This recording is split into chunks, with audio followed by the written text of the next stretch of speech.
Hello, wonderful colleagues. Please take your seat.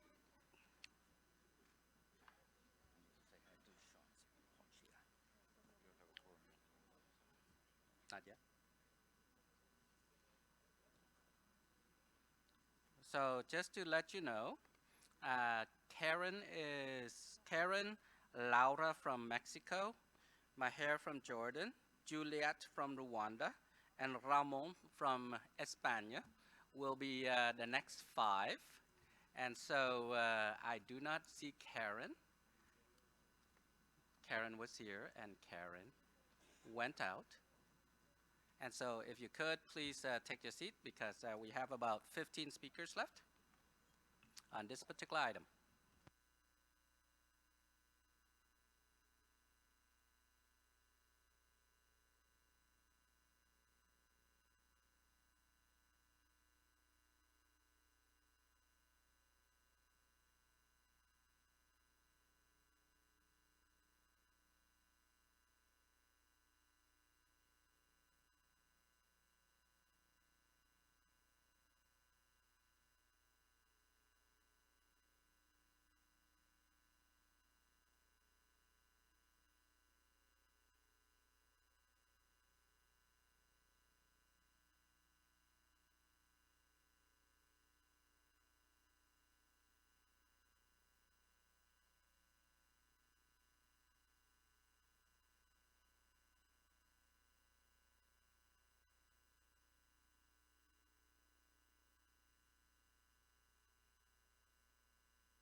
Council members, if you're in the room, please take your seat. We are 3 short of quorum, and Karen is anxious to share with us her wisdom.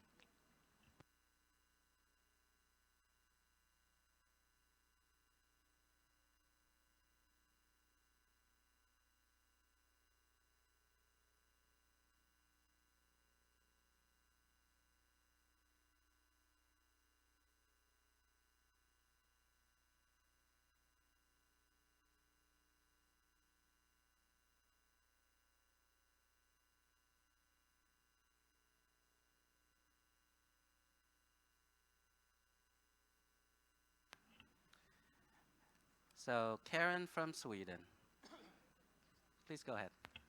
Thank you. Can you hear me? Yes, I can hear myself. First, I don't know if Brazil is in the room yet, but I want to also... Oh, hi. Thank you, Brazil, the Brazilian government for hosting the GEF Council meeting in Brasilia. It's lovely to be here. Thank you so much. Also, I'd like to start by thanking the Secretariat for the document and the presentation of the work program earlier. We really know how much hard work that has gone into this historically large work program, and we welcome the work program as presented. We appreciate that all focal areas are contributing significantly to this work program, spanning over a large number of countries. And we are very happy to see a record co-financing indicative amount. This is a very important positive development for the GEF. We are also very pleased to see that biodiversity is well covered and planned for in this work program. It's very important. On chemicals and waste, and that has been brought up by some others and also been responded to those questions somewhat, but we still want to mention that while most focal areas are above the 25% mark of programming, we note that chemicals and waste is slightly behind on 13%. So we are looking forward to hearing about the developments in coming work programs on this area. We will follow that. On the selection of lead agency for Clean and Healthy Oceans IP, We would like to thank the Secretariat for the transparency regarding the selection process and the different proposals, and we welcome the final selection, and we're noting the many strong aspects of this co-lead arrangement. Regarding concentration, also mentioned by others, we note that there is still a number of agencies that we have a few that has quite a lot, and we have a number of agencies that have no funding in the work program or very low share of the resources, and we will continue to monitor this closely. And it's interesting to hear from Claude that the IPs are contributing to decrease in the concentration. That's very positive. And lastly, we welcome the improvements on gender equality considerations in projects. There can probably be more done there, but we also appreciate the work of the GEF Secretariat in relation to this. And this is an issue that is very important to Sweden. Thank you. Thank you so much, Karen. So this begins the first of 3 Lauras. So Laura from Mexico, please, por favor. Buenas tardes a todas y a todos.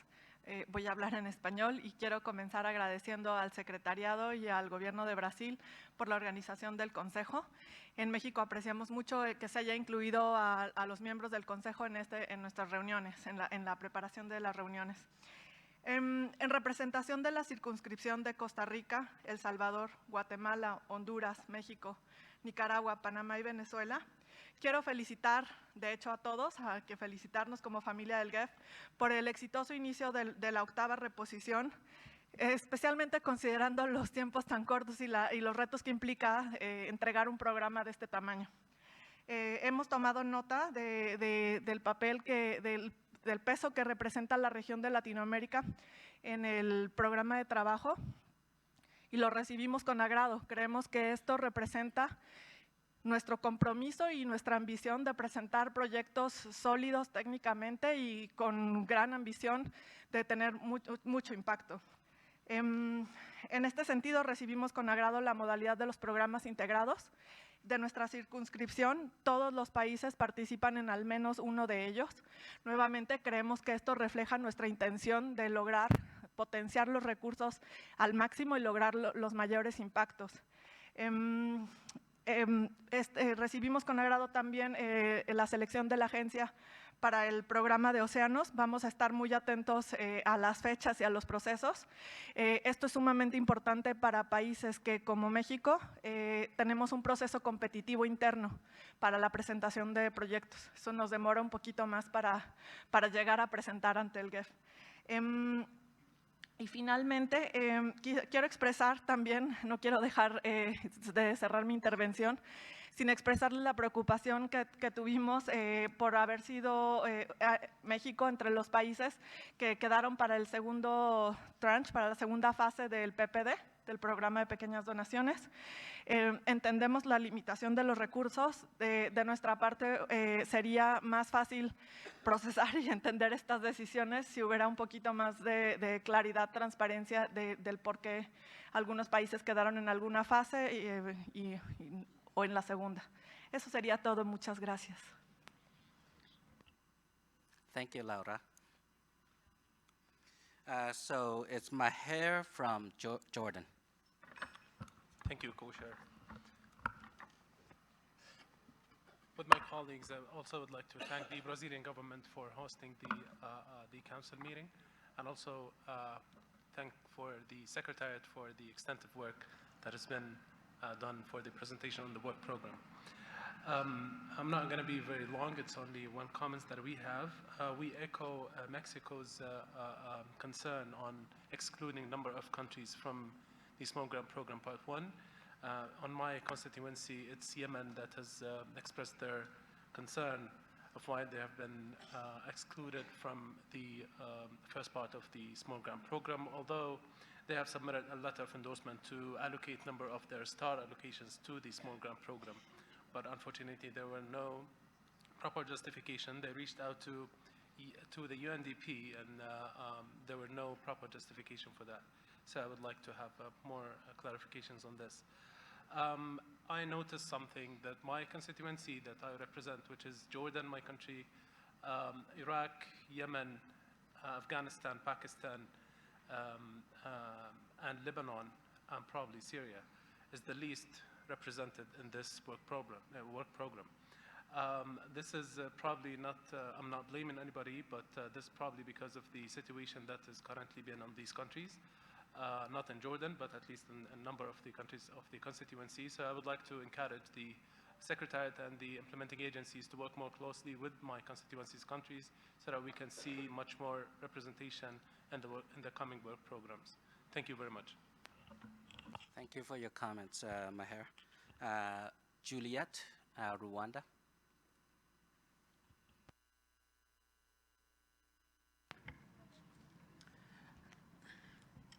Thank you, Co-Chair, and congratulations for your election as our Co-Chair this Council. Being the first time I'm taking the floor, I also want to appreciate the Secretariat for the excellent preparation of this Council meeting and for the presentation, well-elaborate presentation of the ambitious work plan that was presented to us. My constituency endorses the work plan, especially because it's catering for all the, the proposals, the expression of interest that have been submitted, and we also welcome the 34% allocation to LDCs. So we were discussing amongst us that now the ball is in our court to make sure that we implement, execute the projects, because expedited implementation obviously speaks to the impact that we want to see on the ground. Being my first time to attend a council meeting in person, I'm really compelled to share a very short story from home.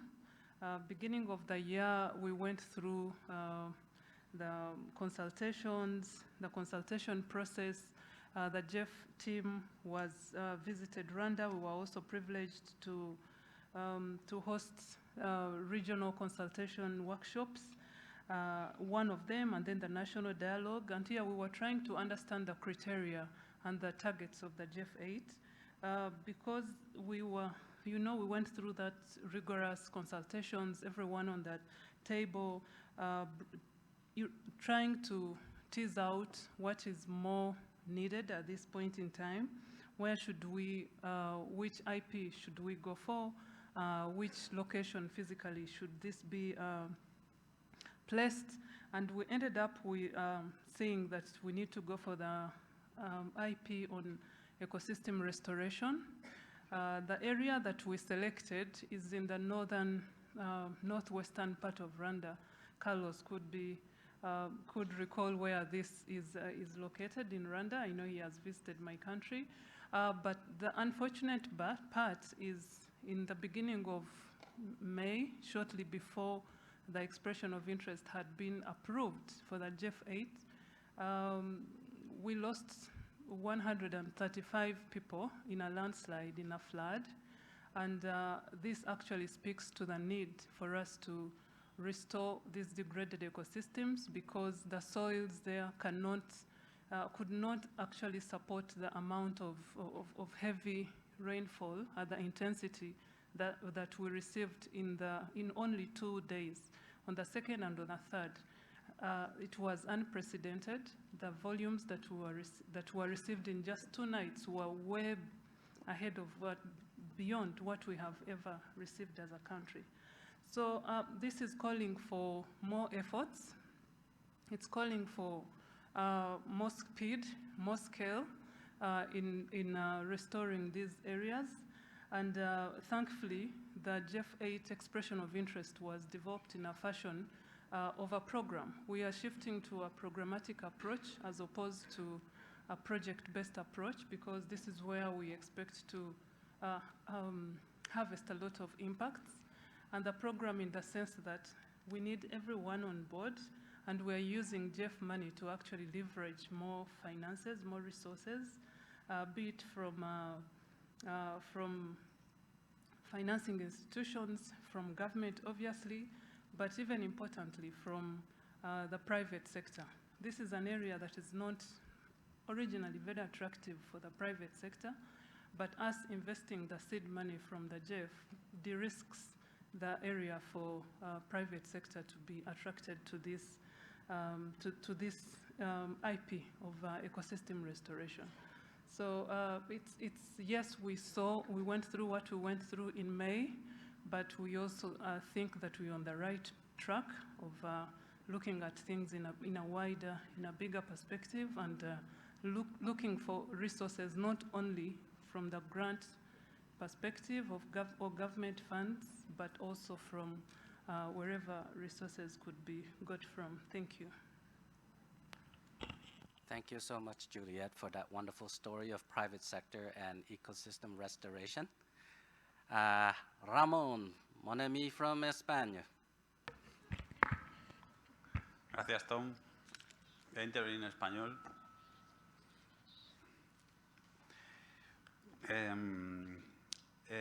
Gracias, Claude, por la presentación y por este programa de trabajo tan ambicioso. Aprovecharé esta intervención porque es mi primera participación como miembro del Consejo por España. Es un honor, un privilegio formar parte de esta familia. En primer lugar, es un placer para mí representar a mi país, a España, y ayudar en la misión del GEF hacia un planeta más sostenible. Creo que, en primer lugar, quería destacar de este programa de trabajo tan ambicioso que ya estamos contribuyendo al marco global, al nuevo marco global de biodiversidad. Creo que es importante reseñarlo. Ya tenemos información en este documento sobre cómo vamos a contribuir a los 4 objetivos para 2050, a las 23 metas para 2030, perdón. En este documento, el GEF Trust Fund está contribuyendo al nuevo marco global de biodiversidad. Eso me parece que es muy importante y además de una manera reseñable, con un programa de trabajo ambicioso, el mayor de la historia, con 45 proyectos y programas y con un nivel muy importante de ecofinanciación. Por lo tanto, agradecemos a las agencias y a la Secretaría haberlo preparado y animamos a las agencias a sacar el mayor rendimiento posible a estos recursos que ponemos a su disposición. Sin embargo, creemos también, como otros han señalado, que deberíamos seguir trabajando en esa diversificación a la hora de asignar los recursos entre las agencias. Es un problema que ya hablamos en la reposición en el GEF 8 y creemos que debemos seguir en ello. El ejercicio de los programas integrados debería ser una herramienta para avanzar en esta cooperación, este intercambio de información, esta diversificación entre agencias. Y finalmente quería hablar también un poco de los programas integrados, porque me parecen que es el enfoque adecuado para solventar los problemas ambientales, un enfoque supranacional, regional, teniendo en cuenta diferentes aspectos que confluyen en el medio ambiente. Y quería citar el programa integrado Net Zero Positive Nature Accelerator. Ya en la reposición en el GEF 8 hicimos hincapié desde España en la importancia de este programa. Fue un programa un poco discutido, varió durante la negociación. Ahora solo cuenta con un 7,7% de los recursos, pero realmente creemos que es un programa que puede tener gran impacto y tiene un gran potencial de escalabilidad y de conseguir avanzar en innovación. Así que animamos al Programa de Naciones Unidas para el Medio Ambiente, como agencia líder, a aprovechar todas las oportunidades que este programa presenta. También creemos que es muy relevante señalar que está vinculado con bancos multilaterales de desarrollo, el Banco Asiático de Desarrollo y la CAF, y les animamos en ese trabajo de crear una estructura de coordinación de NDBs que creemos que es muy reseñable. Tenía una pregunta sobre este programa y era ¿por qué no está incluido el concepto de soluciones basadas en la naturaleza en este programa? Pero durante la comida la Secretaría ya me ha aclarado que implícitamente está incluido en este programa, que no hace falta reseñarlo como sí en otros. así que me parece una respuesta convincente. Sobre el programa de océanos, pues damos nuestro visto bueno. Creemos que es interesante que la FAO, en este acuerdo de coliderazgo, participe con los bancos multilaterales de desarrollo, con el Banco Asiático, con la CAF y con el Banco Europeo de Reconstrucción y Desarrollo, en este programa, y les animamos a aprovechar las ventajas comparativas que tiene este partenariado donde participe la FAO con los NDBs. Creemos que es muy relevante, y enfatizar que aprovechen los enlaces con la academia, con la universidad, con el conocimiento, principalmente en este programa. Y ya, finalmente, simplemente decir que creemos que también otro de los programas integrados que esperamos y que creemos que será muy relevante será el de ciudades. Esperamos que para el próximo programa esté disponible. Creemos que las ciudades son un campo de trabajo muy importante, donde se pueden abordar muchos retos ambientales y además son muy visibles las actuaciones para el ciudadano.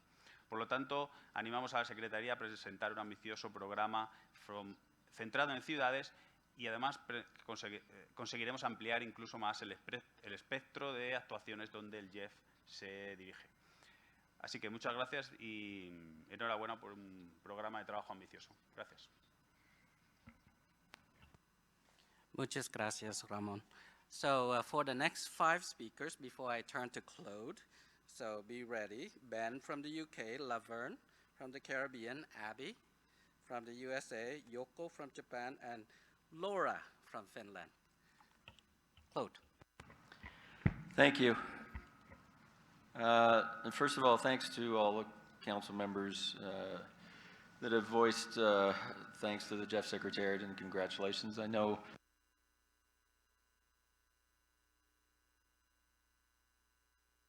it's me. I know our staff have worked tremendously hard, and I also know that they appreciate your kind words. From Karen, on the chemicals and waste focal area, again, we recognize the lagging in programming. The staff are working on several programs that are not IPs, but that take a little bit more time to develop, because they involve several agencies and they involve a number of countries. We have some of these being developed in areas of agriculture, tourism, and electronics, which hopefully will include a lot of participation of MDBs. So just again to let you know that we do have a pipeline. It just takes in some cases a little bit more time to present. But please hold us accountable in December and June of next year. There are a couple of questions on SGP, which I'll ask Carlos to talk about in a minute, but let me just also reassure the council member from Jordan, Mr. Maher, participation of countries in your constituency and IPs is actually, I wouldn't say significant, but we have Jordan, which is included in the circular solutions to plastics, and we have Pakistan in the hazardous chemicals. We also have several standalone projects from countries from your constituency, Yemen and Jordan, Lebanon, and Iraq and Jordan as well in the umbrella program. So, you know, it is a significant coverage for your constituency. And then lastly, from Ramon, as the name implies, nature positive on the NZNP basically is mostly about nature-based solutions. And in fact, when we started conceptualizing this program, it was obvious that the combination of climate change and land use biodiversity needed to be part of whatever net zero approach countries should be taking. And this is again kind of a novelty that I think the GEF is engaging countries in thinking about, so that they can use resources as efficiently as possible to reach the net zero targets.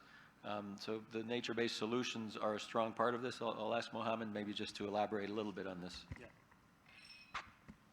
Yeah, I was very fortunate to sit next to the council member during lunch, and we touched a little bit on this. So the whole program is actually anchored around this need to align the nature-based solutions within the frameworks that countries are developing, both to address their net zero commitments, but also the nature positive agenda, now aligned with the the Kunming-Montreal Global Biodiversity Framework. So nature-based solutions is actually central to the overall approach, and that's what we'll be focusing on when the child projects are being developed over the next few months after council approval. Thank you.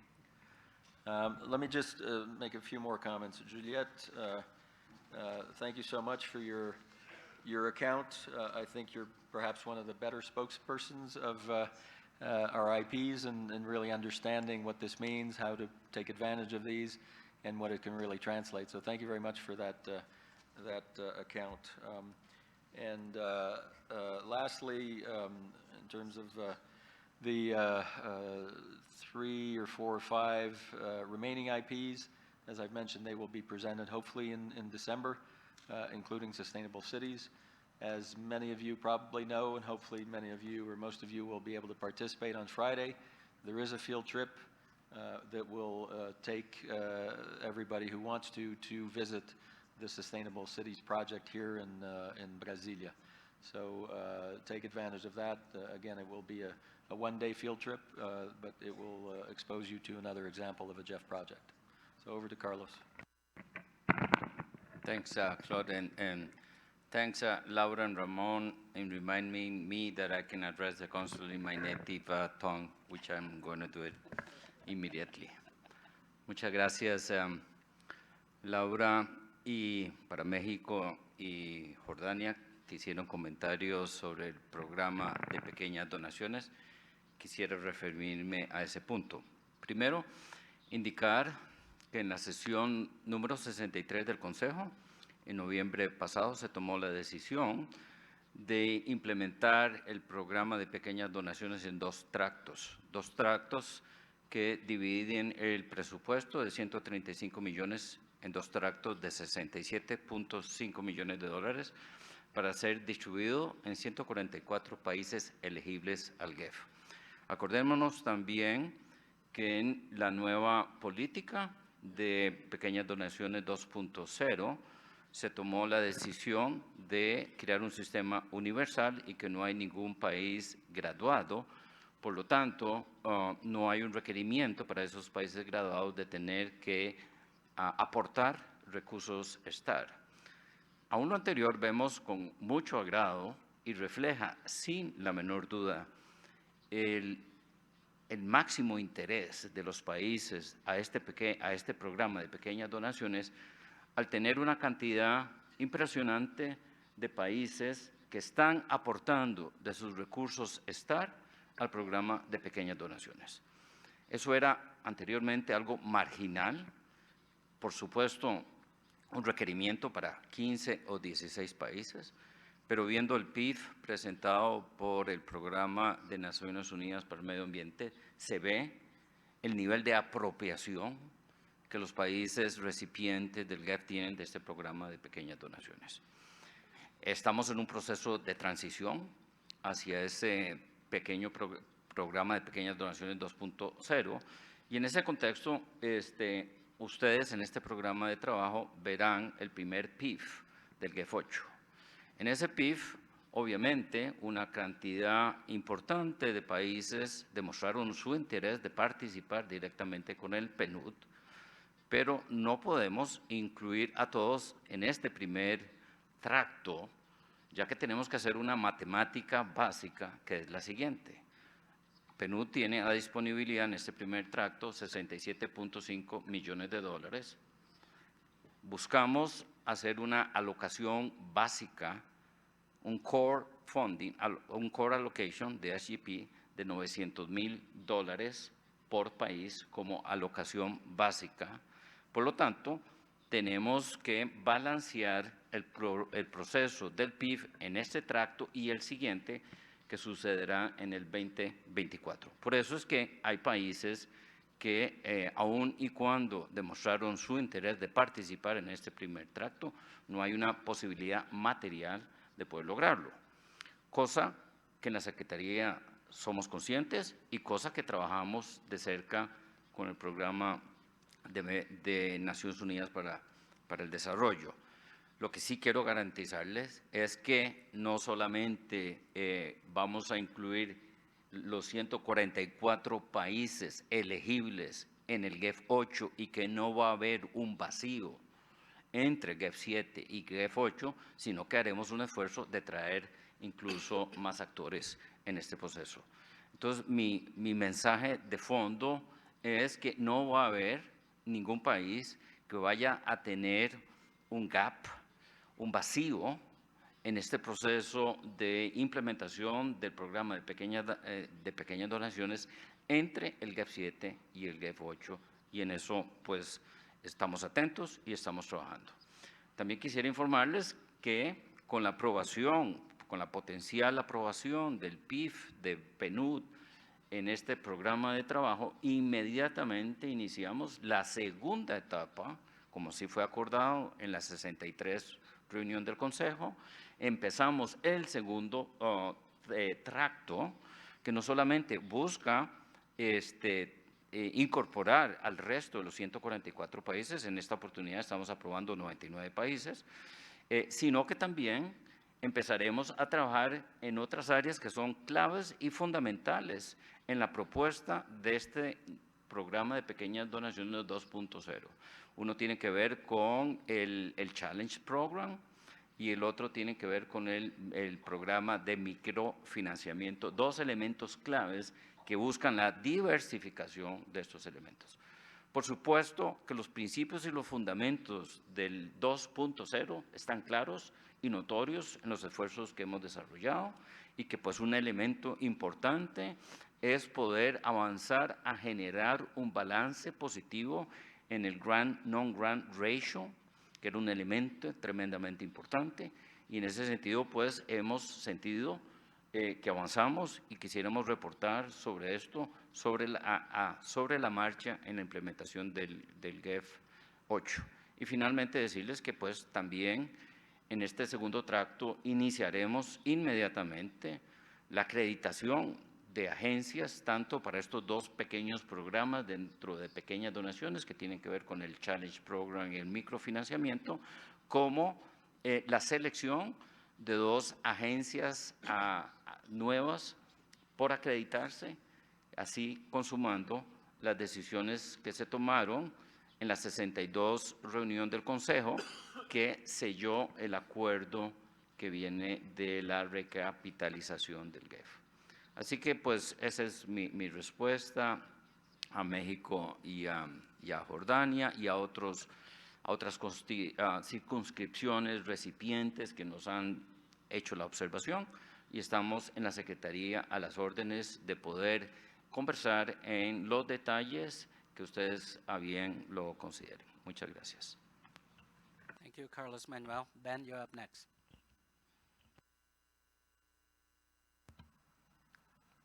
Many thanks, Tom, and many thanks, Claude, for the presentation, which is always very helpful to see that extra detail being provided. I'll aim to be brief, given others have made some valuable points and received some good answers already from Claude.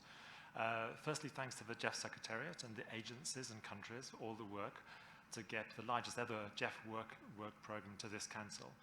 This is a historic agreement and needs to be recognized as such. Given the important discussions we're going to be having over the next 2 days, as Ramon, I think, has just said, and has just mentioned, also Claude emphasized, but also mentioned, I think, by David Cooper in his introduction, it's useful to see that the 6 integrated programs in the work program are providing $900 million and advancing 19 of the 23 targets of the Global Biodiversity Framework. We very much welcome the integrated programs, which address major drivers of environmental degradation and deliver multiple benefits across many thematic areas of GEF. So thanks to Claude for going through these in detail, and also many thanks to Rwanda for the story about your engagement so far in this process, which we felt was really useful to hear about. It's good to see the process to agree the IP lead for the Clean and Healthy Oceans IP. And as France has mentioned, it's good to see the NDB engagement within the co-lead agencies. I should also say that after the valuable trip to see the previous phases of the Amazon Sustainable Landscape IP, which we're very pleased to have been on, I should also just add here, thanks to Brazil for hosting this meeting, but also introducing us to that program and supporting that field trip. As such, it's particularly welcoming to approve the next phase of this work. In short, we support approval of the IPs and look forward to reviewing the remaining ones as they come forward in future work programs. More broadly on the work program, as noted by others, we note the low share for regional development banks, with some receiving 0%, I think Claude presented, within this work program, which is of course a concern related to the aspirational target, which I think Joe mentioned in the GEF 8 replenishment. We noted Claude's response to that in response to Germany, but clearly there's more work we need to do as this replenishment period progresses. We welcome the co-financing ratio of 1 to 7.5 across the work program, and we particularly welcome the blended finance program, which is having a ratio of 39 to 1, with 50% of that from the private sector. But we also agree with Germany's point. It'd be useful to get clarity on the private sector co-financing, and look forward to receiving the corporate scorecard later, we hope, on that. In short, we're happy to approve this work program, and we'll provide written feedback after the meeting. Many thanks. Thank you, Ben Green from the UK. So Laverne, St. Kitts and Nevis. Thank you, Co-Chair, and congratulations on your election. I'd like to join my colleagues in thanking the government of Brazil for hosting us, and to the GEF Secretariat for making it possible for us to be here. The Caribbean constituency is pleased to see the continued uptake of the GEF resources to advance the global environment agenda. We congratulate the GEF in achieving a historic work program of 1.397 billion, inclusive of agency fees, and 9.138 billion in co-financing. The Caribbean constituency is a part of this achievement and will benefit from interventions undertaken, which include the umbrella program to support the NBSAP update and the 7th National Reports for Biodiversity. The 8th operational phase of the GEF Small Grants Program, Part 1, Integrated Programs, and the Land Degradation Neutrality in Southern Haiti initiative. However, the constituency has concerns that should be considered as we move forward. In reference to the IPs, it is commendable that as SIDS, the Caribbean recipient countries are participants. However, on closer assessment, it will reveal that only 7 out of the 16 countries in the constituency are participating across the IPs. Although many factors can impact the uptake, the constituency membership reminds the GEF that the modality for these programs remains reasonably new to most of us. As a result, more attention to capacity building and support is required to enable the preparation of the expression of interest put forward. As constituency members are disappointed having not been able to receive approval for inclusion in the IP of interest. Recent discussions with the GEF has yielded assurances that steps are taken to engage countries in the constituency to technically strengthen their proposals toward exploring the further development as a standalone initiative where possible.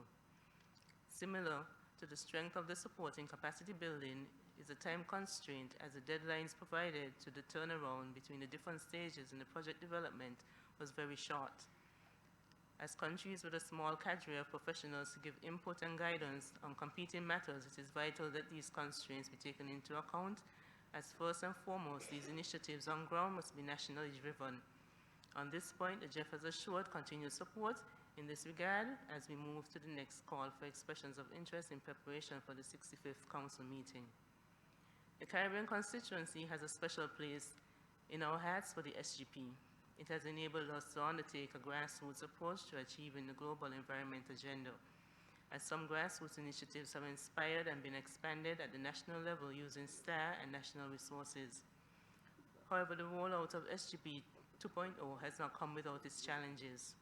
We have endorsed the new PIF, but I am concerned by the heavy-handed approach used by the administrator agency among the Caribbean recipient countries, which resulted in a lack of engagement when questions were raised by countries, resulting in a complete disregard of those who questioned the process based on the knowledge of the GEF procedures, and others committing themselves out of sheer concern of being left behind. The administrator remains the only player for round 1, but gave the impression that the program was ending, or without staff funds commitment, countries could not participate. My own country was ignored when the agency was questioned on the approach, being aware that what was being done did not meet the threshold of what the GEF envisioned. The Caribbean constituency has been reassured. The Caribbean constituency has been reassured by the GEF that the selection process for the additional 2 agencies will commence shortly after this 64th Council meeting. Additionally, we have been assured that there will be no gap in the rollout of the SGP for those countries not included in the PIF presented in the current work program. Notwithstanding these positives, the GEF is encouraged to take into account the limited number of agencies which have interaction in the respective regions where SGP is so critical. The Caribbean constituency again emphasizes its willingness to be a part of this process of identification of the agencies and the provision of input on what has worked for SGP. We encourage the Council to revisit the closure of the accreditation of other agencies and institutions in order to provide a wider selection. Within our region, the Caribbean Development Bank has indicated an interest and has already been accredited to the Green Climate Fund. The inclusion of this institution will prove to be a benefit to the smaller countries in the constituency, where the Caribbean Development Bank performed the role of interlocutor with the Inter-American Development Bank and has continued in some jurisdictions to operate community-based interventions through its Basic Needs Trust Fund program, illustrating experience in social and economic development which support the environmental sustainability agenda. Thank you. Thank you so much, Laverne. Abby from the USA. Thank you. Good afternoon to everyone. Since I'm taking the floor for the first time on behalf of the United States, I'd like to start off by offering my thanks to the Brazilian government for hosting this meeting. We very much appreciate the attendance of a broad swath of the cabinet today. It was a demonstration of Brazil's commitment to the GEF that was very much noted. We also felt that it was very fitting to launch the fellowship program in memory of Gustavo Fonseca here in Brasilia, so we're very pleased with that. We also thank the GEF Secretariat and everyone who's been putting all the work together for organizing this meeting and of course for this work program. Like others, we're very pleased by the historic nature of this work program, the largest one to date. We're pleased by the scope of it, and including many LDCs and SIDS. We also appreciate the scope in terms of the wide range of environmental priorities that are represented, and the very strong co-financing and use of non-grant instruments. We're also excited to see the launch of several of the integrated programs in this work program and the strong response by GEF partner countries in participating in those integrated programs. We welcome the 2 umbrella programs for the National Biodiversity Strategies and Actions Plans, as these programs will provide important support to help countries implement the Global Biodiversity Framework. And I will try to be brief here, but there's a part I do need to speak. But before I get to that, I also just want to say I echo comments by Germany, Australia, and the UK just about agency diversification. We don't need to repeat responses from before, but I do think since we discussed this in GEF 8, you know, we do want to see what solution is out there. As we often do, I'm going to read out some statements that we will ask to be reflected in the written record of the council meeting, and we'll also submit these statements in writing so that you have them. The United States, in light of its policies for certain development projects in countries that are state sponsors of terrorism, in light of its policies for certain development projects in countries whose governments, 1, are not addressing trafficking in persons, 2, have engaged in a pattern of gross violations of internationally recognized human rights, or 3, do not have in place a functioning system for reporting to civilian authorities audits of receipts and expenditures that fund activities of the armed forces and security forces, and in light of its policies related to development projects in China and Cuba, and in light of its concerns related to project implementation risks in Venezuela, opposes and therefore does not join a council decision that would support GEF Project 11286 in the countries China, Cuba, and Venezuela. The United States, in light of its policies for certain development projects in countries that are state sponsors of terrorism, in light of its policies for certain development projects in countries whose governments are not addressing trafficking in persons, and in light of its policies related to development projects in Cuba, opposes and therefore does not join a council decision that would support GEF projects 11285 and 11250 in Cuba. It's a big work program, so got a few more. The United States, in light of its policies for certain development projects in countries whose governments are not addressing trafficking in persons, and in light of its policies related to development projects in Nicaragua, opposes and therefore does not join a council decision that would support GEF project 11273 in Nicaragua. The United States, in light of its policies for certain development projects in countries whose governments are not, 1, addressing trafficking in persons, 2, have engaged in a pattern of gross violations of internationally recognized human rights, and 2, do not have in place a functioning system for reporting to civilian authorities audits of receipts and expenditures that fund the activities of the armed forces and security forces, and in light of its policies related to development projects in China, opposes and therefore does not join a council decision that would support GEF project 11271 in China. The United States, in light of its policies for certain development projects in countries that have engaged in a pattern of gross violations of internationally recognized human rights, opposes and therefore does not join a council decision that would support GEF project 11110 in Ethiopia. Last one. The United States, in light of its concerns related to project implementation risks, opposes and therefore does not join a council decision that would support GEF projects 11115, 11198, and 11108 in Venezuela. And to conclude, we express our appreciation for this work program of the 64th Council meeting. We will submit some further comments, detailed comments on the work program by email, and we will support the statement that I just read. Thank you very much, everyone, for your patience. Thank you very much, Abby. So we have Yoko from Japan. Thank you, Co-Chair. This is my first time to speak, and also this is my first time to join the council meeting. I would also like to echo other colleagues in appreciating the organizing of this council meeting in Brasilia. I have a short comments, 2 points to make, and also we will submit the written comments by the deadline. The first one is to do with the collaboration and complementarity issues of the integrated programs, especially for the tropical forest issues, such as the Amazon Congo Critical Forest Biome Integrated Program and also the Ecosystem Restorations Integrated Programs.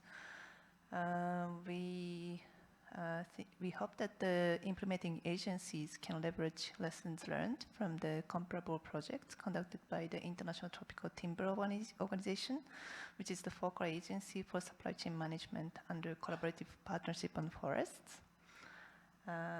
Since ITTO is providing relevant data for FAO, utilizing its expertise would be beneficial for the multi-stakeholder dialogue as part of the knowledge management and learning, while eliminating the duplication of effort. The second point is that we recognize that the overall co-financing ratio of 1 to 7.5 cited may have been inflated by a few private sector corporate-related projects.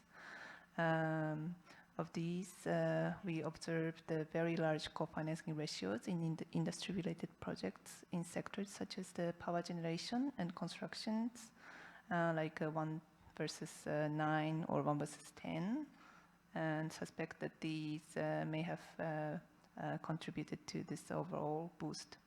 We hope that these risks are taken into account in project designs and recommend a careful review to backcheck these figures assessed, which may also affect the value of the GEF grants proposed. Thank you. Thank you, Yoko. Welcome, Laura from Finland. Thank you, co-chair, and good afternoon to all. Yeah, as a newcomer to this GEF family, I'm very happy to witness this record high work program. And on behalf of our council seat, that is Finland, the Netherlands, and Estonia, I would also like to thank the Secretariat for your hard work during the past few months, and also thank the Brazilian government for hosting us here this week. I would only have 3 points I would like to mention, and after that, if you may, I would also like to give the floor to our Dutch alternate to comment on a few topics. But first, we are very happy to see that the 20% of the co-financing comes from the private sector, but it would be interesting to hear a bit more about that. Where do those funds come from?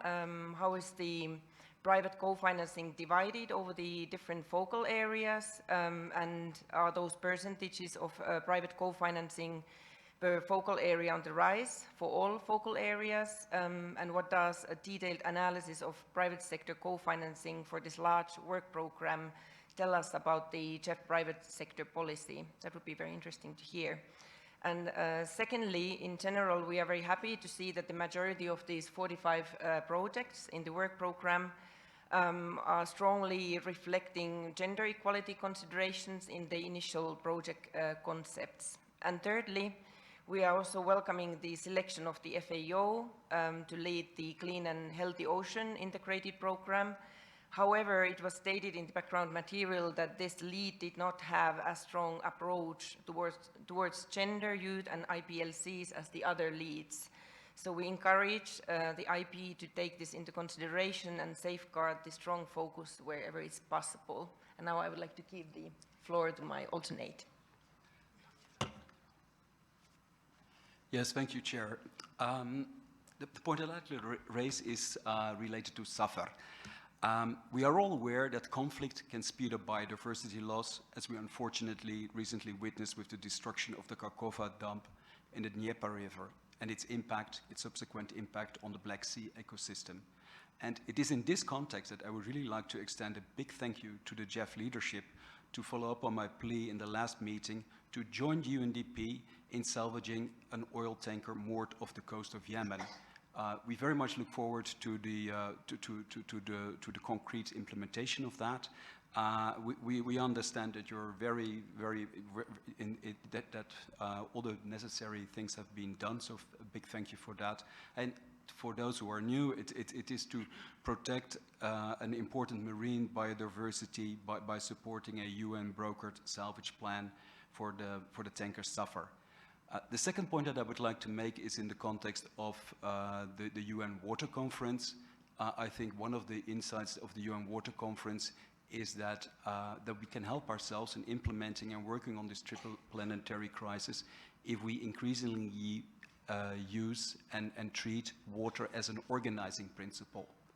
We're used to solve and work hard on fighting climate change by looking at energy as an organizing principle, and we want to move away from fossil to more green solutions, and we want to save it, and we want to make sure that poor people have access to it. But I think one of the important outcomes of the UN Water Conference is that we can also help ourselves in implementing and fighting the triple planetary crisis by treating water as an organizing principle. I think that your field trip must have contributed to this insight, and I'm confident that it will also be a source of inspiration for your work. Thank you. Thank you, Renee. I think it is very safe for us to say thank you, Renee, for raising the SAFER, because without your strong intervention the last few councils, the success that you're talking about would not have been possible. So thanks for that intervention. Just to prepare the next 5 council members, Corentin, you're next, followed by Hongxia, Laura from Colombia, Gisela from Italy on Zoom, and Masoud from Iran. Over to you, Claude. Thank you, Co-Chair, and thanks to everybody again. A lot of comments that don't necessarily require answers. On The SIDS participation in IPs, again, we recognize the fairly tight timelines that we had established, but in reality, there was no other way to get to where we are today without having that timeline. We tried to accommodate and support all countries. As I mentioned, we had 10 regional workshops, including 4 that were specifically aimed at SIDS.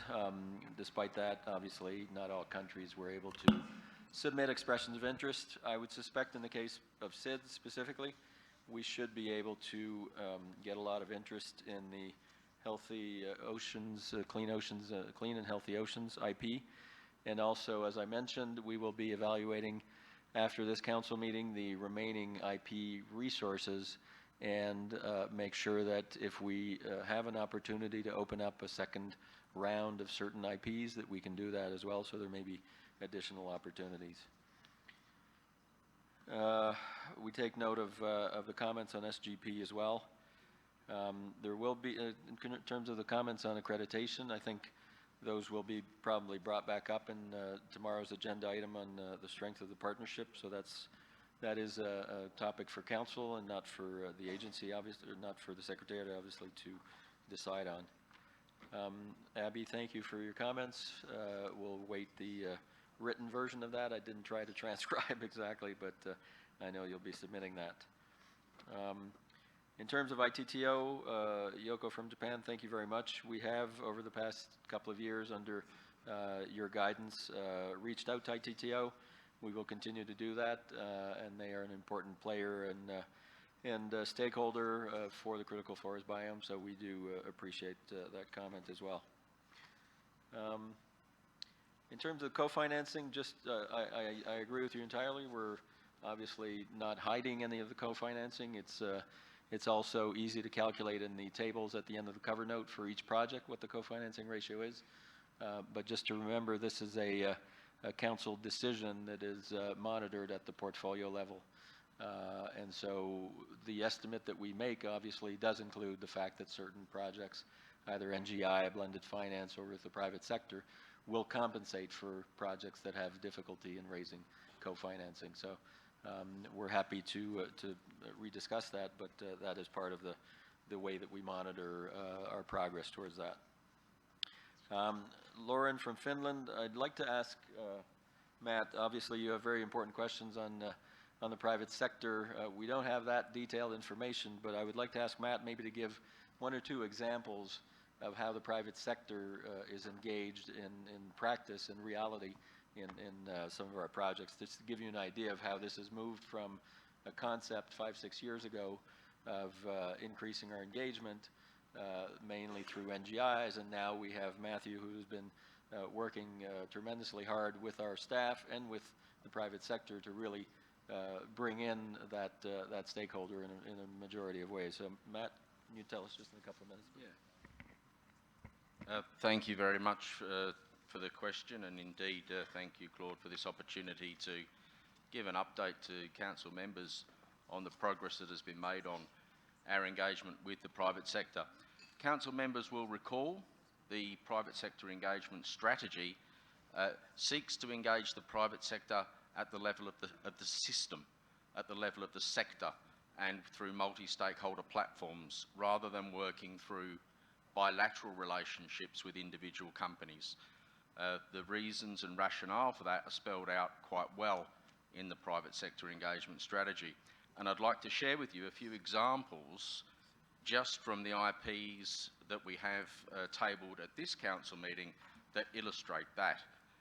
First of all, in the chemicals and waste focal area, we have the fashion sector as a priority. And in this instance, we've used the Fashion Pact, which represents 30% by volume of all fashion items sold. That includes the fast fashion to the high-end fashion, and has over a couple of hundred brands and 70 major companies.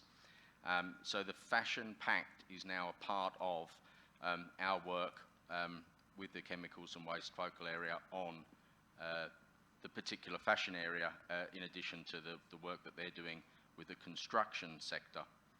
The second is in the circular solutions for plastics. In this IP, we've engaged the Alliance to End Plastic Waste, which is the largest one of the largest consortia of private sector bodies that are working and investing in solutions to reduce plastic waste and enhance circularity. And in this case, a figure that springs to mind is in the Republic of South Africa, 5 million is being allocated by the Alliance to End Plastic Waste. It's a concomitant value with the type of investment that that the GEF would make. And then finally, I think the example of the transition from fossil fuels to renewables in the net zero nature positive accelerator, we have Shell and BP with their renewables division investing over $10 million in that particular program. Other examples exist in the Blue-Green Islands program, where we're working extensively with the tourism sector, for example, and the ecosystems area is a really strong focus of the NGI, the blended finance, and we're working extensively now with the finance sector on increasing revenues into those areas, and with a focus on North Africa. Thank you. Thank you, Matt. Just two additional comments for Renee's intervention. An update on the SAFER endorsement. We have the final documents, basically crossing T's and dotting I's, and it should be presented to our CEO very, very shortly for endorsement, and that will be, I think, a record time of producing resources for a very important emergency.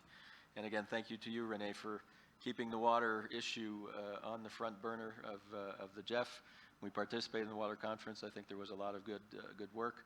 And as you did mention, I do think and I do hope that those who participated in the field trip to the Amazon appreciated the fact that we were in the biome that contains 20% of all fresh water in the world outside of the ice cap. So this is obviously something that when you think about the Amazon, you probably think more about the trees, but we were mainly on the water for 2.5, 3 days. So thank you very much for that. Sorry, back. I think Carlos wants to address. Well, I just want to echo Claude's comments with regards to the SAFER project. Thank you, Rene, for that. This is going to be most probably the first CEO endorsed project in GEF 8. So I celebrate this, but we need to really recognize the fabulous job that UNDP did in putting together a PIF for in the 63rd Council meeting and being able to be where we are. I strongly believe that that this will be the first CEO endorsed project in GEF 8, and I think that it is a symbolic to all of us that we've been able to address this. With regards to the UN Water Conference, thanks for the guidance and most importantly the support of your government to this very important UN conference where we were present, and we are really thinking seriously to bring some of those principles across what we do at the GEF. So thank you so much, Rene, for that. Thank you, Carlos Manuel. So without further ado, Corentin de la Belgique. Vas-y. Thank you, Mr. Co-Chair. Good afternoon, dear colleague. Sorry. Good afternoon, dear colleagues. It's a great pleasure for me to meet you all in Brasilia, and I thank the government of Brazil for hosting this council meeting, and I wish you all a very successful meeting. On the work program, first of all, on behalf of my constituency, let me congratulate the Secretariat, the agencies, and the operational focal points for this outstanding work program, the largest ever in the GEF history. So let me now share some consideration about this work program we are happy to support. We commend the fact that, as it was recalled, this work program covers 93% of the LDCs and 97% of the seats. Sorry. And in light of the recent adoption of the Global Biodiversity Framework, we are grateful that the current work program advances the 4 goals and the targets of the GBF, Similarly, we are pleased to see an umbrella program to support the update of the NBSAPs under the enabling activities. In terms of the resource allocation of the GEF 8 so far, we are though a bit concerned that the regional development banks are still playing a minor role as implementing agencies. The African Development Banks and the EBRD both have 0% of resource in this work program and of the total of GEF resources so far. So we really hope this situation will improve from the next work program.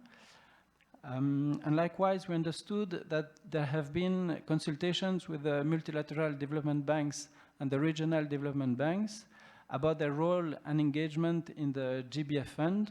So we would like to know if there are already interesting ideas or lessons learned from these consultations that could also inspire their engagement in the GBS Trust Fund.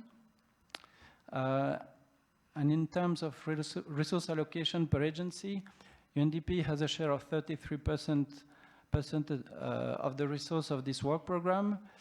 This is a too high percentage, but I think the topic has already been covered by my colleagues and the Secretariat. Nevertheless, we still invite the Secretariat and UNDP to ensure that the aspirational cap of 30% per agency is respected during the GEF 8. And in this sense, we, of course, support Germany's request to have a midterm evaluation on this deconcentration. That's all for the moment. Thank you. Thank you, Corentin. Hongxia from China. Thank you, Tom. Since this is the first time I intervene, I'd like to express our gratitude to Brazilian government for hosting the meeting. And I'd like to commend the GEF Secretariat, agencies and the countries to put together this very largest historical ambitious work program. We broadly support the proposed work program that puts the GEF operations well on track towards the GEF 8 targets. We are glad to note that this program is very comprehensive and inclusive with a wide coverage of recipient countries and strong financial flows to developing countries. We also note that the co-financing ratio reaches 7.5, which is a strong demonstration of the GEF's capacity in mobilizing resources and maximizing environmental benefits. Having said this, I'd like to make a few comments.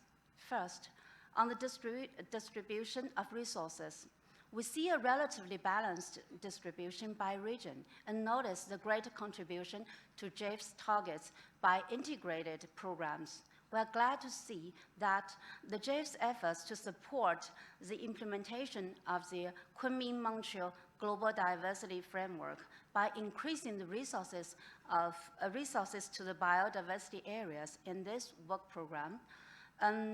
As for the agencies, as many speakers mentioned, we also noticed that nearly 1/3 of GEF agencies have not requested GEF 8 resources so far. So we expect the GEF Secretariat to enhance communication and coordination among recipient countries and the GEF agencies to further diversify agencies and improve the accessibility of GEF resources. Second, on specific projects, we have concerns on 2 projects. One is the Project Land Degradation Neutrality Initiative. The ID number is 11238, which is not clear to us whether there is sustainable public funding to support this project. Also, I noticed the staff suggests that this project could be designed with more resilience and innovation. The other project is the project Global Opportunities for the Long-Term Development of the Artisanal and Small-Scale Gold Mining Sector. The ID number is 11112. Compared with similar projects implemented during GEF 7, the number of beneficiaries is only 2,000 people, seems to be quite limited given the significant fund it applied 3 million. In this regard, we request further elaboration on the above two projects and request these two projects to be circulated for Council second review before the CEO endorsement. And I'd like to request my comments to be reflected in the summary. Third, on China project. On the standalone project, Green Hydrogen Energy Integrated Demonstration Application Project, which will make a great contribution to China's endeavor in delivering carbon peaking and carbon neutrality goals, while generating significant global environmental benefits, reducing 147 million tons of carbon dioxide. The other one is a global project umbrella program to support NBSAP update and the 7th national reports, which could strongly support selected countries, including China, to revise the NBSAP and better implement the new global diversity framework. Once these projects are approved by the Council members, we will work with relevant agencies to proceed. Thank you. Thank you, Hongxiao. Laura, Colombia. Thank you, Chair. We want to thank the government of Brazil, member of our constituency, for hosting the 64th Council meeting, and especially for the inspiring words for the ministers and the vice ministers this morning. Also, thanks to Secretariat for the organization of this meeting, and congratulations for our new co-chair, Tom Boy. On behalf of the constituency of Brazil, Colombia, and Ecuador, we would like to extend our appreciation to the Secretariat and to the GEF partnership for their commendable efforts in formulating this ambitious work program. We acknowledge its significance as the largest proposed in the history of the GEF. We welcome the inclusion of crucial 10 projects and programs for our constituency within this plan, and hope to keep moving forward in the recognition and support for developing countries with the largest areas of high biodiversity importance, including ecosystems of high ecological integrity, which bear a greater share of the efforts required to achieve the targets we all agree in the GEF, recognizing the urgency and importance of the challenges ahead.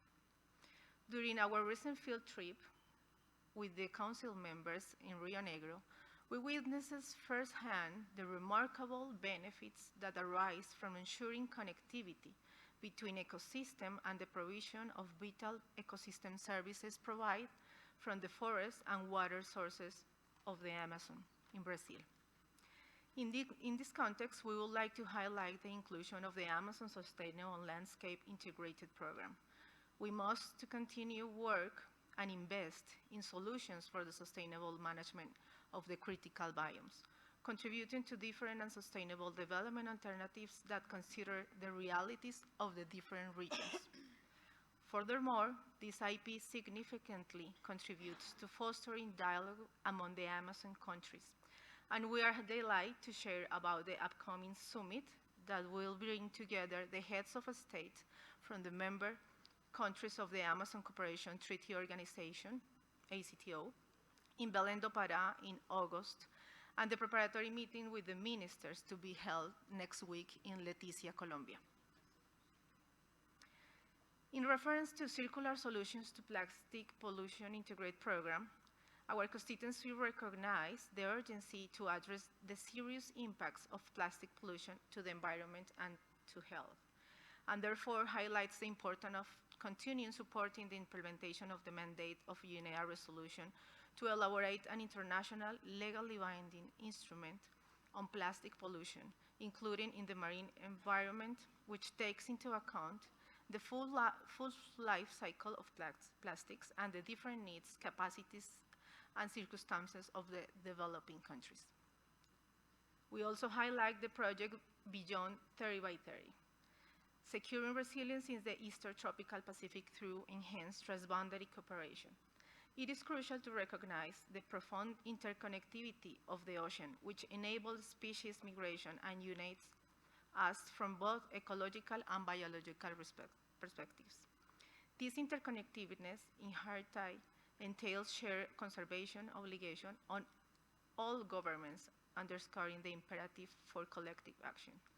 The Eastern Tropical Pacific Marine Corridor is a regional initiative for conservation and sustainable use, which seeks the adequate management of biodiversity and marine and coastal resources through ecosystem management and the establishment of joint regional government strategies, of which members of our constituency, including Colombia and Ecuador, are part, along with Costa Rica and Panama. We appreciate the information from Secretariat on the timeline and process for submitting proposals for the Clean and Healthy Ocean Integrated Program. Finally, the umbrella program to support NBSAP update and the Global Biodiversity Framework early action support are crucial for our constituency. We recognize it has been instrumental for our countries to embark on the updated process of the NBSAPs. This will shed light on the tremendous responsibility from our constituency in implementing the GEF and the corresponding implications for our countries, which are already grappling with high debt burdens, high cost of capital, and limited fiscal space. Gracias, Chair. Thank you, Laura. So we will try. Thank God for Gisela on Zoom. Let's hope it works. From Italy.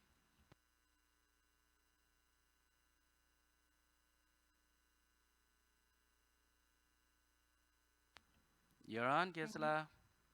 Yes, can you hear me? Perfectly. Great. Thank you, Tom, and congratulations for your election as co-chair. And let me also congratulate Brazil for hosting this important GEF Council meeting.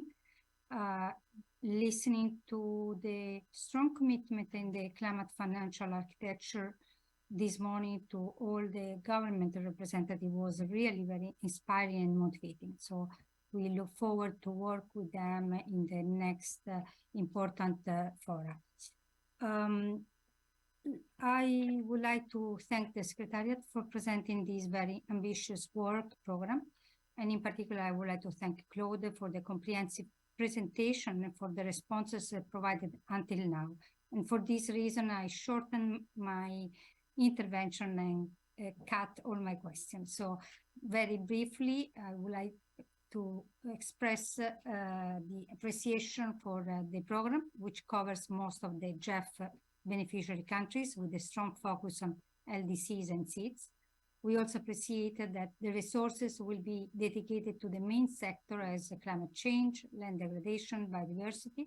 And in this regard, we would like to be reassured once again about how the big share of the GEF 8 resources for biodiversity will complement the ones for the Global Biodiversity Framework Fund that we will discuss in the next sessions. We appreciate the inclusion of the 6 integrated programs, and we invite the Secretariat to coordinate closely and cooperate with the NDBs and agencies involved. We also welcome the Secretariat work for the high volume of co-financing. In our view, enhancing these instruments, the co-financing, is not only related to financial resources, but also to ownership, sharing of knowledge and expertise, coordination, cooperation. And this is what we would like to see more in the future. And GEF gave a clear signal of its capacity to do it. And while a great effort has been done to better diversify the flow of resources to implementing agency, we still have, like others, a concern regarding the concentration of resources and the further improvement in the diversification of the implementing agency should be pursued. So to conclude, we are really pleased to support this work program and its approval. Thank you. Thank you, Gisela. So the 5th person in this round will be Masood, and then after that we'll turn over to the Secretariat. Just on my list, so that people know, Colin Beck from the Solomon Islands will be after, Alexis from EBRD, then Miguel from Venezuela, and Baji from the Gambia. Go ahead. Thank you, Tom. In reaction to what we heard from the Secretariat and also one member countries, I would like to express our serious concerns regarding possible exclusion of a number of countries, including Iran, from GEF SGP funding program during the GEF 8 replenishment period. Iran, by all measures, is amongst the most eligible countries to receive the GEF support for its activities projects, including the initiatives funded by GEF Small Program under a number of multilateral environment agreements. Unfortunately, due to unilateral coercive measures and political considerations, Iran's projects introduced to the GEF Secretariat through various implementing agencies have been ignored and excluded from the GEF pipeline for funding. Even for some times, we have experienced the same attitude by the implementing agencies themselves. These developments have put restraints on timely and effective enforcement of such projects whose principal beneficiaries were the global environment benefits and also the local communities.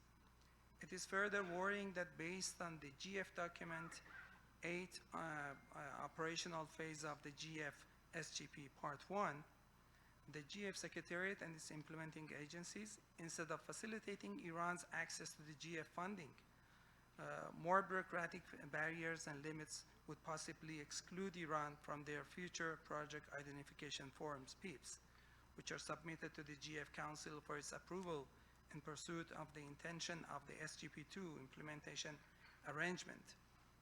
This suggestion to UNDP to include Iran and Belarus in the PIF, due to the suspicion that these countries likely to be rejected, is really painful and unacceptable.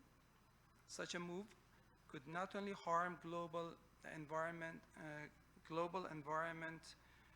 and country ownership, but also will send a wrong signal to the detriment of GEF mandate under various multilateral environment agreements, that is to mobilize support impartially, in particular for all developing countries, to have effective access to its financial resources. We should not forget that a decision to remove a country from the tranche 1 of PIF is a decision to be taken by the respective governments who have formally requested to include them in the PIF. Having said that, I wish to take this opportunity to urge the GEF Secretariat to clarify the rationale and also to follow a facilitative and supportive approach towards Iran's and also other countries' activities and projects. And last but not the least, we heard that the member states opposed a number of projects belonging to some of the developing countries. We are here to work for the global environment benefits. We are here to discuss the projects technically. We are here to be far from politics. We are talking about the shared and common concerns. Therefore, raising some accusations or fabricated excuses could be considered just as an excuse to evade from the international obligations that some of the countries have. So we advise to take a distance from such accusations and try to support the projects in the GEF Council, which would be in the benefit of all developing countries and all of us. Thank you. Thank you, Masood. Over to you, Claude. Thank you very much. And in the interest of time, and also because many of the questions and comments that have been raised have been addressed, I'll just answer a few. In terms of again, the concern of the agency distribution and its link to the new fund, we did have consultations at the request of Council over the past months and with MDBs and IFIs. And the summary of those consultations are actually included in the documents that were posted on the website regarding GBFF, so you can get a lot more detail there. But certainly one of the recommendations or suggestions that came out of that consultation from those organizations or those agencies was that having access to dedicated resources within the GEF to work with countries would greatly facilitate the business model that these agencies have, which is very different from the rest of the agencies. As you know, and as we've mentioned before, these agencies usually go through ministries of finance. By the time they eventually make their way to ministries that have to do with the environment, other agencies have already developed projects, and there usually is less opportunity for blending in the GEF money to some of these development projects. So that's certainly not the only measure that can be taken, but it's something that we heard very loudly, and it's something I'm sure will come up tomorrow in the discussions on the allocation of resource model for the new fund. China, we take note of your comments on the projects. I urge you to submit those in writing as well so that we can transmit them to agencies. As all of you know, we have a formal comment period, and all of the comments from council are collated, are then distributed to each project and each agency, and our technical staff are obliged to make sure that these comments are addressed during the project development and before endorsement. So just a recall of that. The Clean and Healthy Oceans timeline, we didn't put anything out because we are waiting for hopefully the adoption of the decision. Once that is done, we will sit down with our staff and put together a timeline. We work from the date of council backwards because we have different posting dates and so forth, but we are confident that we will be able to put out the calls, the respective calls, and get those last IPs done. And lastly, from Italy, I think we don't want to go into this right now, but the complementarity between the GEF Trust Fund biodiversity strategy and the IPs and the new fund is obviously a question, a very important question. What we did in this work program was to do an assessment of what the GEF work program is contributing. But when we hopefully have a new fund set up with resources, it will become an even more important question when how we spend that money so that it actually works in synergy with the GEF Trust Fund. So those are questions that we will address in the implementation of whatever decisions Council comes up with regarding the new fund. Thank you. Thank you, Claude. So we have 6 more, and I propose that we go all 6 so that we can close this session. Colin Beck, our friend from Solomon Islands. Thank you very much, Tom, and let me begin by apologizing for missing the first part of our discussion. But I think just to say that on behalf of, I bring greetings from my constituency, the Pacific Island, Small Island Developing States, together with Philippines and Indonesia. Let me just say something on Brazil. I did not hear what because I think I was up in the air during that period, but just to say that it is good to be in a country where much of the conventions that we're discussing has come from this country. Who has hosted that? I'm talking about the UN 1992 Climate Convention, the biodiversity, desertification, etc., and the Rio conventions. Co-Chair, just on this particular matter, let me just say thank you very much for not only the paper in terms of discussing the work program, but noting that the work program is one of the largest. So I think that I just need to acknowledge, but I think we basically need more. And let me just thank the partners. It's just that first of all, the biodiversity, global biodiversity loss is increasing. The carbon stock is in peril. And we have a runaway climate change in which global temperature is already increasing. Ambition under the Paris Agreement is low. So when we look at the amount and we look at the challenges that is before us, it is very worrying for small island developing states and for the least developed countries. But certainly with that amount and looking at the co-financing that this 1.3 billion has done. It's something, it's commendable. I think we are moving in the right direction. Just to make a few comments and on the work program is first of all, I think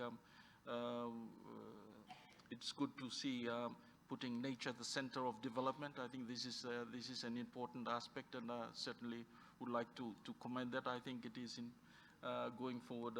Once we do that, we institutionalize that.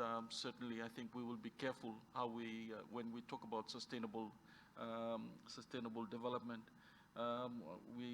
For us, we certainly note the SIDS participation in the work program, as well as the least developed country, which we certainly welcome. One of the things that I'd like to mention that probably is not really covered is basically nuclear leakage or in the ocean. This is probably something that we think attention should be given. We also know that certain countries are basically in the process of looking at discharging treated nuclear water also into the ocean. I think this it is important, but it's not covered in some of these things that we hope that for us we are dealing with that with our partner country, but it would be good to have the science of this somehow reflected, and how do we mitigate, and how do we address some of these things? Is it how safe is safe? Just want to also mention the matter relating to the fund. I think it does reflect also the new frameworks that are coming, that has been developed, and of course we have new conventions as well, BBNJ and others that are in place. Also, it's very proactive for GEF to really try to look ahead and try to capture all these arrangements. Just to finally close by just saying something on the gender aspect of the paper, which we certainly would, really would like to see this complemented with actually looking at matters relating to climate, refugee, environment, displaced population. It's just that some of our countries are already dealing with movement of people from low-lying to high-raised islands, and I think this somehow needs to be captured. It's not captured because for us, sea level rise, once it comes, it does not discriminate, in the sense that we're talking about the entire community, not just about one particular gender. It's basically our youth, our elders, our women, our children, our culture, and our identity. And I think this is where probably if some of these things could somehow be captured. Finally, having listened to some of the comments that have been made, I think with the state of the environment, it is important for us to work together. It is important for us to come together in the sense of not politicizing who should receive what. We basically on this, we only have this one planet, and I think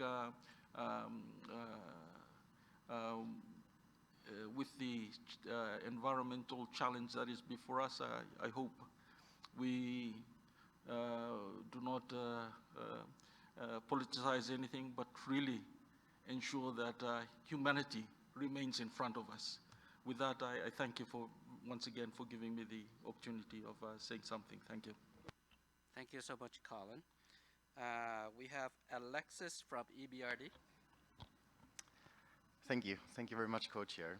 My name is Alexis. I'm here representing the European Bank for Reconstruction and Development.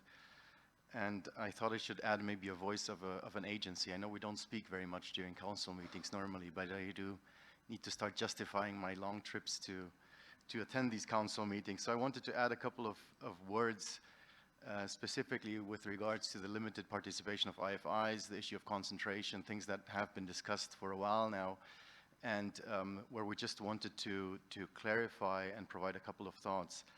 First, we wanted to assure the Council that this is certainly not for the lack of interest or for lack of trying. I think we collectively believe in the GEF. We have a commitment to work with the GEF, and we know that we need the GEF to actually close the financing gap that we have to address the climate and the nature emergency. And we need the GEF to actually mobilize the private sector. So we are highly committed to working with the GEF, and it's certainly not for the lack of trying that you have not seen any project coming in from us. And I believe I speak also on behalf of the other IFIs here, that we've all tried very hard to do that. But the question is, why is our participation so low? And from our perspective, at least, the reason for that and what we really need to focus on now is to try to establish an updated process, an evolved process of how the GEF funding is programmed within a country, to make that process more strategic, more inclusive, and have more discussions and collaborations amongst agencies, amongst different ministries in a country when programming of the GEF is discussed. I think we heard today a very good example from Rwanda, which seems to be very powerful, and I think can certainly be built on and be replicated in other countries. We don't work in Rwanda, at least not for the time being, but I think it is a very good example that shows what we can actually do if we program resources more strategically and more inclusively. We have always said that the GEF is a working fund that has a suite of agencies with a lot of complementary skills. And right now we are not really taking advantage of all those complementary skills. And I think we need to be better at doing that. We have a lot to bring to the table, especially as an EBRD, as a private sector focused bank. We can mobilize a lot of private sector financing into the space that requires your resources. We also need to establish more and better incentives for multi-agency collaboration. In fact, the proposal you see today on the Oceans IP that is led by FAO is a good example of that, we believe, where we can really come together with a leading UN organization and bring a lot to the table by collaborating with the MDBs. We need more of those examples, and we need incentives to actually do that. I mean, we as EBRD don't need incentives, but I think across the GEF partnership, we need to establish those possibilities so that we can actually move away from a competitive model as it is right now to more collaboration. At the moment, we are competing amongst agencies for very scarce GEF agencies, and we believe that shouldn't be the case. We should be collaborating and thinking strategically how to best use the very limited GEF resources to achieve the maximum impact and leverage. And in that, also to achieve complementarity with other climate funds. We will all work with the GCF. We, particularly as EBRD or as MDBs, also work with the climate investment funds. And we need to establish complementarities with those funds. And I think by establishing a more programmatic upfront process that is more strategic, we can ensure and actually enable that complementarity from happening. I've just mentioned the climate investment funds. They are hosting their board meeting just a couple of kilometers away from here. They have established a very interesting model of how that happens across the MDBs, across the 6 MDBs, where we all come together and strategically plan for the resources that the CIF provides. I think that's a model we can certainly look at, and I think is a good model that can be replicated certainly also with the GEF. A lot of good work has been done by the GEF Secretariat. I think also we've mentioned earlier today the country engagement strategy. I think we need to build on that and see how it can be further elaborated. I know this is not something we can change tomorrow, but I hope that the Council can look into this further. We very much welcome the suggestion by Germany to have an evaluation of the process to see how we can actually embed those processes more in the GEF. We, again, as EBRD, are very committed to working with the GEF and look forward to making that a reality in the future. Thank you so much. Thanks, Alexis. Miguel, por favor. Miguel. Sí, buenas tardes. Agradecemos al pueblo y al gobierno de Brasil por la hospitalidad y también a la Secretaría del GEF, haciendo un punto de orden en nombre de la República Bolivariana de Venezuela y de la República de Nicaragua. Nosotros, en representación en este Consejo como miembro alterno de la circunscripción, Costa Rica, El Salvador, Guatemala, Honduras, México, Nicaragua, Panamá y Venezuela, pero hablando en nombre de los dos países en principio, tomamos las palabras para hacer énfasis en la importancia que es la financiación inclusiva para luchar contra la gran crisis ambiental que hemos mencionado aquí. Dígase la contaminación, el cambio climático, la pérdida de la biodiversidad. Para nuestro país, los proyectos ambientales ejecutados con fondos provenientes del GEF son proyectos inclusivos que involucran las comunidades, pueblos indígenas y están delineados a la protección de nuestros ecosistemas. Además, cuentan con el apoyo del sistema de las agencias de Naciones Unidas y nos encontramos felices porque precisamente en el cierre del último proyecto GEF pudimos crear la primera empresa de propiedad social indígena y en este plan de trabajo precisamente el país está haciéndole frente a una amenaza con una especie invasora de coral que se puede convertir en un problema incluso para la región y nosotros estamos tomando acción como gobierno y estamos muy agradecidos de que esté en el plan de trabajo porque realmente cumple el espíritu del GEF, que es hacer frente a los problemas que son globales y que posteriormente podrían convertirse en globales también. Y también estamos muy satisfechos de ingresar con nuestros compañeros amazónicos en el programa integrado y estamos muy felices porque vamos a trabajar con las comunidades de esos estados que necesitan alguna alternativa en cuanto a sus medios de vida. En este sentido, objetamos la intervención del país que mencionó a nuestros países y solicitamos no involucrar los temas políticos que difamen a estos gobiernos y también a sus pueblos. Terminamos señalando que el bloqueo económico y financiero es una nueva forma de terrorismo y nuestro país al menos ha sido sometido a 927 medidas impuestas. Agradecemos que esto quede en acta. Muchas gracias. Thank you, Miguel. Baji from the Gambia. Yeah, thank you very much, Chair, Co-Chair, distinguished council members and alternate, ladies and gentlemen. As an alternate council member representing 9 countries, namely Burkina Faso, Cape Verde, Chad, Guinea-Bissau, Mali, Mauritania, Niger, Senegal, and the Gambia. Hence, this is the first time to be given the floor. I would like to take this opportunity to thank the government of Brazil for hosting us in this beautiful city of Brasilia and the hospitality accorded to us during this important and historic GEF 64 Council meeting, and the GEF Secretariat for a wonderful teamwork in organizing this important meeting and development of a very detailed and robust work plan program presented to the council members for consideration, which we considered appropriate. Mr. Co-Chair, addressing environmental issues, particularly climate change, biodiversity loss, land degradation, chemical pollution, and waste management is a global challenge which requires collective responsibility, irrespective of our economic status and land size of our countries. From the consequence point of view, I would like to show the appreciation of GEF support of various projects implemented in various countries of my constituency and are changing lives and livelihood.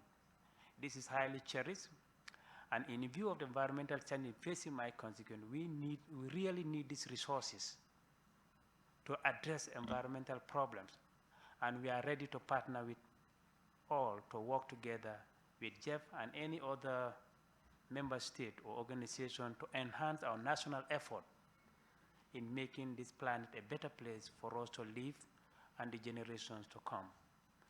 In conclusion, council members and alternate, let us look at this environment as a small village where everyone is related and no boundaries created. It is also our collective responsibility to work together to make sure that this environment is a beautiful place for all of us. Collectively, we can all make a difference in various countries through sustainable development approaches to save our planet and all God-created creatures that need this planet to survive. I thank you very much for your kind attention. Thank you, Baji. So now we have the 2 BADs. The first one is the African Development Bank. Thank you very much, Co-Chair. It's the first time I'm taking the floor, so let me just introduce myself. I'm Gareth Phillips from the African Development Bank. I'd like to thank the Government of Brazil for hosting us and also thank Claude and the GEF Secretariat for the presentation and the answers that have been provided. In the interest of time, let me just second many of the comments that Alexis made from EBRD. And specifically, I'd just like to note that a number of council members have raised the issue of the limited participation from the regional development banks and specifically from the African Development Bank. I would like to reassure you of AFDB's commitment to work with the GEF and confirm that we will be bringing projects to the next and subsequent council meetings. We faced a number of delays that precluded our submission of projects to this meeting. And finally, building on Alexis's point about the long flights, I'd just like to acknowledge the effort taken to combine the GEF and the CIF meetings. That has helped us significantly. Thank you very much. Asian Development Bank. Thank you, Co-Chair, and thank you, everybody, and to the Government of Brazil for hosting this council meeting, and to the GEF Secretariat, as usual, for their good preparation. I echo the comments of my MDB colleagues. My name is Arun Abraham. I work at the Asian Development Bank based in Manila, Philippines. We, too, are taking our GEF engagement very seriously. It's been raised with our leadership repeatedly, but now more systematically. We're doing two things. One of them is really focusing on internal matters, and secondly, focusing on our external relationships with our client countries. So internally, the issue is synchronization of processing cycles. So you have the GEF processing, but then we have to process the same GEF money internally using ADB processes. So it's a double transaction.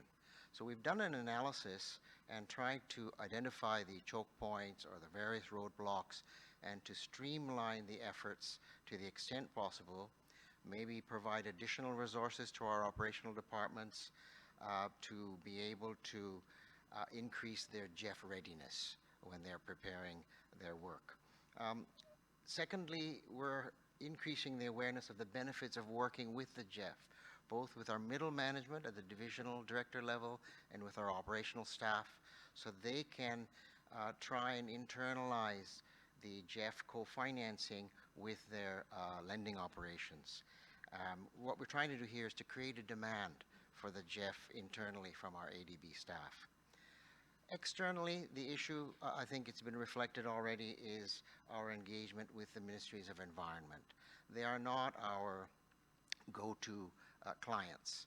It's usually Ministry of Finance. But what we're doing is strengthening our engagement and our relationships with Ministries of Environment.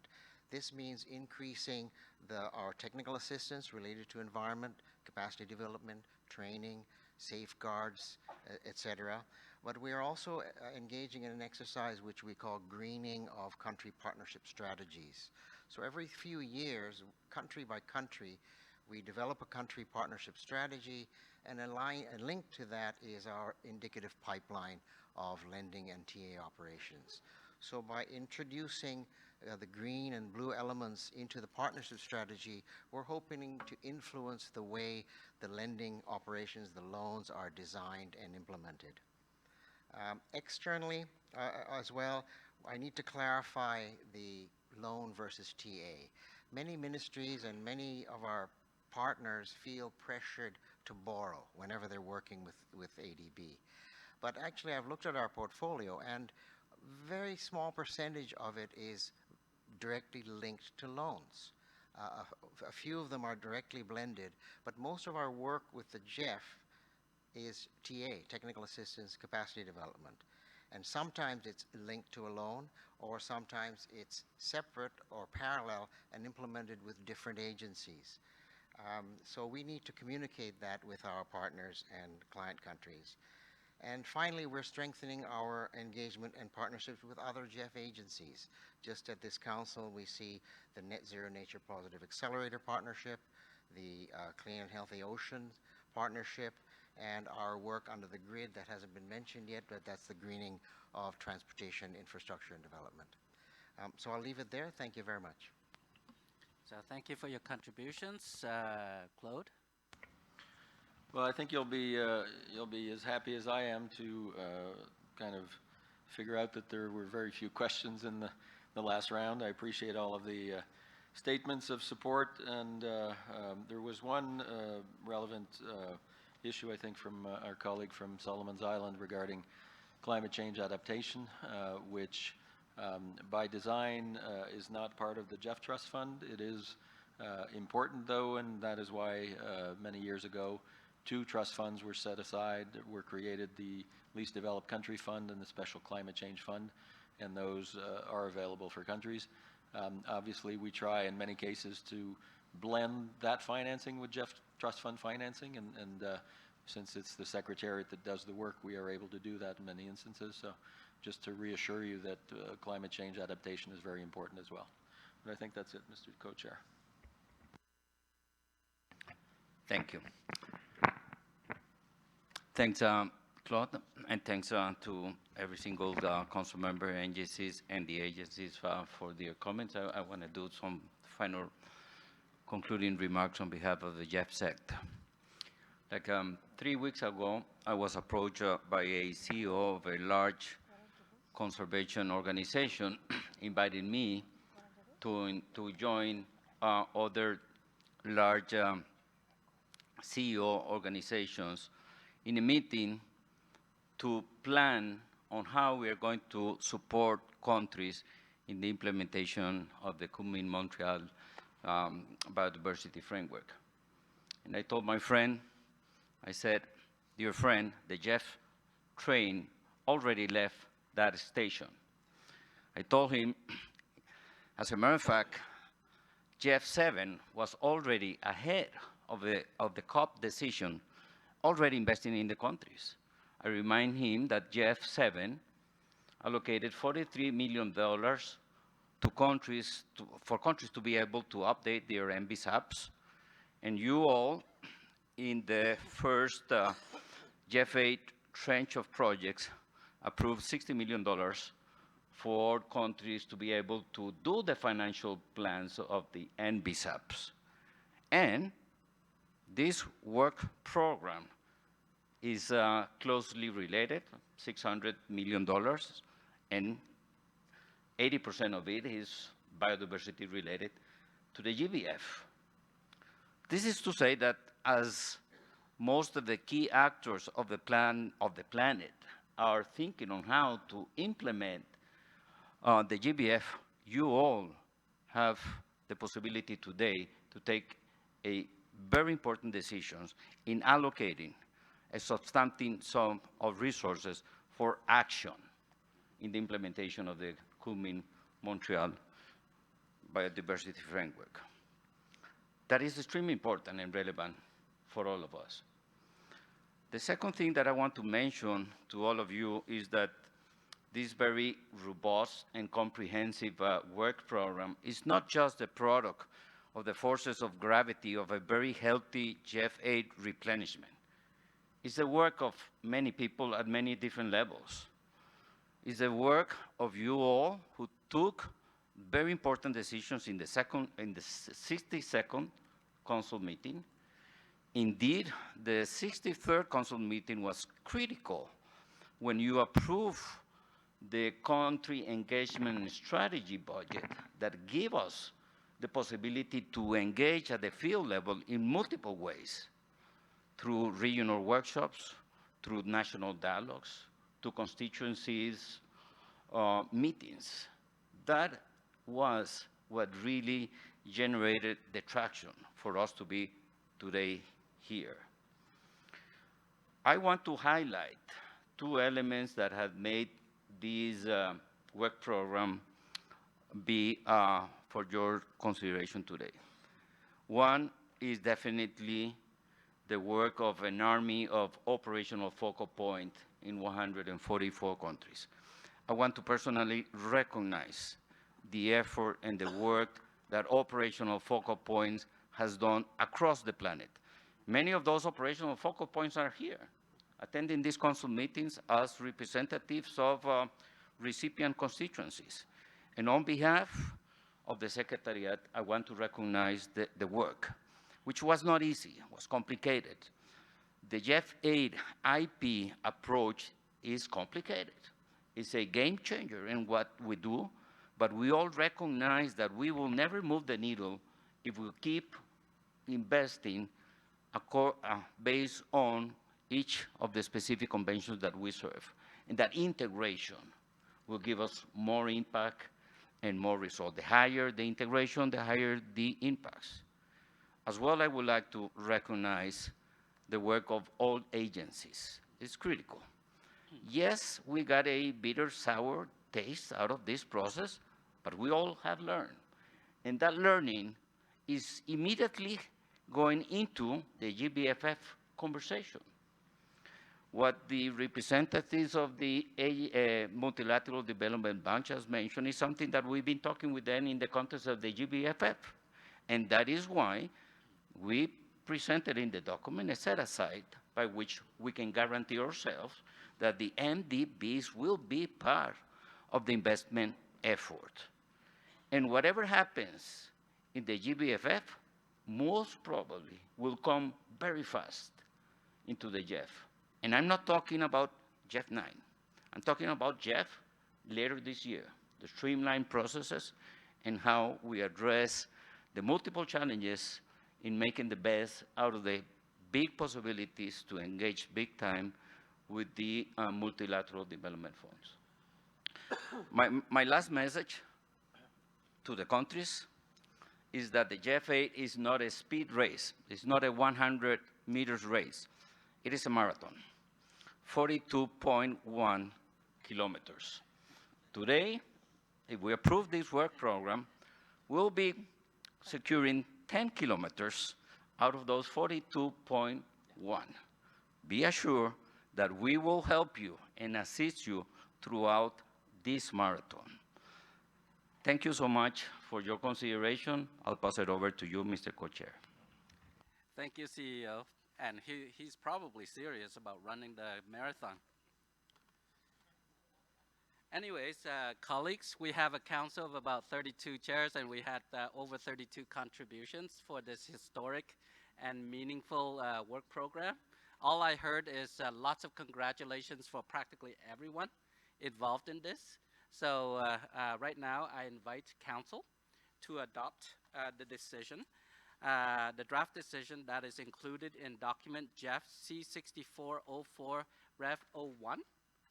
And as per usual, we just adopted, and then we'll revisit later during the week, and then we will look at the summary of the, is it the summary? The summary of the co-chairs. Oh, the summary of the co-chairs, and we formally adopt it then. Any comments with that? If not, we're going to move on so that we can go for dinner instead of having a lot of meetings. Next item.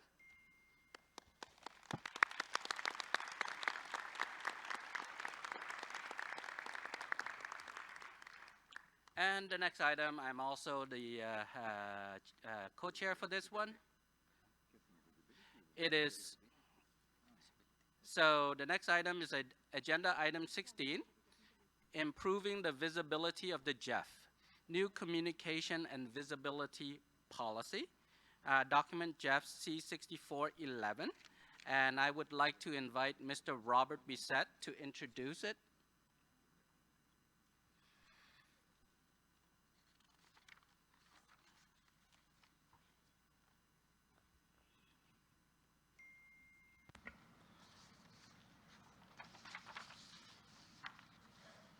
Thank you. Thank you, Co-Chair. Good morning. I was good afternoon. I had good morning, but we're in the afternoon now. Good afternoon, everyone. It's my pleasure to very briefly introduce this agenda item. The GEF has an existing communication and visibility policy approved by the Council in 2011. While that policy provides useful guidelines, a lot of changes have taken place over the last decade. We've seen the emergence of new communication platforms and tools and an evolving media landscape. At the same time, the GEF partnership and workload has expanded. I think the approval, the adoption just now of the historic work program is a very good example of that. there is also increasing demand from donors and others to show what the GEF does. In order to make the GEF better known and raise awareness about the unique and important role it plays, there is therefore a need to clarify and strengthen policy and guidance about how GEF-funded activities should be described and promoted across the entire GEF partnership. As described in the document, the proposed new policy, which benefited from valuable contributions from consultation with GEF agencies, and many of them are here today, and thank you for that, will have to do three specific things. One, strengthen the GEF's brand identity in a period when its mandate is expanding and help lay the foundation for a successful GEF-9. Two, support clear and consistent communication strategies across the GEF partnership to ensure that donors, recipient countries, and other stakeholders see the value of GEF-funded activities and initiatives. Three, create a more coordinated approach at the global, agency, program, and project level to better communicate the GEF's impact and results. The proposed new policy is supported by updated brand guidelines available on the GEF website, which describe how and when to use the new GEF logo. And it's lovely to see the logo behind us and already being used by many of you, agencies and other partners. We saw it actually on the visit to ARPA last couple of days, which was great, and it's been used elsewhere. The new GEF logo in publications, web pages, social media, and other public-facing media. Finally, the document describes the practical application of the policy, including specific requirements for planning, adherence, and contact with the GEF Secretariat. The recommended Council decision is set out on page 2 of the Council paper, and I'm happy to answer any questions and look forward to your comments. Thank you. Back to you, Co-Chair. So, colleagues, the floor is now open. Those who want to pose questions or have comments, raise their flags.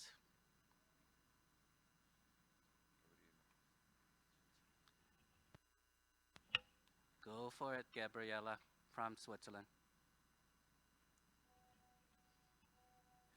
Thank you. Sorry, it's actually, I keep it very short. One, is the understanding correct that any expense related to the policy and its implementation will be covered by the designated budget item? And the second one is that we suggest to change the draft decision and change observe to implement, because it says the agency should observe the policy, which doesn't make sense in our view. It's actually the implementation. So it's a minor change in the decision. Thank you. Thank you, Gabriella. Is that okay? Yeah, the way we've done it, it's the existing project management cost under our agency fees, and yeah, I don't see any problem with the implement being that change. Yeah. So, Ben from the UK, and then FAO. Yeah, many thanks, Tom, and many thanks, Robert, for that brief introduction to move us on our way. Firstly, just to say we welcome the updated policy. I think this is long overdue, and with many changes in communication platforms and tools since 2011. We welcome recognition that this policy is aiming both at the global level, but also at the national and local level to raise awareness of the engagement of GEF funding in project delivery. Clearly, there's a need for greater recognition of GEF, given the implementing agency labeling on projects. One question, particularly related to the last paragraph 28, it says the GEF communications team will contact agencies or other partners to request a remedy when non-adherence to this policy is identified. How do we as council know whether this policy is being followed? And how does anyone know, in fact, if there's any non-adherence, if they don't know whether they're looking at the GEF project or not? Thanks. Thank you, Ben. FAO, and then Sano from the CSO network. Thank you, Tom. FAO welcomes the GEF's new communication and visibility policy and the GEF's efforts to prioritize and strengthen communications across the partnership. It is important that we have the right tools and policies in place to share our successes and messages of hope beyond the GEF partnership. This updated communications and visibility policy gives us stronger foundations to speak from while remaining flexible to accommodate the diversity of communicators across the partnership. Earlier this year, FAO hosted the very first communication retreat of the GEF partnership. We are pleased to provide the space to collaborate on communications across GEF agencies, environmental conventions, and executing partners. We are proud of the retreat contributed to the development of this new policy, and we stand ready to play our part in enhancing the visibility of the GEF's results. We look forward to carrying on this spirit of collaboration by adding our voice, harnessing our channels, and remaining committed to raising awareness of the solutions at the nexus between agriculture and the environment for a healthy planet and healthy people. Thank you very much. Thank you. Sano, CSO Network, and then Ali Mata. Thank you very much. On behalf of the GEF CSO Network, we welcome this new policy. During the last GEF 80 replenishment meetings and earlier, we also several times raised these concerns of the visibility of the GEF. And we are not very much convinced having a look to this policy because this policy mainly focused on the GEF family, GEF greater family. That means GEF agencies, governments, and who is implementing. But the GEF is not working for them. GEF is working for the people of the world who are at risk. So if we want to get them engaged, get them to know what is GEF, how it is working, what is the benefits of the GEF, or the GEF vision is, then we need to go beyond this existing mechanism. And for that, I think, as for example, we have newsletter, bulletin. So after certain time it comes up. And it is the interest only for within us. It is not the interest for the outsiders. So we should rethink how the interest of the other partners, other development agencies, other climate actors, they will be more engaged, they will be more interested to see this. Second thing, we also need to engage if we really want the world to understand the GEF, because this is the biggest facility, the biggest amount of money, and then where our visibility is the very minimum. So we should have some education-related mechanism that can facilitate the engagement of the youth, indigenous peoples, civil societies, other interested parties who are not the directly partner of the GEF. But we need to develop that mechanism that they will be interested in to learn what and how. So I think we need to review, and then we need to come up with a new innovative way, not just traditional way. I have only small questions to the communication department. Can you kindly show us at least 3 bullet points? What is new in this policy and what you did not have before? Thank you very much.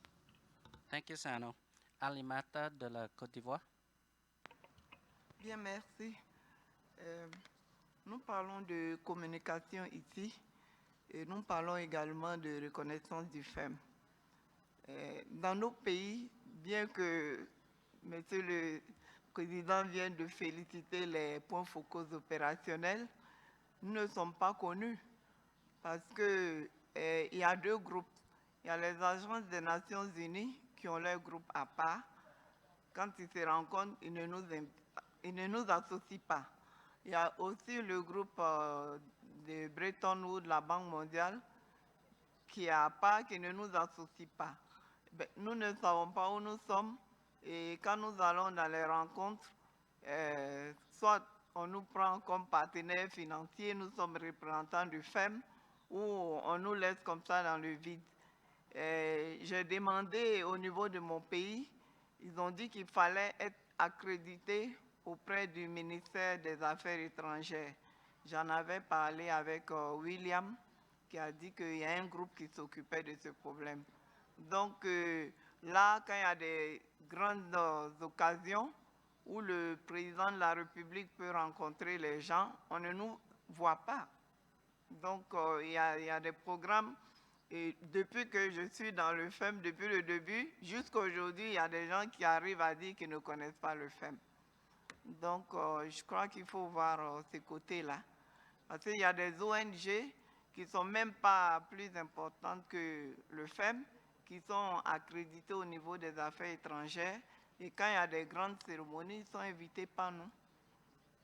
Merci. Merci beaucoup, Alimata.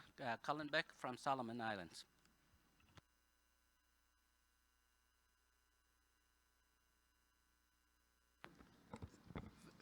Thank you very much, Co-Chair. Just to say that GEF has come a long way, and I think we have a good story to tell, and so I think we certainly would like to welcome the policy, but also the leadership. It is also about awareness. It's about flying GEF flag that we are doing something for the planet. We're doing something for humanity. This also hopefully will not only bring awareness to the populations that are impacted, but also leverage more money. I think it's good to put a face to some of the things that that is happening. It has a human face to it. So I think this communication is so important, and it not only keeps the conventions honest, it also encourages and strengthens partnership between donors and recipients. So with that, we support the communication policy. Thanks. Thank you for your support, Colin. Robert? Yeah, thank you, Co-Chair, and thank you for the various comments of support for the policy. You know, a couple of comments there. FAO, obviously from Solomon Islands, expressing support. Alimanta, you know, we're trying to sort of build up the sort of better contacts at the national level as well, which I think will be an opportunity to make activities better known at the country level. Sano, you know, what's new in this policy? I mean, there's a lot of, as I said in my remarks, there's a lot of developments. So we're trying to sort of focus a little bit more on how to make it a little bit clearer what agencies and project communication staff and program communication staff can do and should do, and the opportunities that are provided there. You know, the policy is an update, so it's not a sort of a radical departure from what we had before, but we're trying to sort of make it more practical, implementable for the modern era, and that comes, Ben, to your comment. You know, we don't have all the answers yet in terms of the actual reviewing and monitoring. As we build up the capacity to actually do this, as we establish more of the contact points on communication across the agencies, across the programs at the country level, that will give us a better insight into what's going on and be able to respond to questions as they come up and respond to them, and hopefully give feedback to Council and other interested parties. Thank you. Thank you, Robert. All I hear is overwhelming support for this document. So I would like to invite the Council to adopt the draft decision included in document GEF C6411. Going once? Gabriela. Sorry, with the small change of changing observe to implement. Of course, of Thank course. you. So with that word change, let's adopt, and let's go to the next historic moment. Over to you, GEF CEO. Thank you so much, dear co-chair. With this, we will go now over to agenda item number 5, the establishment of a new trust fund, the Global Biodiversity Framework Fund. I would like to invite my colleague Chizuru Aoki to present document GEF/C64/05, establishment of a new trust fund, the Global Biodiversity Framework Fund, that responds to the CBD COP15 request to establish a dedicated and accessible Global Biodiversity Framework Fund in 2023 that can mobilize and disperse new additional resources from all sources. Thank you so much, Chizuru. The floor is yours. Thank you, Mr. Chair. Good afternoon, colleagues. I have a short presentation to give on the establishment of the GBF fund. I have been requested to remind council members and colleagues that there are 2 agenda items on this particular issue. So this afternoon, I will present the first agenda item, which is on the establishment of the trust fund. Tomorrow, there is another agenda item on programming directions, which will also cover important issues such as resource allocation. So I kindly request colleagues to remember that this afternoon, we will focus on the actual establishment of the trust fund, including the governance, duration, as well as resource mobilization. With that, I don't know how I'm supposed to be starting this presentation, but oh, pretty. Okay.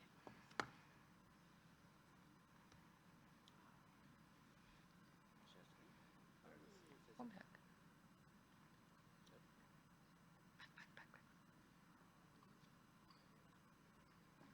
So do I do this? Thank you so much. Okay, so just to provide a very quick background, CBD COP15 was held in Montreal, Canada, under the Chinese COP presidency in December of last year. And there, parties adopted a very ambitious and historic Kunming-Montreal Global Biodiversity Framework, which we call the GBF. It includes 4 goals, 23 targets, and it aims to bring about transformation in our society's relationship with nature, and also to fulfill the shared vision of living with harmony with nature by 2050. Out of the CBD COP, there were some very critical and important decisions that came out. And let me just quickly summarize some of them that are of relevance to the conversation we have today. The GEF was requested to establish in 2023 and until 2030, unless the COP decides otherwise, a special trust fund to support the implementation of the Global Biodiversity Framework, and to complement existing support and scale up financing to ensure its timely implementation, taking into account the need for adequacy, predictability, and the timely flow of funds. The GEF was also requested to prepare a decision to be considered by the Council, which is in front of you, on the approval of the Global Biodiversity Framework Fund, with its own equitable governing body to be dedicated exclusively to supporting the implementation of the goals and targets of the GBF, and to approve these decisions at the next possible session of the Council, and ratification at the next possible session of the Assembly in 2023. And this is elected co-chair this morning highlighted this particular element. Basically, the timeliness of us to be able to respond to COP guidance is very important because there is fairly explicit timeline that has been put in front of us for the GEF to comply. The GEF is requested to also make arrangements to allow the GBS fund to receive financing from all sources in addition to ODA, to design and implement a simple and effective project cycle for easy and efficient access. So the document in front of you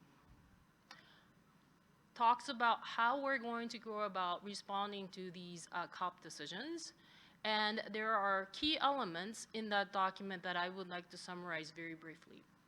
One is on the organization of the fund.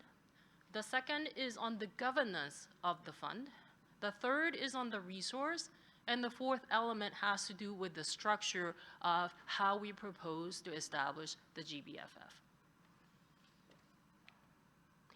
First and foremost, on the organization of the GBF fund, we are proposing the structure to prioritize timely fund establishment in 2023, and to do so within the GEF family of funds, which I will summarize in the next slide. And the fund will be based on GEF policies and practices with some flexibility to respond to specific COP decisions. And this is being informed by our precedent of having such mechanism to do so under the Least Developed Countries Fund and the Special Climate Change Fund. And these will cover governance arrangements to a certain extent, funding sources, project cycle and access in response to the specific COP guidance that I read out in the previous slide. We are also proposing to use current GEF agencies and the World Bank as the trustee. So this slide summarizes the organization of the new fund as the family, GEF family of funds. Many of us, most of us, all of us are familiar with the trust fund, the main GEF trust fund, which serves the CBD, the CCD, Minamata Convention, Stockholm Convention, as well as the Climate Convention. And that is a GEF trust fund, and the work program we just approved is out of this GEF trust fund. There are other trust funds that we have been entrusted to manage under the Climate Convention. And those include the Least Developed Countries Fund, the Special Climate Change Fund, as well as the Capacity Building Initiative for Transparency Trust Fund. These specific funds have been established by the convention, and there have been specific decisions and guidance provided to the GEF on the management and operationalization of these funds. Trust funds that serve the CBD, they're having the Nagoya Protocol Implementation Fund that was approved by Council, I believe, in 2010 or 2011. And the GBF fund that you see on the corner here would be the addition to serve the CBD as a family of trust funds that the GEF has been entrusted to manage and implement and support activities. So on the second element is on the governance. On the governance arrangements, we're proposing that the GEF Council is to meet as a council for the GBF fund, and it will be called the the Global Biodiversity Fund Council, Framework Fund Council. Let me try that one more time. Global Biodiversity Framework Fund Council, the GBF Fund Council. And this arrangement is also similar to what we have for the LDCF and SCCF Council, which is the governance body for the LDCF and SCCF, which are the two funds under the Climate Convention. Similar to all funds that we have, the consensus-based decision-making will be the basis upon all decisions that will be put in front of this particular council.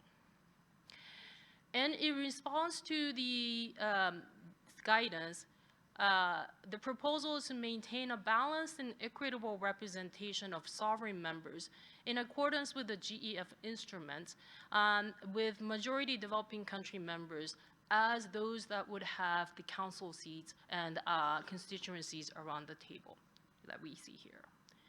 In terms of the decision making, similar to other funds, we're proposing double majority formal voting if consensus is not reached. Only if the consensus is not reached, and I believe that has actually yet to happen under the GEF. So additional elements of the governance.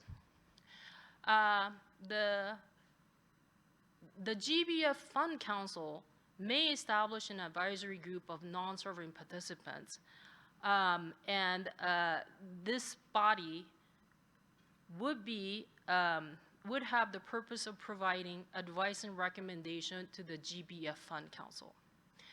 In addition, the GBF Fund Council may establish a subsidiary body which will include representatives of GBF fund participants, which are mega biodiverse developing countries, for the purpose of the provision of advice as well as recommendation to the council. We're also proposing an expanded list of observers, including the private sector, philanthropic and conservation organizations, indigenous peoples and local communities, youth groups, as well as women.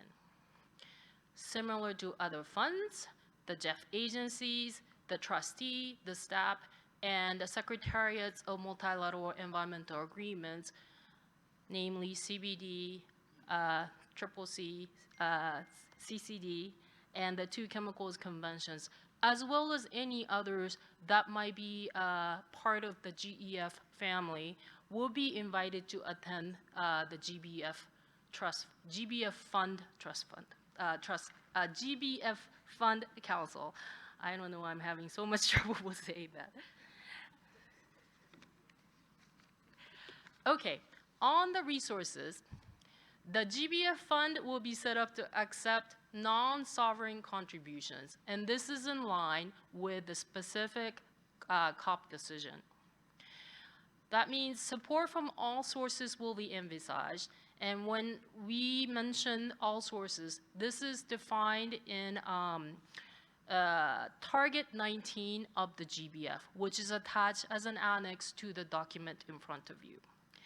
And there are policies and process requirements for non-sovereign contributions, which have also been summarized in the document.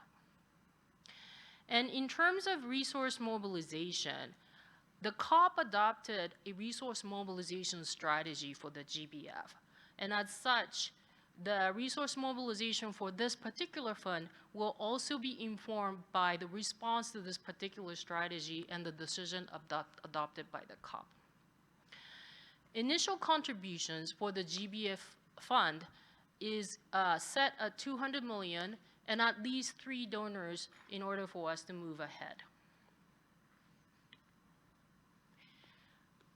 On the fund structure, as mentioned earlier, tomorrow there will be a programming directions presented to you. And that will be the program that will be included for the trust fund to support. There will be an option to add programs during the fund lifetime if such needs would arise. And what that means is it could be in response to specific COP guidance, as well as decided by the council. And through this structure, we're aiming for a flexible, nimble fund structure to be able to support parties. And the fund is going to be established to 2030, and with provisions to accommodate any future COP decision that might be provided to us in terms of the duration of this particular fund. This is a summary of consultations as well as briefing sessions that have been held since we received the decision coming out of Montreal. We've had 2 rounds of council consultations. We've also had a number of briefing sessions and consultations with the CSO, IPAG, GEF agencies, private sector, as well as a specific session with MDBs and IFIs.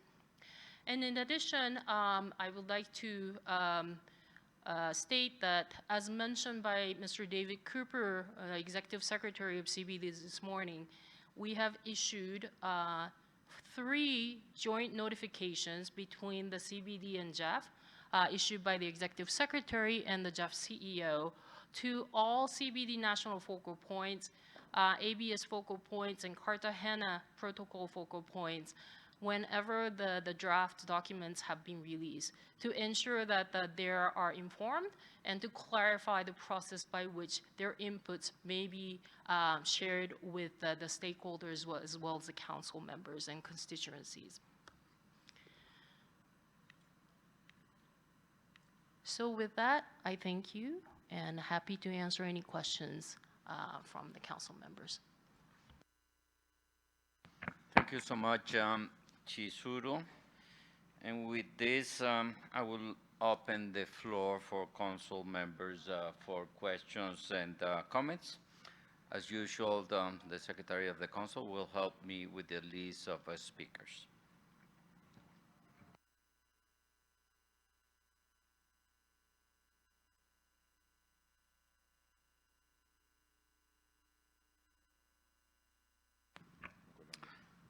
Colombia, please.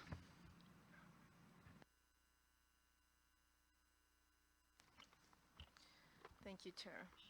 I would like to express my gratitude to Carlos Manuel and the Secretariat for your prompt response in initiating the design of the GBF Fund in accordance with the guidelines of the COP15 held in Montreal last December, where we collectively decide the establishment of the GBF Fund to be dedicated exclusively to supporting the implementation of the GBF.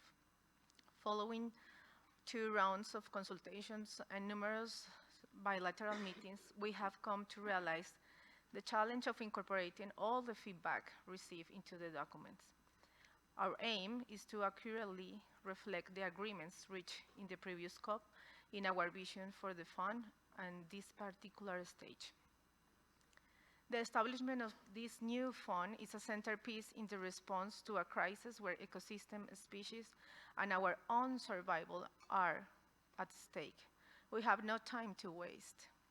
This demands immediately action route guided by the right decisions. Let us see the responsibility we have in front of us.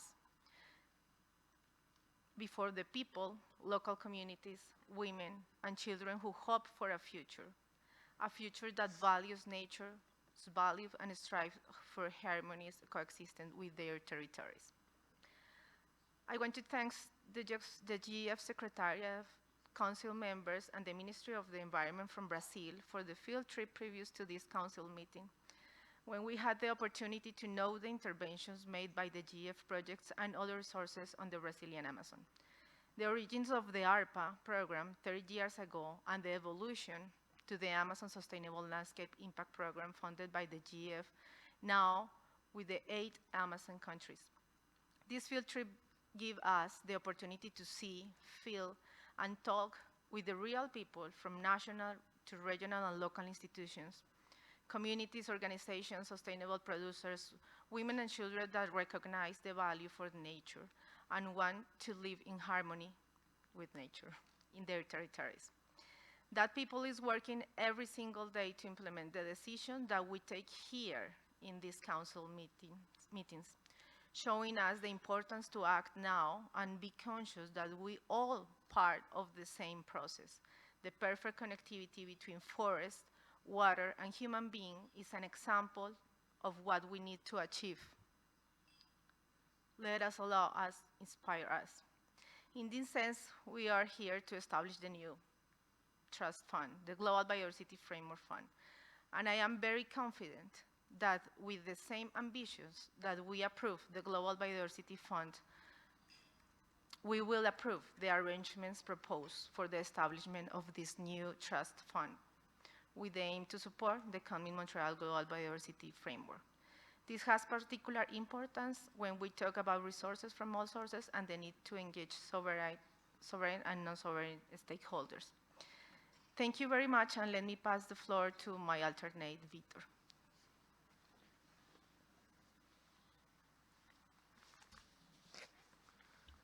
Thank you, Laura. Well, as this is the first time I take the floor, allow me to welcome you all to Brazil, even though you heard this from much higher authorities than me this morning. I'll just following on Chi's steps, which gave us a very concise and interesting context. Allow me to start by recalling the way that brought us here. So during the run-up to COP15, more than 70 developing countries, including Brazil, supported the creation of a multilateral fund specifically dedicated to biodiversity in accordance to Article 21 of the Convention. The proposal, as you all know, was opposed, and as a compromise solution, the COP agreed to establish a new fund temporarily hosted by the GEF, I think this is worth recalling, even though we are not here to debate what the COP has already decided. Just as we are not here to debate the targets of the GBF, we are here to make them happen, to turn them into reality, as our ministers of the environment and of the indigenous people so eloquently put it this morning. And that's what new fund is about. If we are to fulfill what we agreed upon in Kunming and Montreal, we need to design the GBF fund in a manner that responds to the COP's mandate, which is to decide on the approval of a GBF fund with its own equitable governing body to be dedicated exclusively to supporting the implementation of the goals and targets of the Kunming-Montreal Global Biodiversity Framework. I'm quoting from Decision 15 from the COP. You all know this very well. As biodiversity is unevenly distributed around the world, countries richer in biodiversity should have a greater say on the new fund, as they will be called to bear a greater share of the efforts needed to achieve the targets of the GBF, which are global in nature. This is how the 30% target will be achieved, with the efforts by the countries that host the lion's share of the planet's biodiversity. The GBF further stresses the need to prioritize areas of particular importance for biodiversity and ecosystem functions and services, as well as areas of high ecological integrity, of which I think the Rio Negro field trip organized in the last couple of days is one of a very good example. Therefore, we believe that assigning mega-diverse developing countries a bigger role in the governance of the new fund is critical, or shall we say fundamental, to enhance the responsiveness of the GEF to the Convention on Biological Diversity. If we look around this table, we'll see that we are at this very moment discussing the establishment of a fund specifically for biodiversity, and nevertheless, many of the mega-diverse countries in the world, many of the countries that will carry most of the work needed to achieve the GBF's targets, are not even at this table. The Democratic Republic of Congo has the world's second largest tropical rainforest area and offers an exceptionally large diversity of biomes and ecosystem. It's not here. Indonesia has the third largest area of rainforest and is home to an impressive share of the world's species, and nevertheless, it's not seated at this table. Same applies to Peru, the Philippines, and others. So if you really want to achieve the GBF's goals, it's crucial to engage the countries whose actions will help us achieve these goals. And those countries, to be fully engaged, need to be represented in a way that fully reflects their role and responsibility. Allow me to take this opportunity to address the allocation of the new fund's resources, even though this is part of a document on programming directions for tomorrow. I'm sorry, Cheese, but I think it should be appreciated as a package regarding the new fund. The last time this council agreed on distributing resources devoted to biodiversity was 1 year ago. The GEF 8-star allocation from biodiversity reflects this agreement. That was prior to the establishment of the Kunming-Montreal Global Biodiversity Framework, which brought up new obligations. Therefore, if we are to make changes to the last time we discussed resources allocated to biodiversity, we should devote more and not less funds to where global environmental benefits are expected to be produced, and that is where biodiversity is. I mentioned earlier that the GBF brought up new obligations. We understand that this includes obligations on the mobilization of resources to developing countries as well. The GBF fund will provide an indispensable tool to help us achieve Target 19A and enhance implementation of Article 20 of the Convention.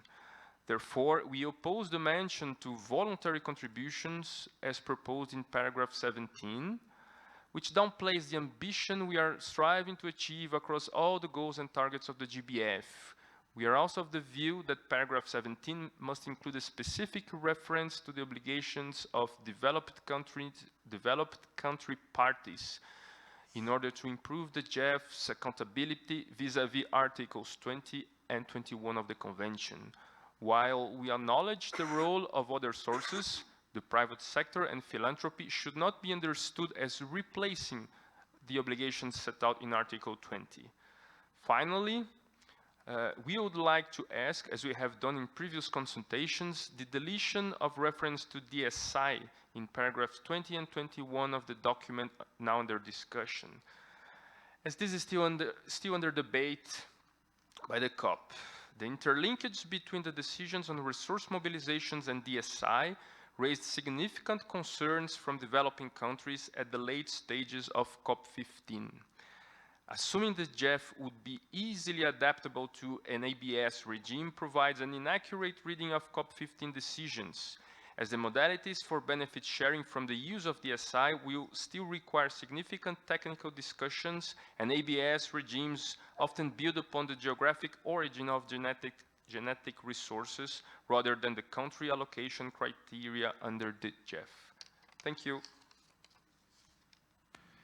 Thank you very much. Give the floor to Sana from the CSO network. Thank you very much. On behalf of the GEF CSO network, we appreciate this new fund because we know that globally, if we look at 10 years, 20 years, 50 years back, then we understand the level of the extent of reduction of the facilities of the biodiversity, the risk increasing level. So this fund, we wish that it will make significant contribution to reduce the gap. What our CEO at the morning session, opening session, he told that to reduce the gap, and we believe that it will make it happen. We also want to see, if we want to make it happen, then we need to know from where we start and where we go. To make it happen, I think that we should have scientific research, value chain related and quantitative baseline. If we don't have this scientific research, today we have technology, we have AI, we have cloud system, we have a lot of opportunities. If we don't have this scientific research, after 5 years, after 10 years, we will not know from where we started and where we have. And what we wanted to do and what we achieved, we cannot quantify. So if we want to make this quantifiable mechanism, then we need to have this scientific research, and we recommend to include this issue, scientific research issue, into this fund. Every project, there is a particular target area, and this research should be that particular target area, not the everywhere. So it is doable, and one objective should be focusing on that. Second part, relating to monitoring provision, and where we can also include the AI and cloud system to get the real-time data. Because every day the protected area is reducing. There are many causes, we are not going there. Every day the protected areas are reducing, the population are reducing. So if we want to know what is their real progress, then we need to know the actual data, not just hypothetical data. So we have to consider this, we have to take these opportunities, all those updated technical capabilities we have in hand to use it. Coming back to the objective of the Global Biodiversity Framework Fund. So it nicely tells, I quote, to catalyze, enable, and galvanize urgent and transformative action by governments and subnational local authorities with the involvement of society. Very good. We need to know to what extent you will involve the societies, civil society groups, because the overall global perspectives of these biodiversity protected areas, gap is increasing. If we want to reduce the gap, we need to do something meaningful, very much innovative, very much measurable approach. And if we don't have it, then time will go, fund will go, and gap will keep increasing. So we need to see how it works. Objective 2 tells that at all levels, the action and result-oriented and aims to guide, promote at all levels. So action, it is only with the government. Can the government do everything at its alone? Why we are not engaging civil society, indigenous peoples group, youth, all those actors who are really contributing more meaningfully in these areas? Why we don't give them the opportunity to implement the project as well with the government? Because our overall aim is to complement and to add values. What in the morning, Honorable Environment Minister of Brazil, she pointed out, the human, social, and environmental values. If we want to do that, we need all actors to be on board with responsibility. Without particular responsibility, there is no accountability.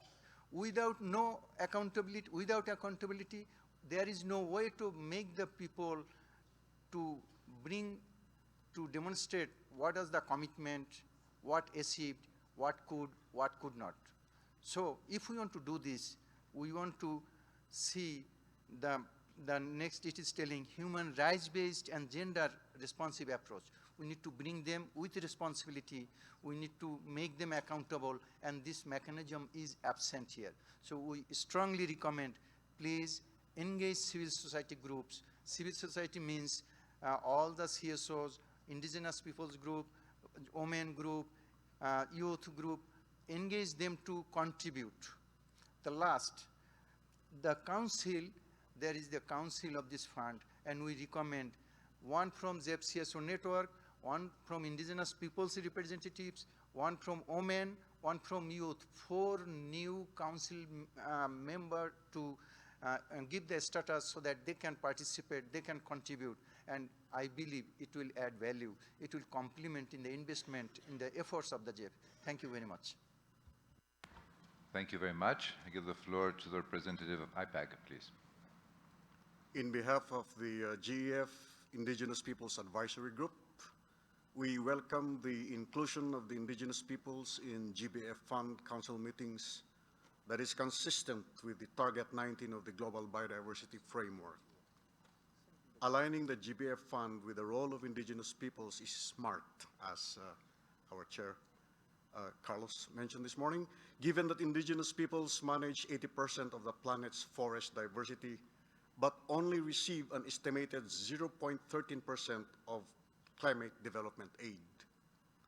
The GBF Fund is highly significant, given that historically, funding to indigenous peoples often come as small-scale, short-term grants channeled through intermediaries not identified by indigenous peoples and resulting in inadequacies in indigenous peoples' long-term visions for culturally self-determined development. We emphasize that living in harmony with nature, that the global community seeks to be embedded with by 2050, has long been a lifestyle of indigenous peoples and their communities.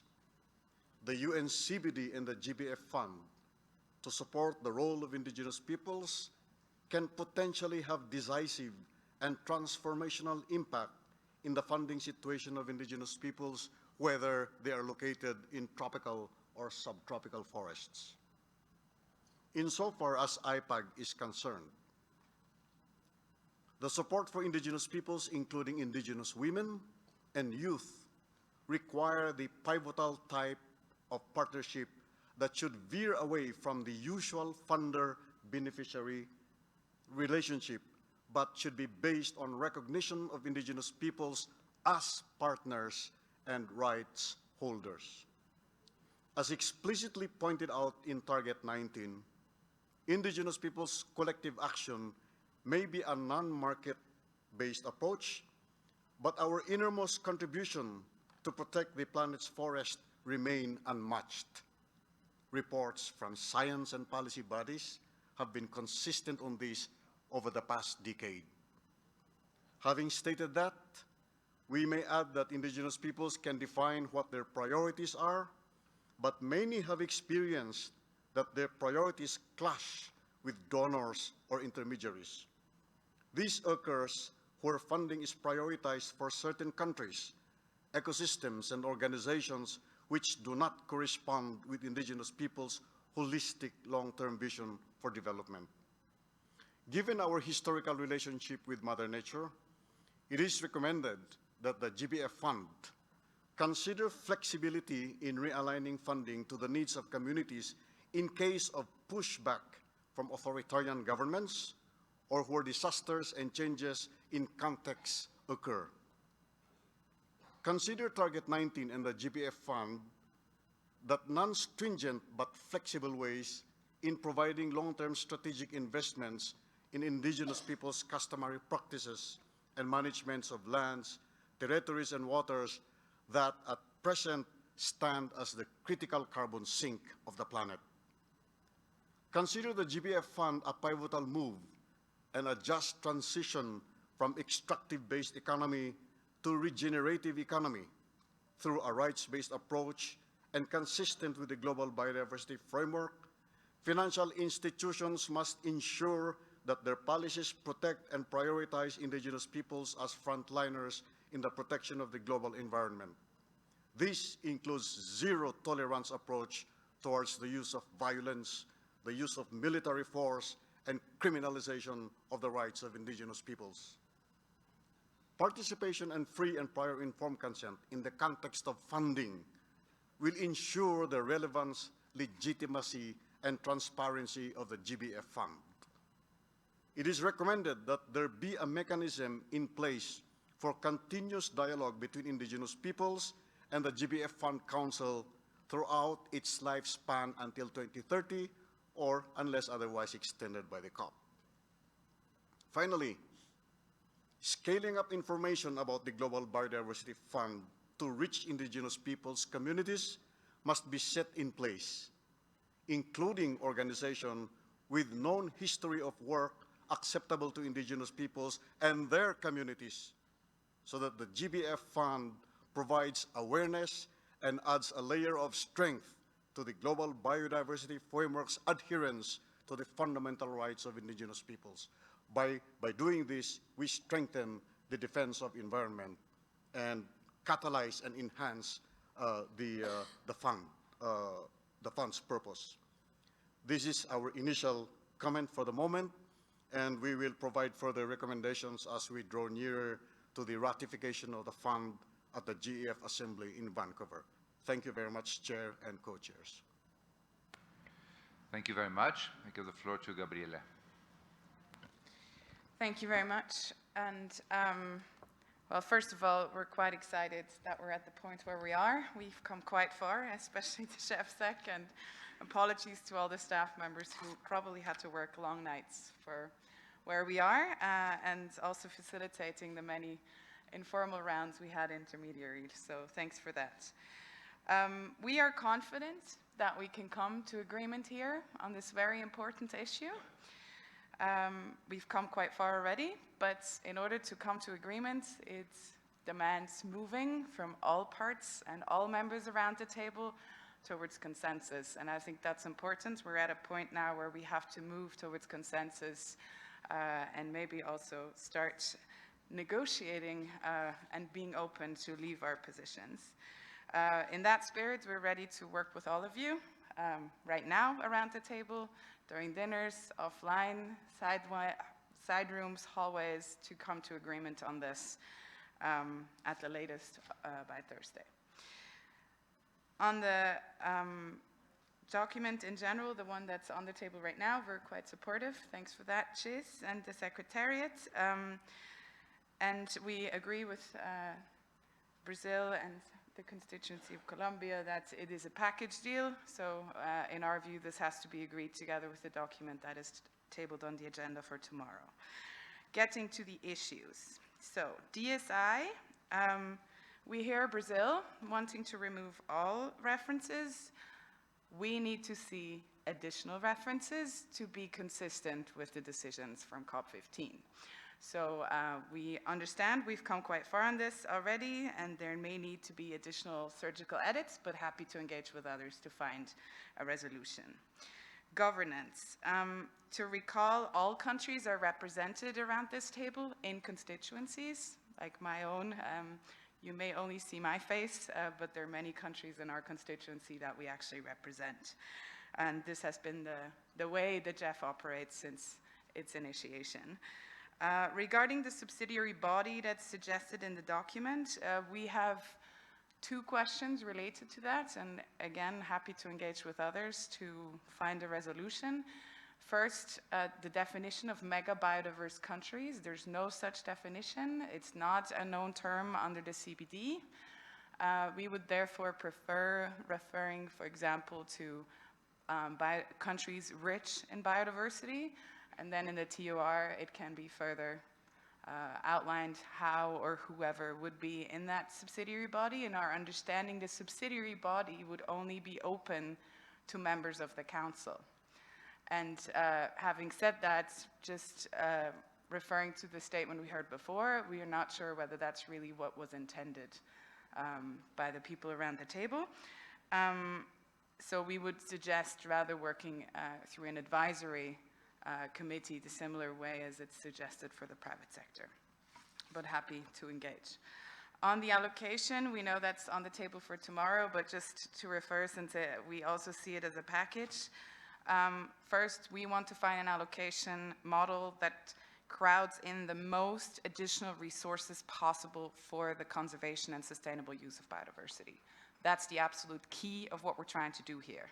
And under that understanding, we need to see a higher share of IFI programming, and we also need to see a stronger focus of the scarce concessional resources we have on the most vulnerable.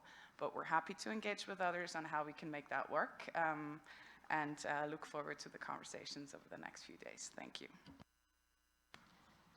Thank you very much. May I give the floor to Jiz for comment? Thank you so much. And thanks for these initial sets of comments, and I am sure there's additional perspective to share or to be shared around the table. So comments received from Colombia and also Brazil, thank you so much. And just to provide some response, in terms of the inclusion of the subsidiary body, this is in recognition to some of the comments received from your constituency, as well as also supported by others, on the role of certain countries that do have significant biodiversity within your countries. And what we have done is to basically suggest that there could be a possibility, there will be a possibility to establish a subsidiary body that would include representatives of countries that would be mega biodiverse. Also noting what Gabriela just from Switzerland just said about the definition on what that might entail. And you may also notice that the paragraph 46 of the document in front of us also talks about and makes a reference to the programming directions, and that is the biodiversity is not evenly distributed across the globe, and some areas do have greater potential to contribute to global biodiversity benefits than others. So what is being put in front of you is the opportunity for subsets of countries that would have potential to contribute to the global biodiversity benefits significantly. Also taking into consideration comments, I'm sure we will hear from others. In terms of the questions related to DSI from Brazil, what is remaining in the document in front of you is basically factual information that came out of the COP decisions. And it is actually pretty clear that the resource mobilization decision does include multilateral mechanism for benefit sharing as one of the options to mobilize additional international resources, which is obviously part of all sources that the GBFF would need to take into consideration. So we're not including in here any language that may be considered to prejudge any future decisions and deliberations that the COP might have on this particular issue, noting that COP16 will have further deliberations on the DSI. So it is up to the parties in COP to decide on that one. What's referenced in the document is purely information that has been already agreed upon vis-a-vis the resource mobilization. Sano from the CSO network, thank you so much for your support. We do agree scientific data is very important for the decision making. Just want to highlight that the fund, as well as the advisory body function, the observer functions have been expanded to enable more robust engagement of stakeholders, including civil society, but indigenous peoples, women, youth. So we do think that there is a good opportunity for the council to hear from and to be informed by a wider, more robust set of stakeholders. And we do think this also touches upon the issue raised by IPAC, in a sense that in addition to the indigenous peoples as well as civil societies as part of the beneficiaries, it's important to make sure there are roles in as well as inputs to the governance side and being recognized as stakeholders in the decision making. So we want to sort of highlight that what's being put in front of you is done with that consideration to really have articulated roles for the as observers for the new council to be established. Thank you, Gabriela, for your kind words. I take note that you may need to see more on the DSI. As you suggest, I think at this point it would be good for those around the table to come to a consensus on this issue, as well as any other remaining items, including the subsidiary bodies. In terms of what might constitute the mega biodiverse countries, similar in spirit to the observers for indigenous peoples and others, what we would propose is that that would be defined or at least informed by the process under CBD and the engagement of stakeholders in the CBD process. So that was what we're envisioning. But ultimately, what would be the terms of reference as well as members? Those items will be decided by council in line with what has happened with these, for example, the private sector advisory body. That was another advisory body that was constituted on the GEF council. So at this point, there is no specificity, if you will, in what might be considered under the mega biodiverse developing countries. Just to note that this is to be clarified further and also be informed by the CBD process. Thank you so much. Thank you very much. Next is Juliette, followed by Rajendra.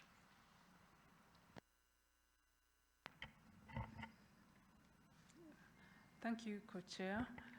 We have an opportunity to reverse the narrative. A lot of studies, publications have been made around the massive decline of biodiversity, and I'm very happy to be part of the council that is looking forward to endorse, or is it endorsing? I don't know the right word, but to approve the establishment of the KMGBF. So from a least developed country perspective, it had better come with a simplified access modality embedded in it, because if that's not the case, then it might not be so easy for us to access these resources. Yet my constituency, and I'm sure other countries, are very keen to see that the 30 by 30 is actually a reality. So we are also welcoming the idea of having the private sector, the philanthropist, as part of the sources of funding to this fund. Again, for us, this is added. It's an underscore that the resources that we have are not enough, and this is again an opportunity for us to tap into the different sources of monies from the private sector. Now, especially that we actually want the businesses to be to make sure that they are part of biodiversity conservation protection.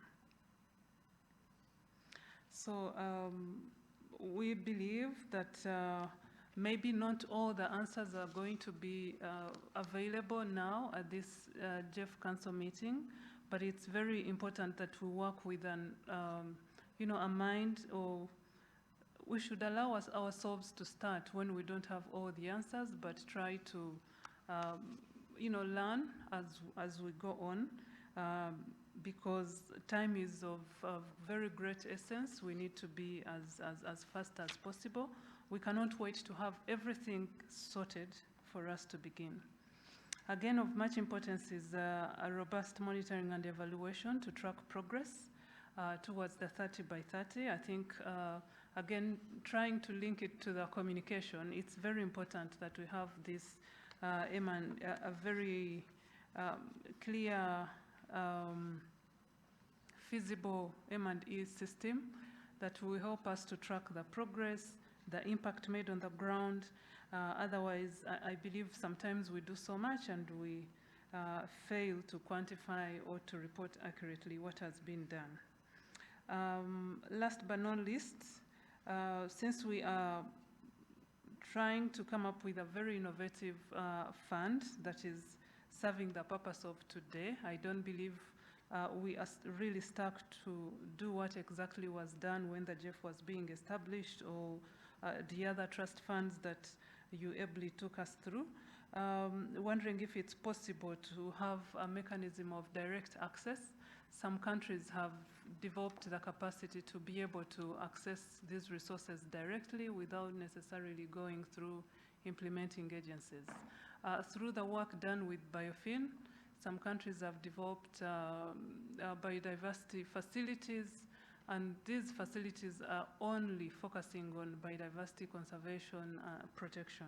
So if this could be considered as part of what can be discussed, my constituency would be glad to contribute in this regard. Thank you. Thank you very much. Rajender, followed by Annette. Thank you, Chair. At the outset, my compliments to Juno for the presentation, and to the CEO of GEF and entire GEF team for putting up this entire set of documents together for conducting the consultation rounds beforehand. And that is where we are. Even if we disagree on many points, we still agree on many other things. I would begin with a verse in Upanishad which says that, and which goes with the entire motive of this. Ayam nij paro veti ganana laghuchetasam udarcharitanam tu vasudhaiva kutumbakam. And it means that this is mine, this is others. This is a thought process of narrow-minded people. For people with a broad-minded, for people with a global outlook, they feel that entire Earth is a family. And that's the G20 motto: one Earth, one family, one future. All of us are interlinked, our future is interlinked, intertwined. Therefore, there is need for us to find common grounds amongst all the differences. This subject is very close to our national goals. It is close to our context, and it aligns with our culture and heritage. In the morning, when someone rises from the bed, the first thing he says in India is going down to Mother Earth. It says that Mata me prithvi putro aham prithivya pad sparsham kshamatva me, meaning thereby, oh Mother Earth, you are my mother, I am your son. Please forgive me for even stepping on you. So that is how, and that is where the goal, the final goal of harmonial existence with nature would lead us to. This also aligns with the principle of this mission life, which was announced in COP26 in 2021 by our Prime Minister, with focusing on human behavior and individual behavior to focus on environment conservation, wherein entire biosphere reserve and the focus is to change from the dispose and use culture and go towards the circular economy. It is in this context that I welcome the formulation of a biodiversity fund. However, on the governance issues, resource issues, I echo the sentiments expressed by my counterpart from Brazil, Vitor, wherein we expect a greater role for mega biodiverse countries. Even if we disagree with the definition of mega biodiverse countries, we know that there are biodiverse hotspots, there are threat areas, there are concentrations of biodiverse ecosystems, and we need to focus on them. It should not be a mere political statement, but rather a global truth wherein we all should agree. With this, coming back to specifics, we have 3-4 points which I would raise the general principles, that there is need for inclusion of mega biodiverse countries into the governance mechanism with a clear-cut defined role so that we reach our target. It should not be just a statement, but we finally reach those places. Unless we give adequate space in governance and implementation, it will be difficult to reach those high targets. Second is selection of observers on the GBF Council. We welcome a partnership with the CSO, the indigenous people, the youth and the women. It's a very welcome step. However, we have our reservations on giving governance role to non-sovereigns, and we feel that observation and partnership is a welcome, but that's a no-go territory. With respect to fund allocation and actual implementation of the project, we feel that, and as has been said by CBD Observer, that there is need for a scientific research, there is need for scientific, quantifiable, verifiable target setting, and the interventions should accordingly be targeted to those areas, those hotspots, those places where there is, depending upon the complexity of biodiversity, the threats to the biodiversity and biospaces, and the level of investment and the funding and finances should commensurate, to the need, rather than leaving it to individual agencies and countries to come up with the projects and then doing the patchwork. I think we should have a clear-cut pre-goal setting, where is and what is required. Another thing is that with respect, and coming back to specifics, I have a long list of suggestions on specific points, since our government is still deliberating on various issues. I hope that we haven't cast it in stone and there is still time to come back on that. So we will submit those specific interventions to you soon. But on the broad principles, these are the broad issues which I needed to submit. I hope that we will finally reach a consensus on the common issues and we'll reach some common goals. And finally, the spirit of this entire process would take prevalence rather than the individual country issues. With these words, back to you, Chair. Thank you very much. Annette, followed by Stefan. Okay, thank you very much, Mr. Co-Chair. I'd like to thank the GEF Secretariat and all the people involved very, very much for the tremendous amount of work you did, the progress you made. I think it's exceptional to actually have reached this point after only a couple of months of thinking about that, negotiating, getting more information on board, etc. And really want to congratulate you on that. It's fantastic.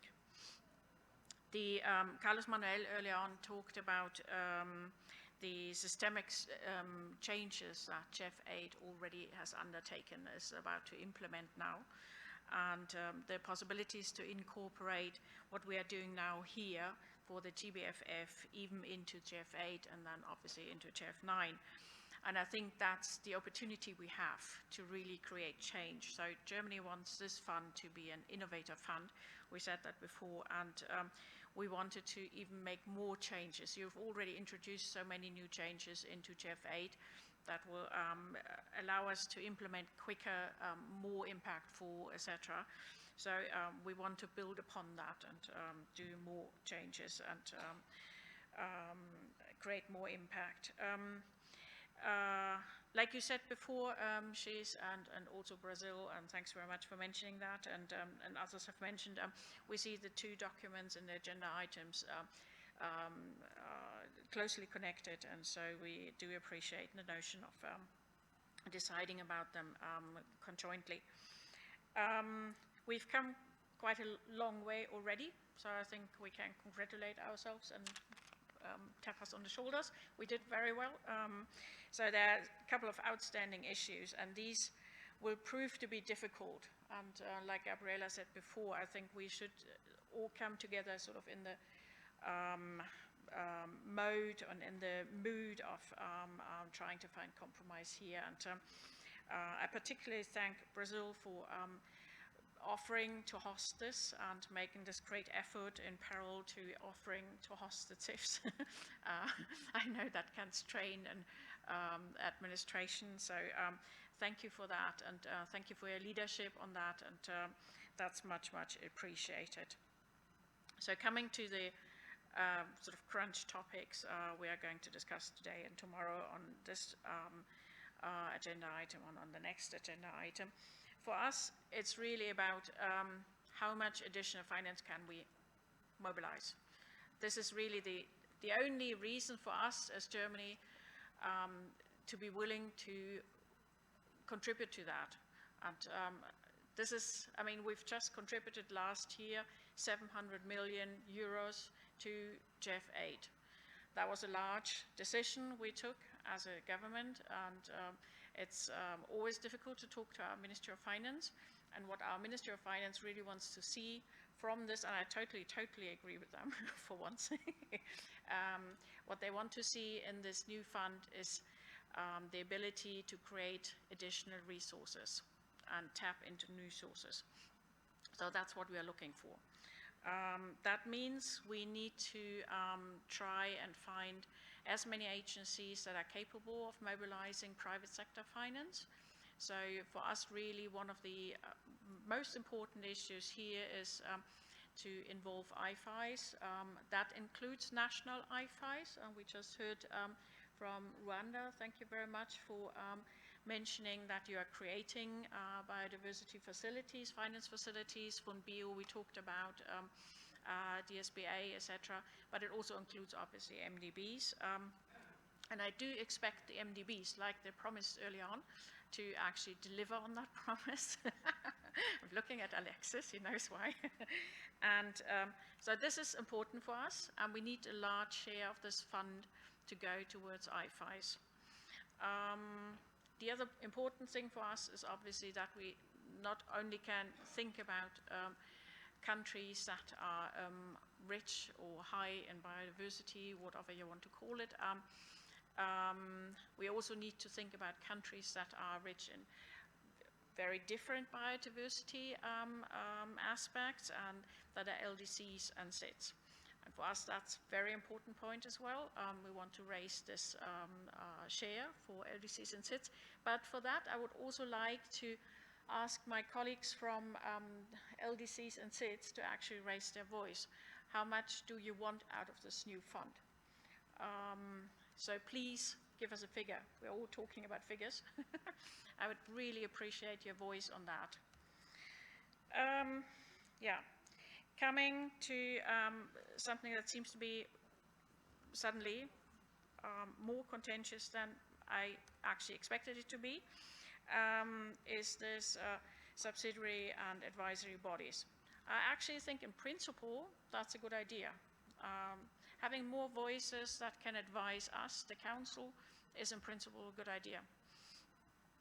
What I don't want, and I'm being very, very frank here, I'm German, so I'm allowed to do that. What I don't want is, I don't want to replicate CBD discussions within GEF. GEF is different and has a different way of cooperating. We're a collegiate body, we discuss things and we decide together. And I want to keep it that way because that makes sense. We are all in a crisis, we need to move fast. We can't spend our time with useless discussions. So when we think about subsidiary bodies, as I said, in principle, I think that's a good idea, but we need to come up with a version of that that makes sure it's actually advising GEF, GBF Fund Council, and it's not, and it has a specific mandate to do so, and nothing more. And then it's useful. So with that, another important, it's a technical point, but it's so important for us. It's extremely important that the fund has a high climate relevance. So I guess that's for most around the table here from donor countries. So if we would like to know what imputed share a realistic GBFF might have and if there's some sort of figure already available or not. On this rather technical note, thank you very much for listening. Thank you very much. Stefan, followed by Kulekani. Thank you, Chair. My name is Stefan Sieski. I'm the new council member for France, and of course, I'm going to speak French. Bonjour à tous. C'est pour moi un grand plaisir et un grand honneur d'assister à ce premier conseil du GEF. Tout d'abord, je voudrais remercier le secrétariat pour cette proposition et notamment le remercier aussi et le féliciter pour le processus. Ah, sorry.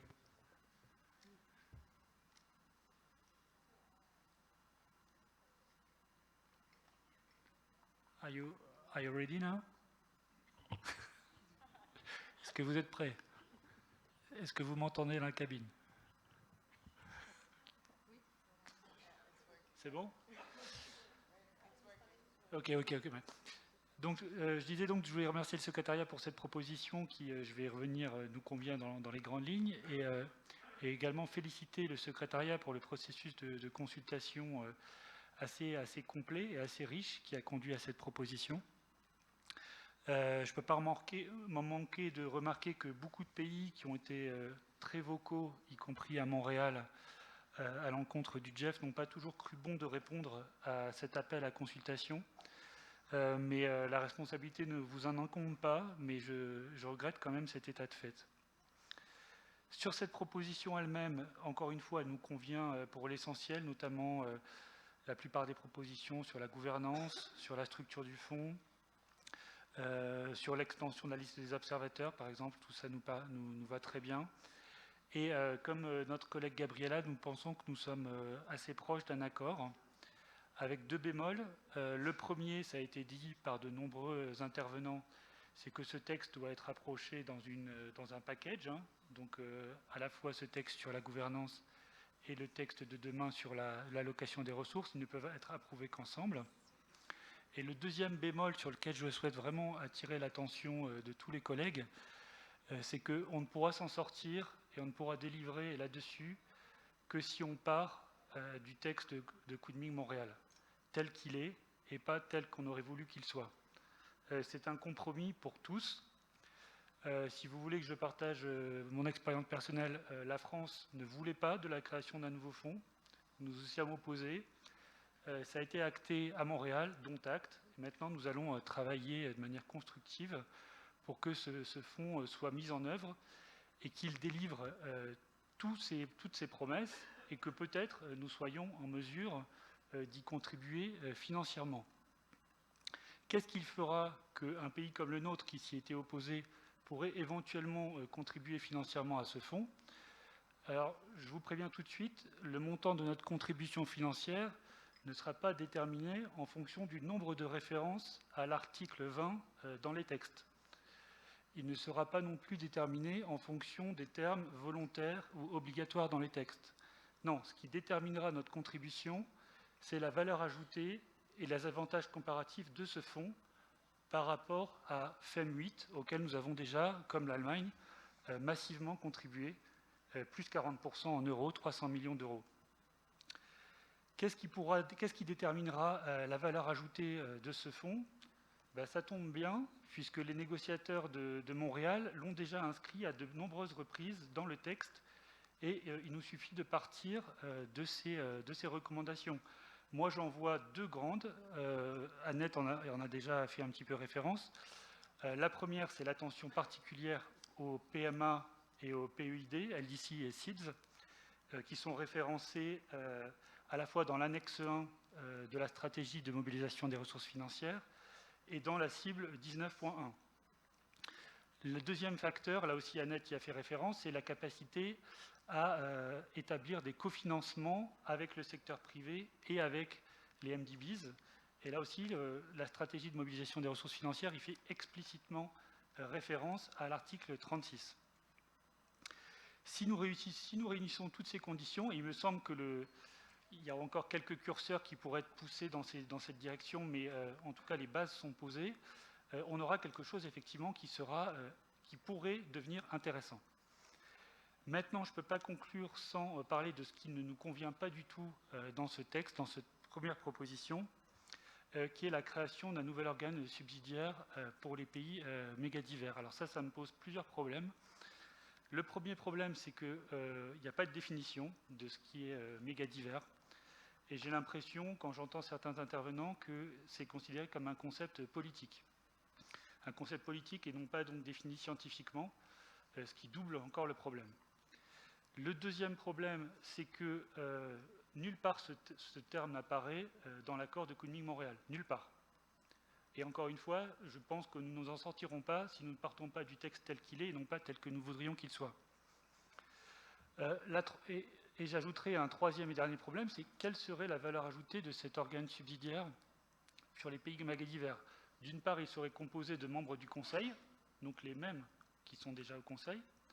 Et d'autre part, pourquoi les méga divers et pourquoi pas un autre groupe de pays, sachant que la Convention de Kunming-Montréal ne traite pas simplement des problèmes de conservation.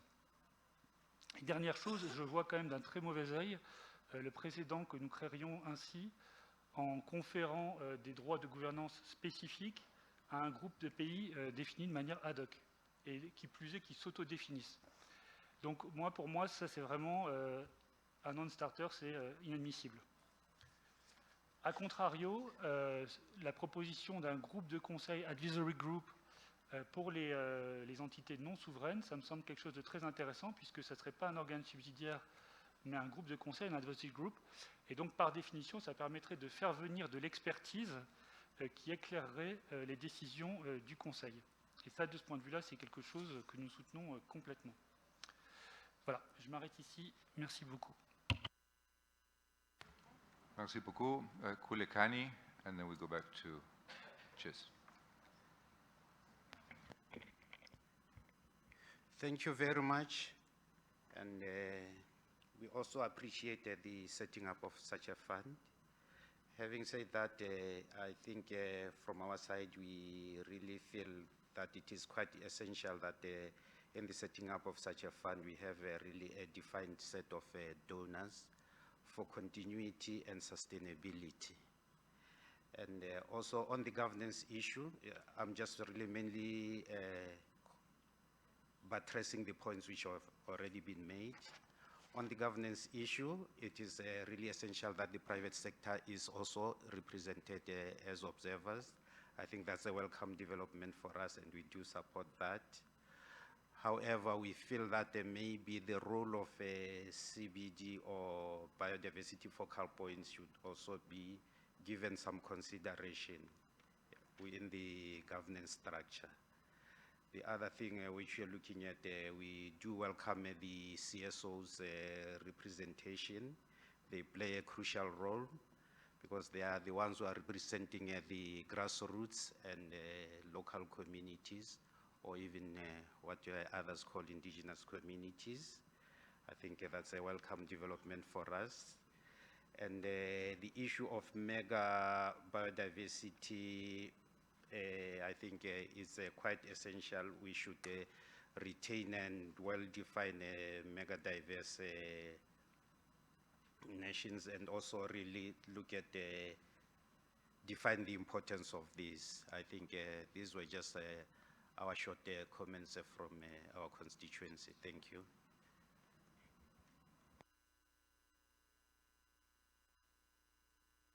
Thank you very much. Cheers, please.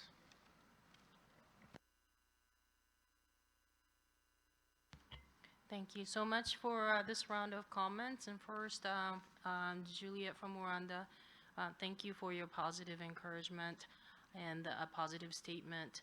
And we do agree that the LDCs will have a critical role to play, obviously, in the success of the GBF as well as implementation of this fund. And we also do agree that the robust monitoring and evaluation is very important to make sure that the support that's being provided is being tracked as well as accounted for. And in terms of your comment on the direct access, currently the fund is being set up to utilize the existing GEF agencies. There are 18 of them. And I do think there should be opportunities to engage with quite a number of national as well as local entities as executing partners, so that they will have a very direct and significant and substantial role in the implementation of actions on the ground. And comments from India, thank you so much. And we do hear your comments on the governance as well as your alignment with comments made by Brazil on this particular issue. The selection of observers, we do also appreciate your positive response on the number of them. We do hear your reservation on the private sector. I do think that there is quite a number of support for the inclusion of private sector and non-sovereign contributors to the discourse of this particular fund moving forward. So I think this is another element that would also need to be clarified further. And we also do think the science-based approach to the characterization of priorities as well as interventions would be very important. And then from Germany, thank you for the acknowledgement of the work that's been undertaken and also consultations and the importance of the systemic change. And thank you for also highlighting what you would need to see for the fund for you to potentially consider contributions. And I think this is very well noted, as well as, in particular, the importance of the LDCs and CIS and other biodiversities, as well as the inclusion of IFIs moving forward in the programming elements, so that this whole notion of trying to really have leveraging of the support that we could be provided through this fund could be realized through these partners. And thank you also for your comments on the subsidiary versus advisory body in terms of the provision of advice. Again, there seems to be some, difference of comments that I think I believe that among there should be a consensus as well as resolution on this issue. Thank you for very good feedback from France in terms of and thank you for letting us know that you do agree on the overall framework, and also highlighting some additional elements that would need to be taken into consideration. And I do hear you that this is going to be a package deal, and obviously we also heard from Switzerland, so we will see how that goes. And in terms of the question of the mega biodiverse, as well as the definition of this, again, how we end up in terms of having opportunities for subsets of stakeholders to be engaged. What we have put in front of you is a reflection of feedback as well as comments that have been received in the consultation so far. And I think at this juncture between now and very soon, I'm confident that there should be a resolution as well as a consensus as to how we move forward in terms of the terminology, as well as what would specifically will be defined at the end of the day by the council in terms of the membership, as well as the specific functions of the bodies if they were to be included in the governance arrangements.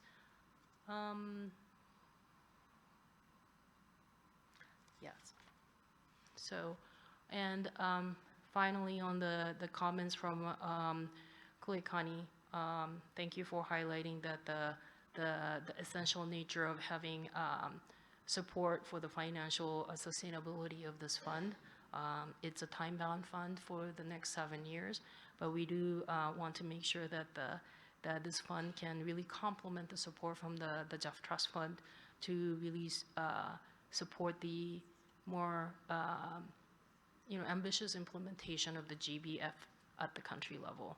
And thank you also for the support for the private sector engagement in this particular observer governance arrangements. I think that's it from my side. Thank you. Thank you. Okay, so we go to the next group of 5 speakers, starting with Hongxia. You have the floor, followed by Laura from Mexico, Central America, and Venezuela. Thank you, Co-Chair. We appreciate GEF's timely response to the decisions of COP15 and great efforts in preparing for the establishment of the GBF Fund. As a COP15 presidency, we are willing to work with all parties to turn the consensus into action and set up the fund as scheduled. To put today's discussion straightforward, I'd like to share my 2 sets of comments. First, on the financial resources. While we all agree that the GBF Fund will welcome contributions from all sources, it is important to distinguish the different natures of contribution from a variety of resources. As the GBF Fund serves as a financing mechanism for the Kunming-Montreal Global Biodiversity Framework, it should comply with principles of the Convention and the Target 19, because there is no ambiguity in terms of the nature and the scope of contribution when it comes to Article 20 of the Convention, and there is no consensus explicitly expressed in the COP15 decision that the GBF Fund should come in the form of voluntary contribution. So I think in this regard, we would suggest to revise in paragraph 17 in line with the convention and the target and 19 in the framework. A list. I have a revised sentence. Says as the GBF Fund is intended to receive financing from all sources in accordance with Target 19 of the framework, such as developed parties to the CBD in accordance with Article 20 of the Convention, other parties including developing parties, private sectors, and a philanthropic organization. A list in the form of voluntary contribution and the first sentence of paragraph 17 should be deleted. Second, on the governance.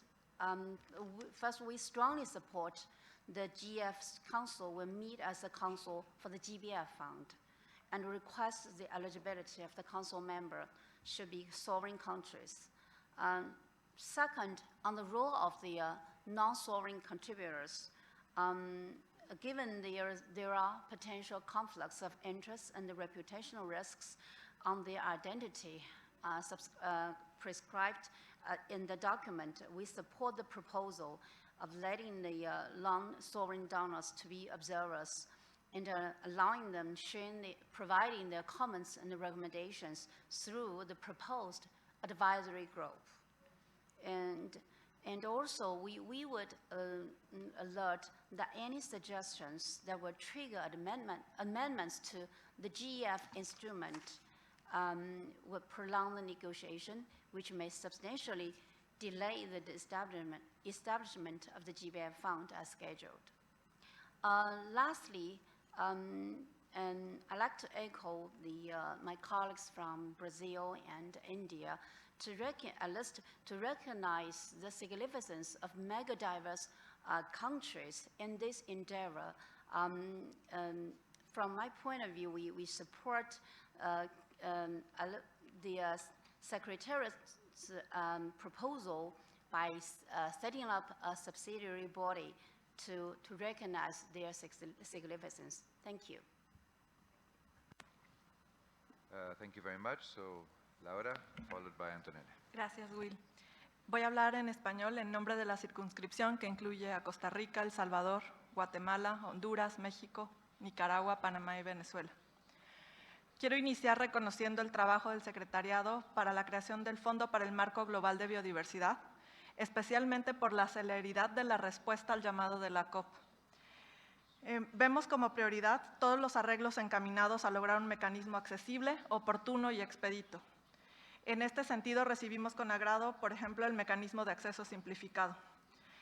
También queremos hacer eco de lo dicho por los consejeros de Colombia, Brasil e India, en tanto que la distribución global desigual de la biodiversidad hace necesario el dar voz a aquellos países que concentran las responsabilidades más grandes.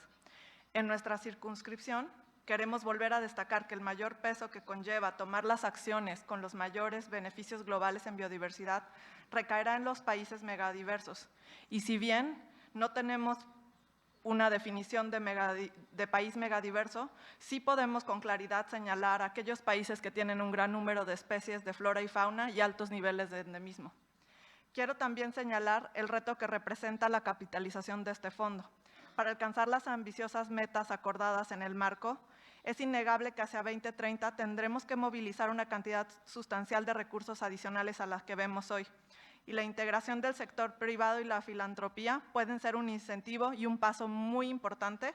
Sin embargo, es innegable que los recursos de asistencia oficial también deberán sumarse.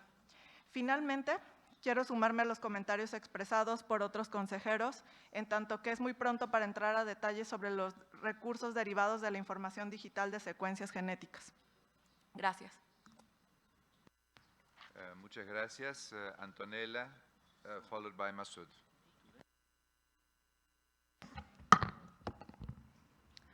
Muchas gracias, William. En representación de la circunscripción Cono Sur, Argentina, Bolivia, Chile, Paraguay, Perú y Uruguay.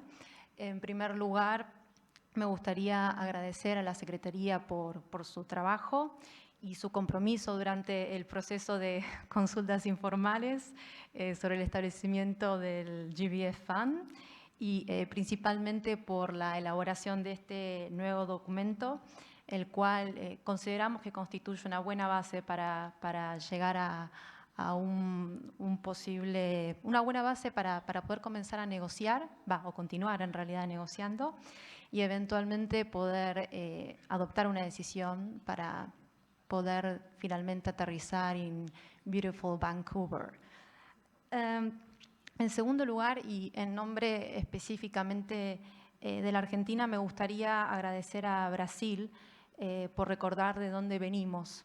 Argentina también fue uno de los 70 países en desarrollo que apoyaba la creación específica de un fondo, y si bien creo que siempre es importante mirar hacia adelante, también es importante ver de dónde venimos de cara a las negociaciones que vamos a mantener en los próximos días.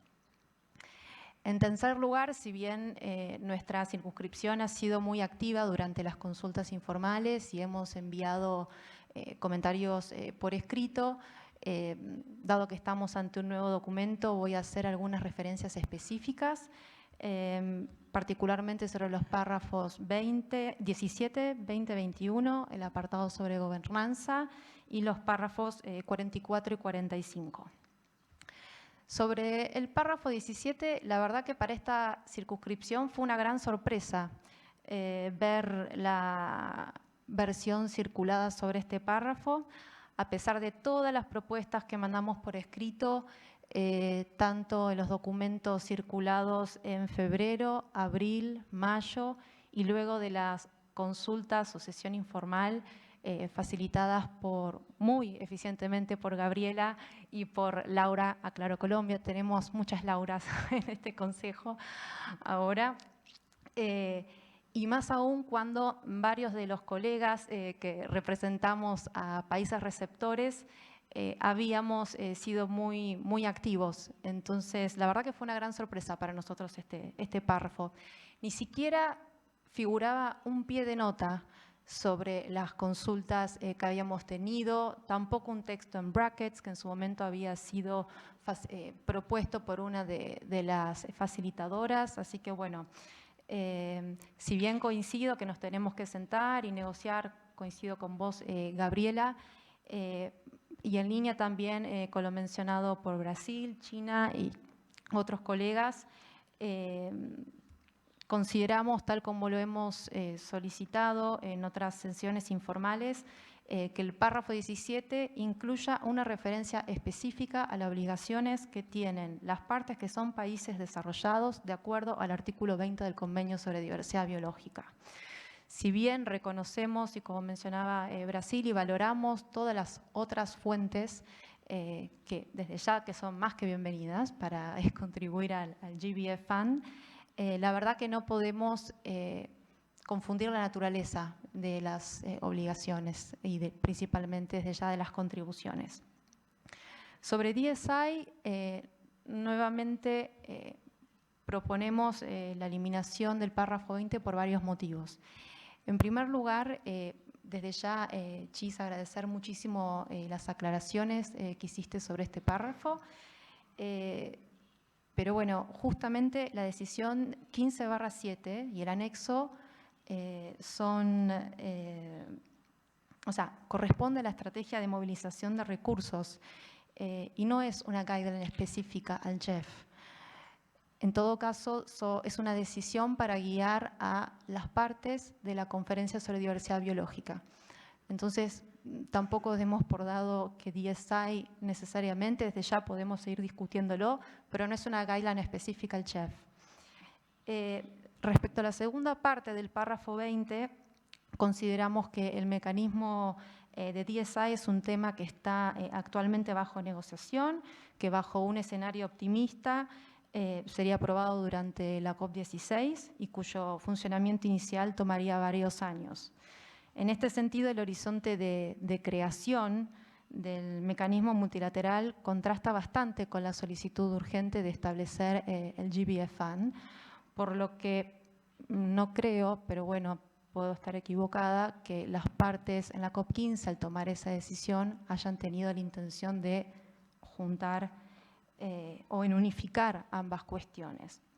Asimismo, no consideramos oportuno contabilizar los fondos ABS, que el mecanismo multilateral eventualmente podría decidir distribuir según otro criterio, como por ejemplo de acuerdo al origen geográfico de las DSI. Por estos motivos, reiteramos una vez más eliminar el párrafo 20. Sobre el párrafo 21, estamos en términos generales de acuerdo, pero sí proponemos eliminar la última línea que hace la mención al DSI.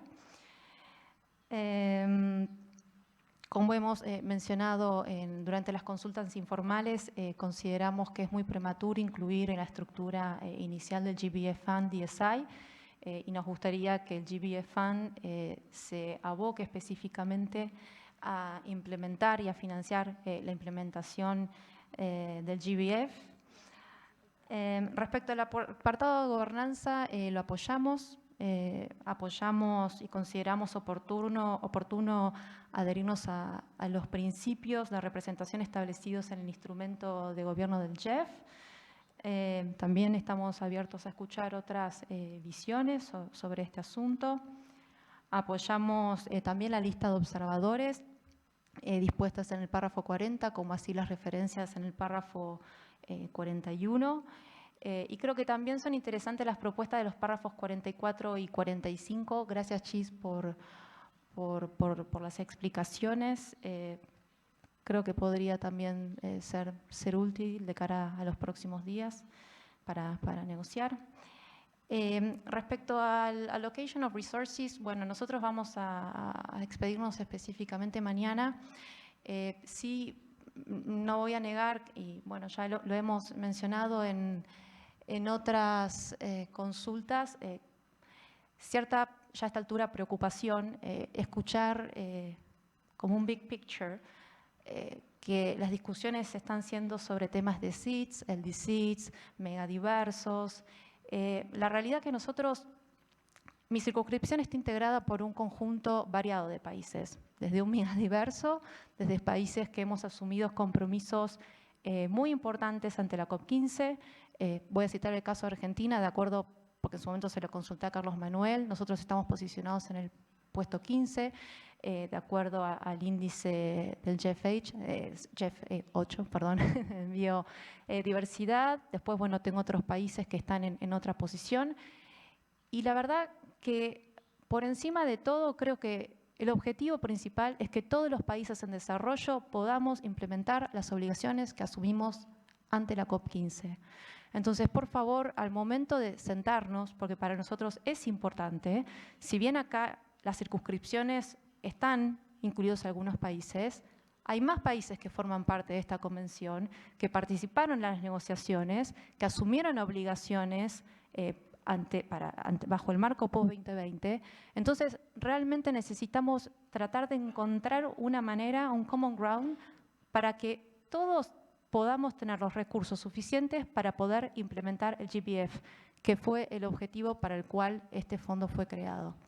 Y por último, también, simplemente compartir lo que había mencionado Gabriela, Laura, Annette, si mal no recuerdo, que, bueno, vemos, tal vez suena redundante decirlo ya a esta altura, pero bueno, consideramos que ambos asuntos están interconectados, que son un paquete, por lo que, bueno, tal vez consideramos que la decisión sobre este ítem en particular debería ponerse a consideración del Consejo una vez que tengamos un poco más claro cómo van a ir las discusiones bajo el asunto 6. Gracias.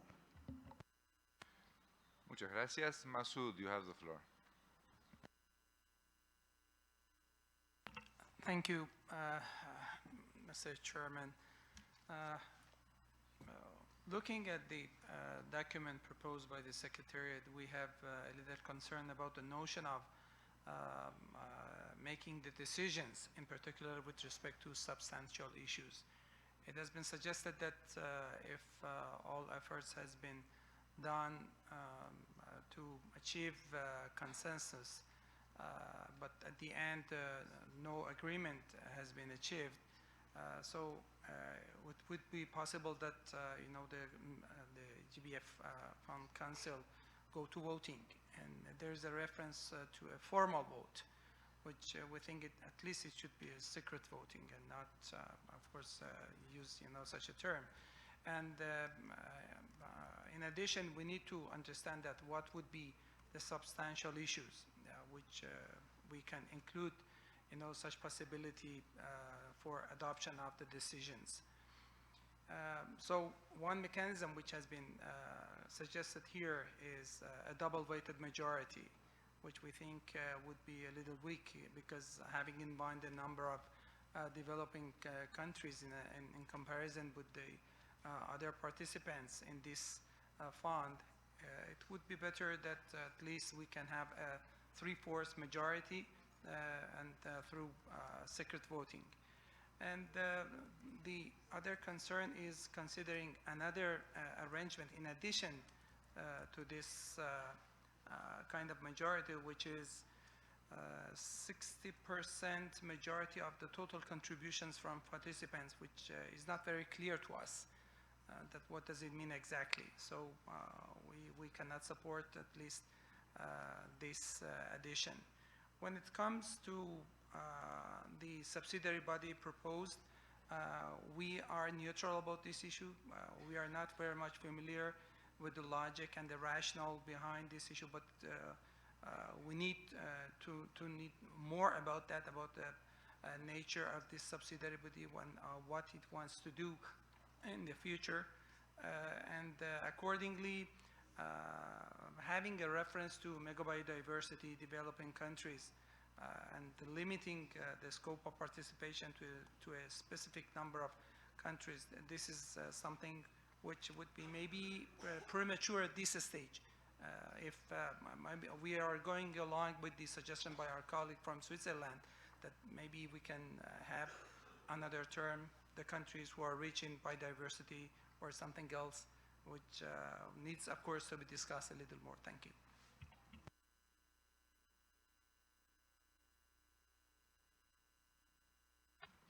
Thank you very much. Erin, you have the floor. Thank you, and thank you to the Secretariat for the presentation and for all the hard work in getting us to this point in deliberations, including all the informal consultations you've undertaken. Canada views the establishment of the GBF Fund as critical to the successful implementation of the Kunming-Montreal GBF. It is critical that the fund is established quickly to follow through on our mandate given to us at COP15, and so that I could support projects ahead of the next CBD COP. Canada's main comments on the GBF Fund documents to date aim to constructively reflect the needs and concerns of all countries, including the importance of new biodiversity-specific funding and the simplification of access to funding. Canada continues to also highlight the need for the new GBF Fund to interact with and build upon the existing GEF 8 biodiversity strategy to ensure that there is value add to this new fund. Additionally, like Germany and France and others, we have emphasized the need for funding for the GBF Fund to come from all sources, particularly private and philanthropic sectors. We are largely content with the document as it is written, but a few specific comments, including reflecting on what others have raised. On governance, Canada supports the governance structure outlined in the establishment summary based on the balanced and equitable representation as is present in GEF Council in accordance with the GEF instrument. Canada is open to future conversations with the GEF Council on how non-sovereign members could be incorporated into governance decision-making. In addition, Canada supports consensus-based decisions, but where this cannot be achieved, a vote conducted by a double-weighted majority, as outlined in paragraph 34, is deemed sufficient. Canada supports the inclusion of expanding observers as included in the document, including Indigenous peoples, and we support the development of a transparent process for the nomination of observers, noting the importance of regional, gender, developed, developing country balance, and we would like to hear more about how this process will unfold. Regarding the proposal for advisory groups to engage with non-sovereign participants, Canada is generally supportive, but we would prefer not to have multiple advisory groups. We would support Germany's comments on subsidiary bodies and the need to not recreate CBD negotiations under the GEF, and we also understand the concerns raised by France on this. On resources, as a donor country that recently contributed to the GEF 8 replenishment, Canada is aware of its obligations as a developing country party to provide financial support to developing countries under the CBD Convention and Article 20. To move us forward, we would support the deletion of paragraph 17 in order to land agreement on this document, as the informal consultations have shown we are very divided on this issue. It is also clear that contributions to the fund from all sources will be necessary and needed as early as possible, and it is Canada's view that these contributions are voluntary in nature. Canada also agrees with others who raised points in our last discussion that clarification will be needed around policy and process requirements for non-sovereign contributions. On fund structure and duration, on the issue of how to address benefit sharing mechanisms and DSI references, it is Canada's view that revised text in the establishment summary accurately captures COP15 decisions and allows for flexibility to add programs to the fund in the future. For Canada, it is important to keep this link to DSI in the documents without prejudging the outcome of ongoing DSI negotiations. Canada would also encourage the GEF to report to the COP early and often, for example at COP16, on how the fund is operating, including approaches made by the GEF to improve accessibility of funding for recipient countries. And finally, Canada also appreciates the additional details added to the establishment summary on sunset provisions and financial management. Thanks. Thank you very much. Back to Chiz. Thank you so much. First, comments from China, and also we appreciate your appreciation of a timely response. And we are also cognizant that China as a COP presidency has had a very strong role to play on the adoption of the GBF, and we look forward to working with you in that within that context too. Just to clarify a couple of points, in terms of the support to the GBF fund, the governance arrangements, what's being put there is indeed aligned with what's in the GEF instrument, and that the members are the sovereign countries. So, and what we're proposing is that the observers would be added, and those observers would be the non-sovereign institutions as well as groups that have been identified in the report. And comment from Laura from Costa Rica, thank you so much for that, and we do take note of your echoing of the voices of the mega biodiverse countries in need, to include them in the as the subsidiary body, and obviously there are different views on this particular point, so let's hope that we can find a resolution. And also Maria Antonella for the Southern Cone constituency, and first and foremost we want to thank you for your active engagement in the process we've had so far, and we very much value the comments as well as inputs that have been received on throughout the process so far. And I just wanted to clarify on paragraph 17 that what is in front of you is what was proposed at the last consultation in the of the council members. And as you might recall, there was then the follow-up informal discussion, and there was no consensus on how to update paragraph 17. So because there are different viewpoints on this particular issue, that was basically not feasible for the Secretariat to address because there are opposing views on this particular one. So it is what it is, and at this point, we are in your hands among the council members to determine what to do with this particular paragraph. And thank you for your support for the governance arrangements as well as observers that have been put on the table. On the comments from Masood, let me just clarify the double weighted majority as well as the voting arrangements. What is proposed here is no different from what has been agreed upon for the GEF Trust Fund as well as the LDCF and SCCF Council. So in other words, we're not proposing anything new, and this has been something that has been agreed upon and codified in the decision making for the GEF Council as well as the LDCF and SCCF Council. So I just wanted to clarify that. Thank you for comments from Canada, as well as your support for the governance proposal, as well as strong support for the inclusion of IP as well as gender, women as well as gender elements. We very much appreciated additional comments received on those too. On the question of clarification needed on how we go about the selection, I guess, of the observers, as indicated in here, it's going to be informed by the process for most of the groups of the observers by the CBD as well as CBD inclusion process, participation process of these observers. So we will be working very closely with the CBD Secretariat. Basically, it's on the principle of the selection among the groups, and that's how it's been done for the participation in the CBD meetings. So we will try to emulate that. And on others where there is no comparable observer or representation in the CBD processes, as highlighted in the document, we will, from the GEF Secretariat, will basically try to determine the way forward in terms of the identification of right sets of observers or institutions that might be interested in taking part in that. So with that, and I also just want to highlight that we will be reporting to the COP on various elements of this particular fund establishment as well as implementation. So rest assured, and also any report that we will submit to the COP, we will first submit to Council for approval, like anything else we do. Thank you. Thank you very much. So next group of 5, Corentin, you start with, followed by Kuko-san.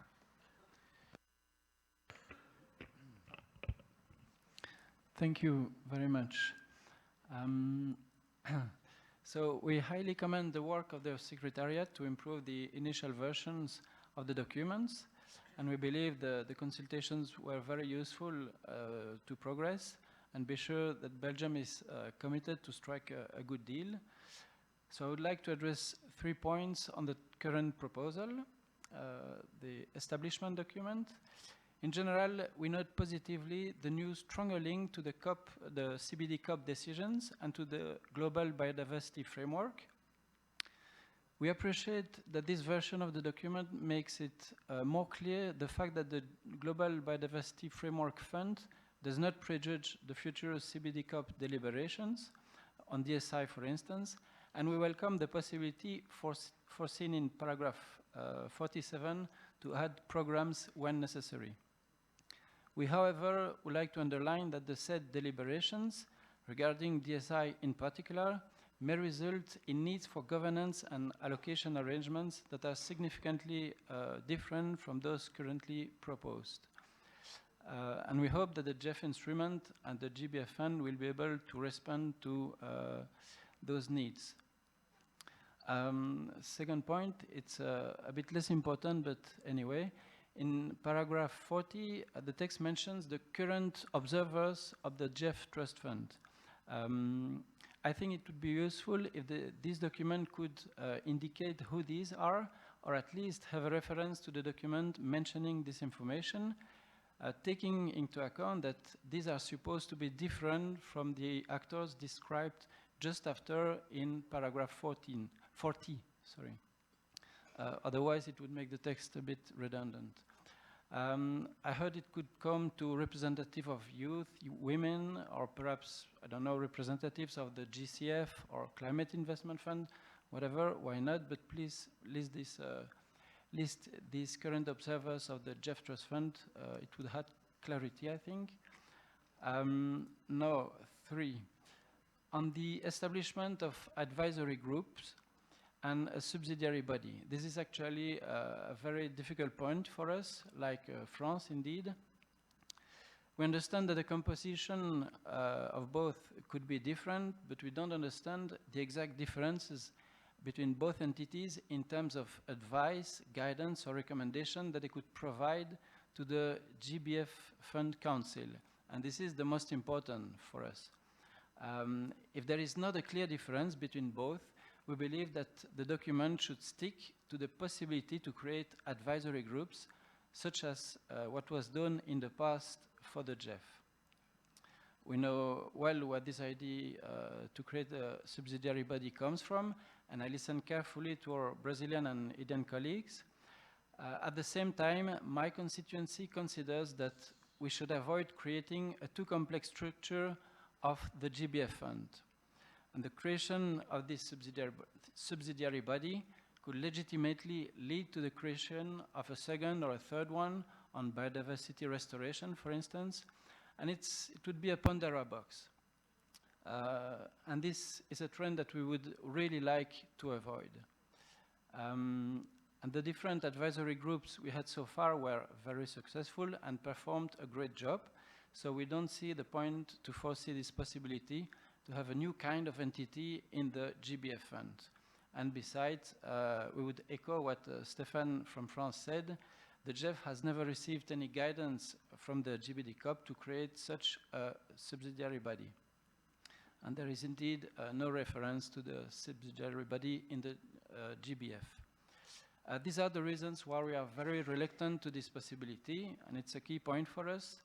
And last but not least, we fully share the view that this document on the governance arrangements and the programming directions of the GBF fund that will be discussed tomorrow should be seen as one package. Thank you very much. Thank you very much.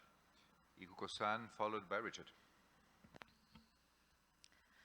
Thank you so much, Secretary, for the preparation and for the presentation of the document. It was very helpful. Thank you also for Brazil for hosting this council meeting. We particularly appreciate the Secretariat's efforts to reflect what was asked by the CBD COP15 last year to establish this new fund.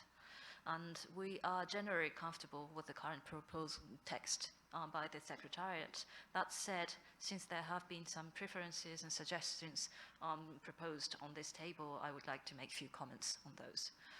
Firstly, on paragraph 17, I think we can support the proposal made by Canada to delete the whole paragraph 17 just a few minutes ago. Listening to the people, I noticed that there were proposals to delete voluntary contribution, for instance, but I would like to echo what France was mentioning, elaborated, that what determines additional contribution is not deleting the text voluntary contribution, but actually what the added value of the fund.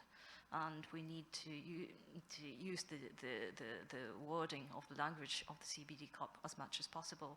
And if it is very difficult for us to agree on one language, maybe deleting the whole thing is one option.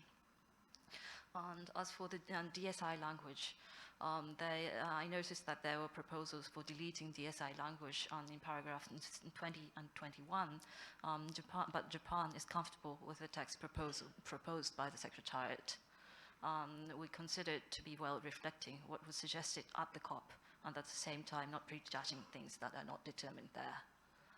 And as for the governance issue, I think it is good to prepare a framework to hear from countries and stakeholders that has strong stake on the biodiversity issues. And that we need to be very careful in structuring those kind of advisory bodies or subsidiary body. And I take note of the comments made by Switzerland, for instance, on the definition of mega and biodiverse term, which I think could be an issue that is not solved among all of us, and we do not have the same image for the term. And so I think we would prefer language such as countries with more diverse biodiversity and such. While we agree that the establishment of the fund and the programming cannot be separated, I will reserve our comments on allocation and programming issues for tomorrow's discussion. Thank you. Thank you very much. Richard, followed by Laverne. Thank you. Just like to again thank the GEF Secretariat for pulling together a complex process, the extensive consultations that did take place, and taking the discussion as far forward as you have so far. I think it's a testament to the effort you put into the process. I want to especially recognise the consultation with the IFIs and MDBs, as well as the civil society and Indigenous peoples, because their contributions to this process are truly important. Others have already made the point, and I just want to reiterate the importance of focusing our minds on how we can maximise the amount of funding to biodiversity conservation and restoration. We saw in COP15 and the Paulson report before that, the need to get that biodiversity funding. So that's what we really need to have our minds focused on during these discussions. From our perspective, we agree on the arrangements as proposed, with only a few minor comments reflecting the discussion so far. We also think that the proposal reflects the COP15 decision. We agree on the earlier points about combining agenda items 5 and 6 as a package. Just on a few extra points, we agree as a really solid contribution the proposal for observers as set out in the paper. We support the text inclusion on DSI. That's on the basis, as others have pointed out, is without prejudice to the outcomes of ongoing discussions on DSI. And I think the text as articulated is an accurate reflection of the COP15 outcome, but reflecting the flexibility that will be required pending further negotiations. In terms of efficiency, I note that there's a separate GBF council being established in addition to the GEF council.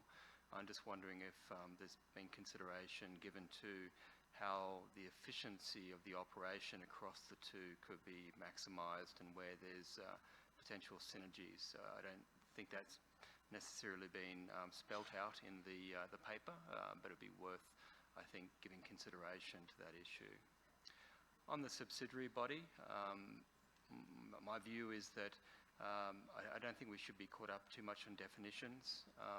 In the spirit of the way that GEF operates, it should be a inclusive process, and it should be on the basis of the value that different groups can bring to that discussion and the advice, the quality advice they can provide to the GEF Council. It's not just mega diverse, that's very important, truly important, but there's also unique biodiversity. So I think it's the country groupings that can contribute to that discussion and provide informed advice to the Council that matters the most. And I also want to echo the other comments about the differentiation between the subsidiary body and the advisory body and how that operates. It's not clear to me either. I can see value, but it just needs to be constructed in such a way that it's not rigid, it's inclusive, and it's focused on providing flexible and quality advice over time on the key issues. Lastly, on paragraph 17, I agree with the earlier comment in relation to the potential to remove para 17, noting that Paris 16 already includes reference to Target 19.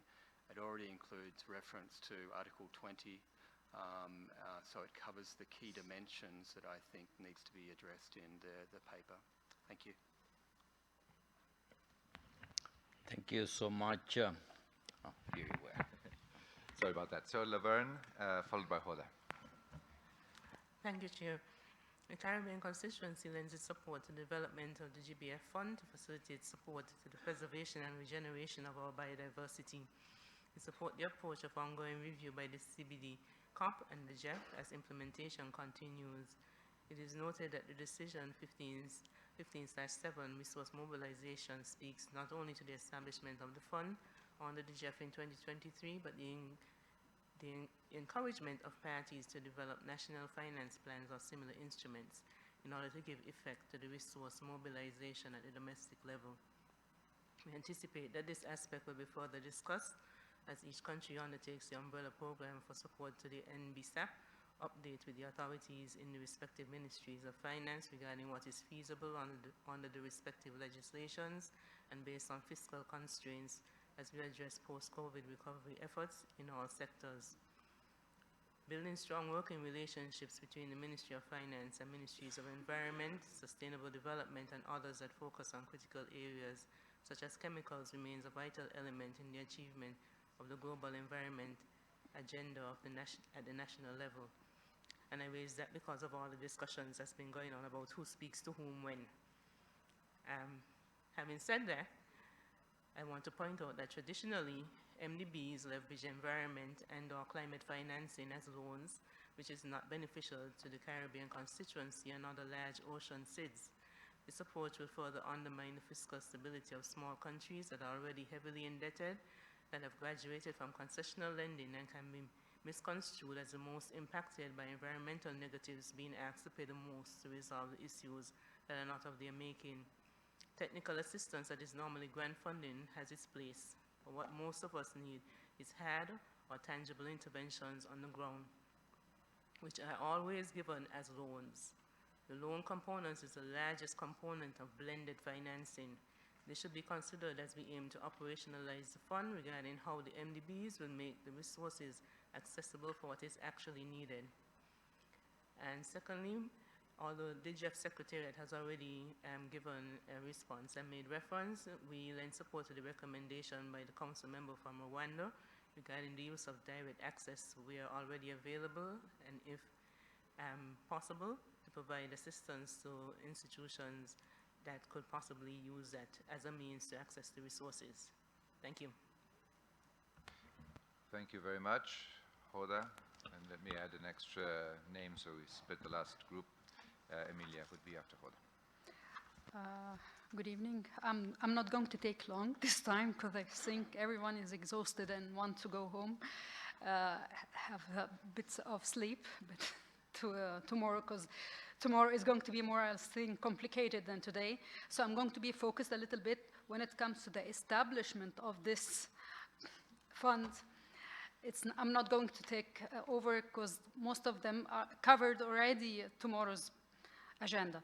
So maybe more or less I want to thank the GEF for the GEF Secretariat for their efforts, because I was luckily involved in the consultation for this fund, and more or less most of the comment has been highlighted and integrated into the document that I see today. More or less the feedback here, or what I can hear, or maybe supporting that all countries want to see that this fund is supporting the biodiversity, not LDCs or SIDS or developed or developing countries. All of us are supporting the biodiversity case. So maybe this is what we want to focus on. And this was upon the request of the UNCBD COP15 to establish such a funding entity. And we want to assure that it's to put on common ground that this resources is allocated in this year and to start implementing on ground. And I want to support, of course, some of the constituencies here when it comes to Brasilia, Colombia, Argentina, and some of the people here in the CSO network and some of the comments. I want to support this, and I don't want to take more time, but what we are here today, and this fund is biodiversity fund, not a specific portfolio. Okay, thank you. Thank you very much, Hoda. So, Emilia Wieben, you have the floor. Thank you. And also, first of all, on behalf of the constituency of Denmark and Norway, we would like to sincerely thank CHIS and the GEF Secretariat for all your efforts in this process. And we're very happy to be so close to the finishing line. Well, finally. Almost, not there yet. Yeah. Well, the establishment of the GBFF will play a crucial role in mobilizing financial resources to address the direct and indirect drivers leading to loss of biodiversity. And we really do thank, again, the Secretariat and everyone who has contributed to this important work. For us, it is critical that the GBFF has the resources necessary to deliver on what it was set out to do. And while we recognize that contributions will necessarily begin on a rolling basis, it is our hope that financing ultimately will come from a variety of sources, particularly from non-sovereign actors as well. As suggested by Canada, we could also support the deletion of paragraph 17 if this can help us reach common ground on the text for the establishment. We welcome the flexible structure of the GBFF and also the option to add programs during the lifetime of the fund. And generally, it will be important to secure a certain degree of flexibility so that updates and adjustments can be made as we gain experience on how the GBF is functioning or not functioning, as well as in terms of any developments to the ongoing work under the CBD.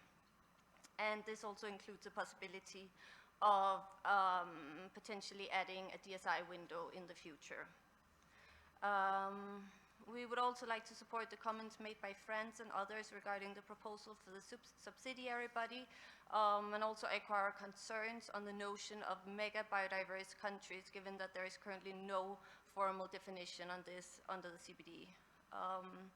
And as the last point, like Germany, we would also underline the highly relevant synergies between addressing climate change and loss of biodiversity, and this is something that we would like to see reflected in the GBFF package. But overall, we are quite happy with the version that we have on the table, and we really look forward to getting the full package of the governance and the programming directions to the finishing line, hopefully before Thursday. Thank you, and over to you, Chair. Thank you very much. Cheers. Thank you very much. Thanks for comments from the Corentin from Belgium in the constituency. Just to clarify, in terms of who are the observers and who's actually here, as actually clarified in the document, representative of each of the participants can actually attend any of the council meetings as observers. It's sort of codified in the GEF instrument. And if you, as referenced in the document, the council rules of procedures also indicate the CEO may, in consultation with the council, invite representatives of other organizations, entities, including NGOs, to attend or observe the council meetings. So in terms of the process to engage with them, those are already fairly well articulated in the instrument, as well as the council rules of procedure. So those are actually referenced in the documentation. So currently, for instance, we might have some countries observe. We also have the conventions. We have the CSO network that have been observing the GEF and the LDCF SCCF Council deliberations. So what is being proposed here is additional formal observers for the new categories that have been articulated in the document that was shared with you. I think there was a number of questions on from Belgium, but also from Australia, on what's the difference between the subsidiary body versus the observer body. A subsidiary body, and this actually was discussed and articulated by our legal counsel, but also with the World Bank's DFI, is that there is basically a parent, and the subsidiary body basically is a child to the parent. And in this case, the parent is the GEF and the GBFF Council. So necessarily in the current construct, a subsidiary body could only have sovereign countries, right? Whereas the advisory body can include entities that are not members of the GEF. So that's the basic difference that that has been taken on board to reflect in the documentation here. So I hope that clarifies.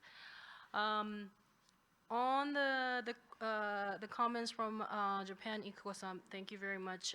Appreciate the appreciation. And I'm also hearing a number of countries indicating that they're amenable to deleting paragraph 17. We're in your hands on that particular issue.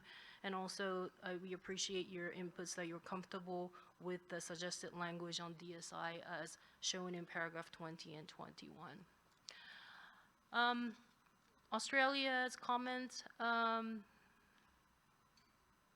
thank you for agreeing with the arrangements that this is reflecting COP decisions. And I hope I responded to your question on the difference between subsidiary versus observer in this particular context. Caribbean comments, Laverne, thank you very much. We do take note of your comments on the direct access, which was also raised earlier today. As indicated to earlier, the current setup will be through the 18 GEF agencies, but we will make sure that the active engagement of national entities as well as local entities and civil society and others, indigenous peoples, in the implementation of actual projects as highlighted in the programming directions. Egypt from Hoda, thank you for your comments and thank you for your brevity of comments. And we do take note of that you're supportive of the comments made by Brazil as well as others in terms of engagement of certain countries. And just to highlight, the fund is for all, and this is in response to specific COP guidance. Emily, thank you for your positive comments. We do agree that the fund will need to have critical resources to be able to respond. And we have made arrangements in the proposal to ensure that it's possible for the fund to accept resources from non-sovereign sources. And we want to make sure that there is active engagement as well as inputs and suggestions from the non-sovereign contributors to the GBFF Council. So we're very grateful of your comments on that particular element, and we also appreciate your comments on the flexible structure that would enable us to move forward in response to any specific COP guidance that might come in the future. So thank you for that. Back to you. Thank you very much. So as we kick off the last round, we achieve our hat trick with Laura, starting first, followed by Rob. Yes, thank you. I would also like to, on behalf of our council seat, thank the Secretariat for the extensive work that you have done drafting these documents and the consultations that you organized this spring. I would also like to support the colleagues who already highlighted that this fund should bring a change and be innovative. So we wish that it will bring new and additional funding from all sources and that they should be in the form of voluntary contributions. And of course, private sector engagement and the role of MDBs needs to be stronger if we really want to bring a change with this fund. We also have to make use of and maximize co-benefits and outcomes from the climate and biodiversity nexus. In principle, we are positive about the possible establishment of the subsidiary body or advisory groups to provide advice to the GBF Council, though we wish that the participation should be broader than just to those developing countries rich in biodiversity. And still it's a bit unclear, maybe like the French colleague pointed out, that what would be the added value of this subsidiary body if the members would be also the council members. And we would also like to see that the SITs and LDCs would be at the core of this fund and benefiting from it. And for us, it's also important that the fund has the flexibility to add programs during its lifetime if such need arises. So we support structuring the GBF fund in such a way that it can serve as the global fund for the multilateral mechanism for benefit sharing from the use of DSI, should the COP so decide. And we can also support deleting the para 17 and also support approving these documents as a package. Thank you. Thank you very much. And I know it's late, but before I give the floor to Rob, if you're reading in particular, read a little slower, otherwise the interpreter simply cannot follow you. So this will apply tomorrow too, but they've asked us to please slow down a bit. Thank you. Rob, you have the floor. Thank you very much, and thank you for that recommendation, because I have a tendency to read very fast, so I'm going to make an effort to read slow. And also, I'm not going to read everything, because there's been such rich contributions today that I need to extemporize a little bit my comments, because I need to reflect sort of the discussion that we've been having in the room today. But first, I just want to thank the GEF Secretariat for that. Well, first, I want to say that we support the establishment of the GBF Fund with a structure, scope, and function that encourages and facilitates strong implementation of the Global Biodiversity Framework and delivers expanded global environmental benefits. We really want to thank the Secretariat for the immense work you have done to prepare these documents for this council meeting. We appreciate the numerous consultations that you have held, including those with council members, both bilaterally and in consultations in April and May, and those with key stakeholders, including MDBs, CSOs, philanthropies, indigenous groups, and others. We appreciate the level of detail in these documents and how the final versions clearly respond to many of the important comments raised during the consultation process. We are pleased that the final version of these documents, in general, we could support the final version of these documents. We do have a few comments based on the discussion in the room today, but we believe that they reflect the substantive discussions we've had together. And we hope that all constituencies, including those that did not participate as actively in the consultations, will share their views on the document. We are confident that we can find common ground and a way forward on the GBF Fund at this meeting. And like Switzerland and others, we are ready to work to make that happen. So we're ready to work all day and all night to make that happen. And we're open, we also believe in the spirit of compromise. We also want to support Canada's intervention about not foreclosing in the future the potential for maybe private sector and philanthropy, a role for the private sector and philanthropy in the governance of the fund. So we don't want to, that's not an issue necessarily for now, but we don't want to foreclose that possibility in the future. We also want to support France and others who have raised concerns about the use of the term mega biodiverse countries. We don't think that's defined. We really have a question about what that means. We even have some examples of countries that are not considered mega biodiverse in the number of the lists that we've seen, and want to just point some of those out because we think it's really important. We appreciate Australia's discussion of unique biodiversity. Not 100% sure that describes things as well, but let me just give an example, a couple of examples. Small island developing states. Islands are by their nature, are range restricted, and many island nations score low, less than 1 on the Global Biodiversity Index, yet are among the most vulnerable to extinction due to environmental impacts caused by climate change, habitat loss, invasive alien species.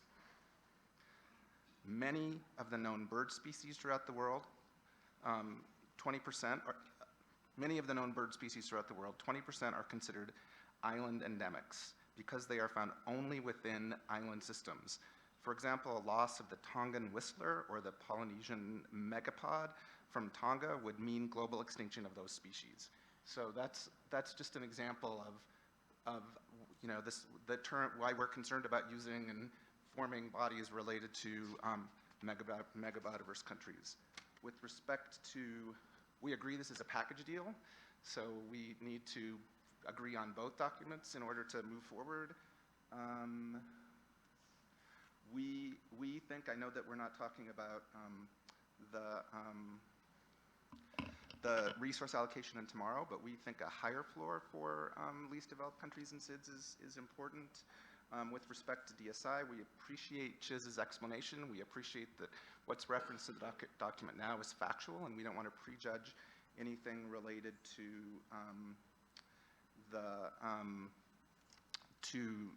what COP decisions are. And with respect to the discussion, we think there needs to be more discussion about the subsidiary body versus the advisory bodies. It's still unclear to us. I think as Belgium pointed out and France pointed out and others pointed out, we think there needs to be more discussion about that. We're not clear what the role would be, and we just think there needs to be more discussion about that. You know, is it only developing countries? Could it include developed countries? A lot of developed countries have a lot of experience in managing biodiversity and protecting biodiversity, so we think that's another discussion that we need to have. And I think I'm probably talking too fast and too much. But I think with that, I'll stop for now. There's a lot. My head is sort of filled with all sorts of other things because there's been such a rich discussion today. And I think that reflects everyone's commitment to make this happen this week. And so I want to just really emphasize that we're in the mode of getting this fund established in the next few days. So thank you very much. Thank you very much. Karen, you have the floor. Yes, thank you. I really need to speak slow because I always speak too fast. So, yeah. Anyway, also, as all the others have started out saying, we really appreciate the work of the Secretariat this spring. I mean, I can't, in a very short period of time, you have made these documents and put them on the table. And on top of that, all the consultations that you have had and working on the GEF 8 implementation and a record large work program that we just decided on. I think it's unprecedented, and you should be really proud of yourself. Sweden has a bit of the same starting point as France. We made a really large contribution to GEF 8, and part of that decision was linked to the fact that we had a very high proportion of biodiversity in the GEF 8 program. So I think that is the base for us. But given that we now have a COP decision that we have to deliver on, we are, of course, we want to be constructive and find a solution that is acceptable to all. And I'm quite sure that we will be able to do that within the next few days. As Frans was saying, we think we need to stay as close as possible to the COP15 decision. Regarding the subsidiary body, as many others have expressed, we don't really understand the added value of the subsidiary body consisting of council members. We believe that we should rather focus on making sure that we keep the open and constructive climate that we have in the GEF Council, that we make sure that different views and aspects are being shared and listened to in the Council, and that maybe that is a solution. And also, I mean, we are also worried that the subsidiary body could also potentially slow down the process. And the aim is to have a simplified project cycle process and to have decisions on projects in a speedily way so that the money actually comes out to important projects. Regarding the advisory body, I can see the added value, also linked to the COP15 decision. to be able to deliver on the COP decision in relation to the goal to increase financial resources from all sources, including the private sector. And we think that the advisory body could help us in doing that without expanding the council as such. Just to finalize, we support the reference to the possibility to add new programs in the future. We think that is good in the paragraph 20 and 21. As has been also mentioned by Germany, Denmark, and possibly others, it's important, the climate relevance of the fund is important to Sweden. And we could delete paragraph 17 if that is agreeable to everyone to come to a consensus on this. Thank you. Thank you very much. Colin, you have the floor. Thank you very much. And just to contribute to the discussion on this, let me first of all thank the CEO and the Secretariat really for moving fast and furious on this. I think first thing is this is time sensitive. Loss of biodiversity is happening. So really, I think we really need to try to, as much as possible, have this trust fund operational as quickly as possible. We certainly, for the, for smaller, for SIDS, especially from my constituency, when we talk about biodiversity, it's basically our life as well. For Solomons, Papua New Guinea, Timor-Leste, right going up to Indonesia, Malaysia, Philippines, we are part of this rim of fire in which, when you talk about the world's biodiversity in terms of marine, reef fish, it's basically in our location. So we really, supposed to be part of the solution, supposed to be. So this is where we really are supportive of this. I think the most important thing is trying to get a decision at this council meeting, and probably I'm basically looking to the co-chair in terms of the process of arriving at a decision. I'm just listening to the what have been said on governance, on structure, on resources, etc. But I think the most important thing for us is basically ensuring we go home, knowing that we can say that we have done something for our planet and humanity. But I will probably speak more when we talk about the next agenda item on this. Thank you, Chair. Thank you very much. Ben, you have the floor. Many thanks, William. I'll try to be brief, but this topic is important. So firstly, just as I think Rob has said, overall we welcome the establishment of a GBFF, and we, as others have said, we thank GEF Secretariat for delivering the GBFF at pace this year, amending possibilities where possible, signalling future possible changes, and maintaining existing modalities where required to arrive at a workable and positive proposal. As Karen has just said, we particularly thank the GEF Secretariat and colleagues for the 2 consultations and engagement by council members and constituencies where I think we made significant progress. Currently, as I think Japan and Australia have said, we believe, with one exception, actually the documents which were presented to the council, we're in a good place. As I think everyone agrees, and I think everyone around the table has said this, we are not here to debate COP15 language. That has already been decided. So, for example, language on funding from all sources. As Francis, others have said, we are here to take forward the language agreed at COP15. We'll no doubt come back to some of that COP15 language further tomorrow. But in relation to that, just 2 then specific points, which others have said, but I think it's important just to reiterate that. As Canada, France, Switzerland, Japan, Belgium, Australia, Finland, Sweden have said, we believe a placeholder on a DSI should remain in this document. That is consistent with Annex 1 and 2 of the Resource Mobilization Decision 15.7 in resource mobilization. And at this early stage of developing a benefit-sharing mechanism for use of DSI and jetty resources. A placeholder would allow the discussions under CBD to take place without influence from discussions under the GEF. Furthermore, this placeholder does not prejudice the outcomes of the discussions on a range of issues which will be held within the CBD. In short, we agree with Chiz, this language is factual. In reference to paragraph 7, where we've heard various and opposing views, we agree that deletion of this paragraph shouldn't be an issue. In paragraph 8 and paragraph 16, those are directly lifted from target 19 text, and as Richard has already said, it references Article 20.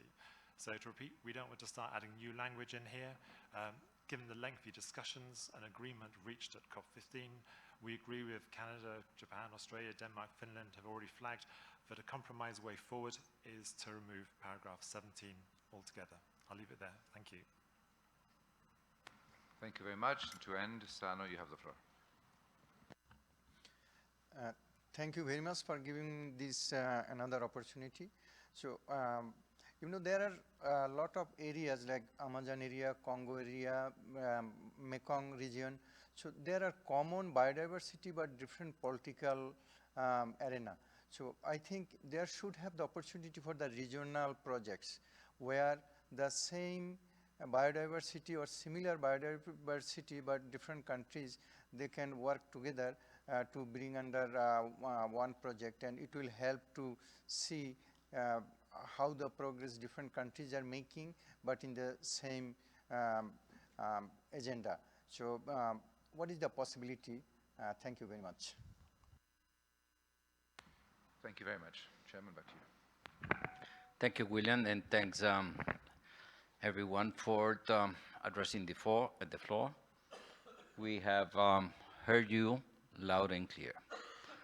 I've been consulting with my co-chairs on ways on how we should follow, and here's my proposal.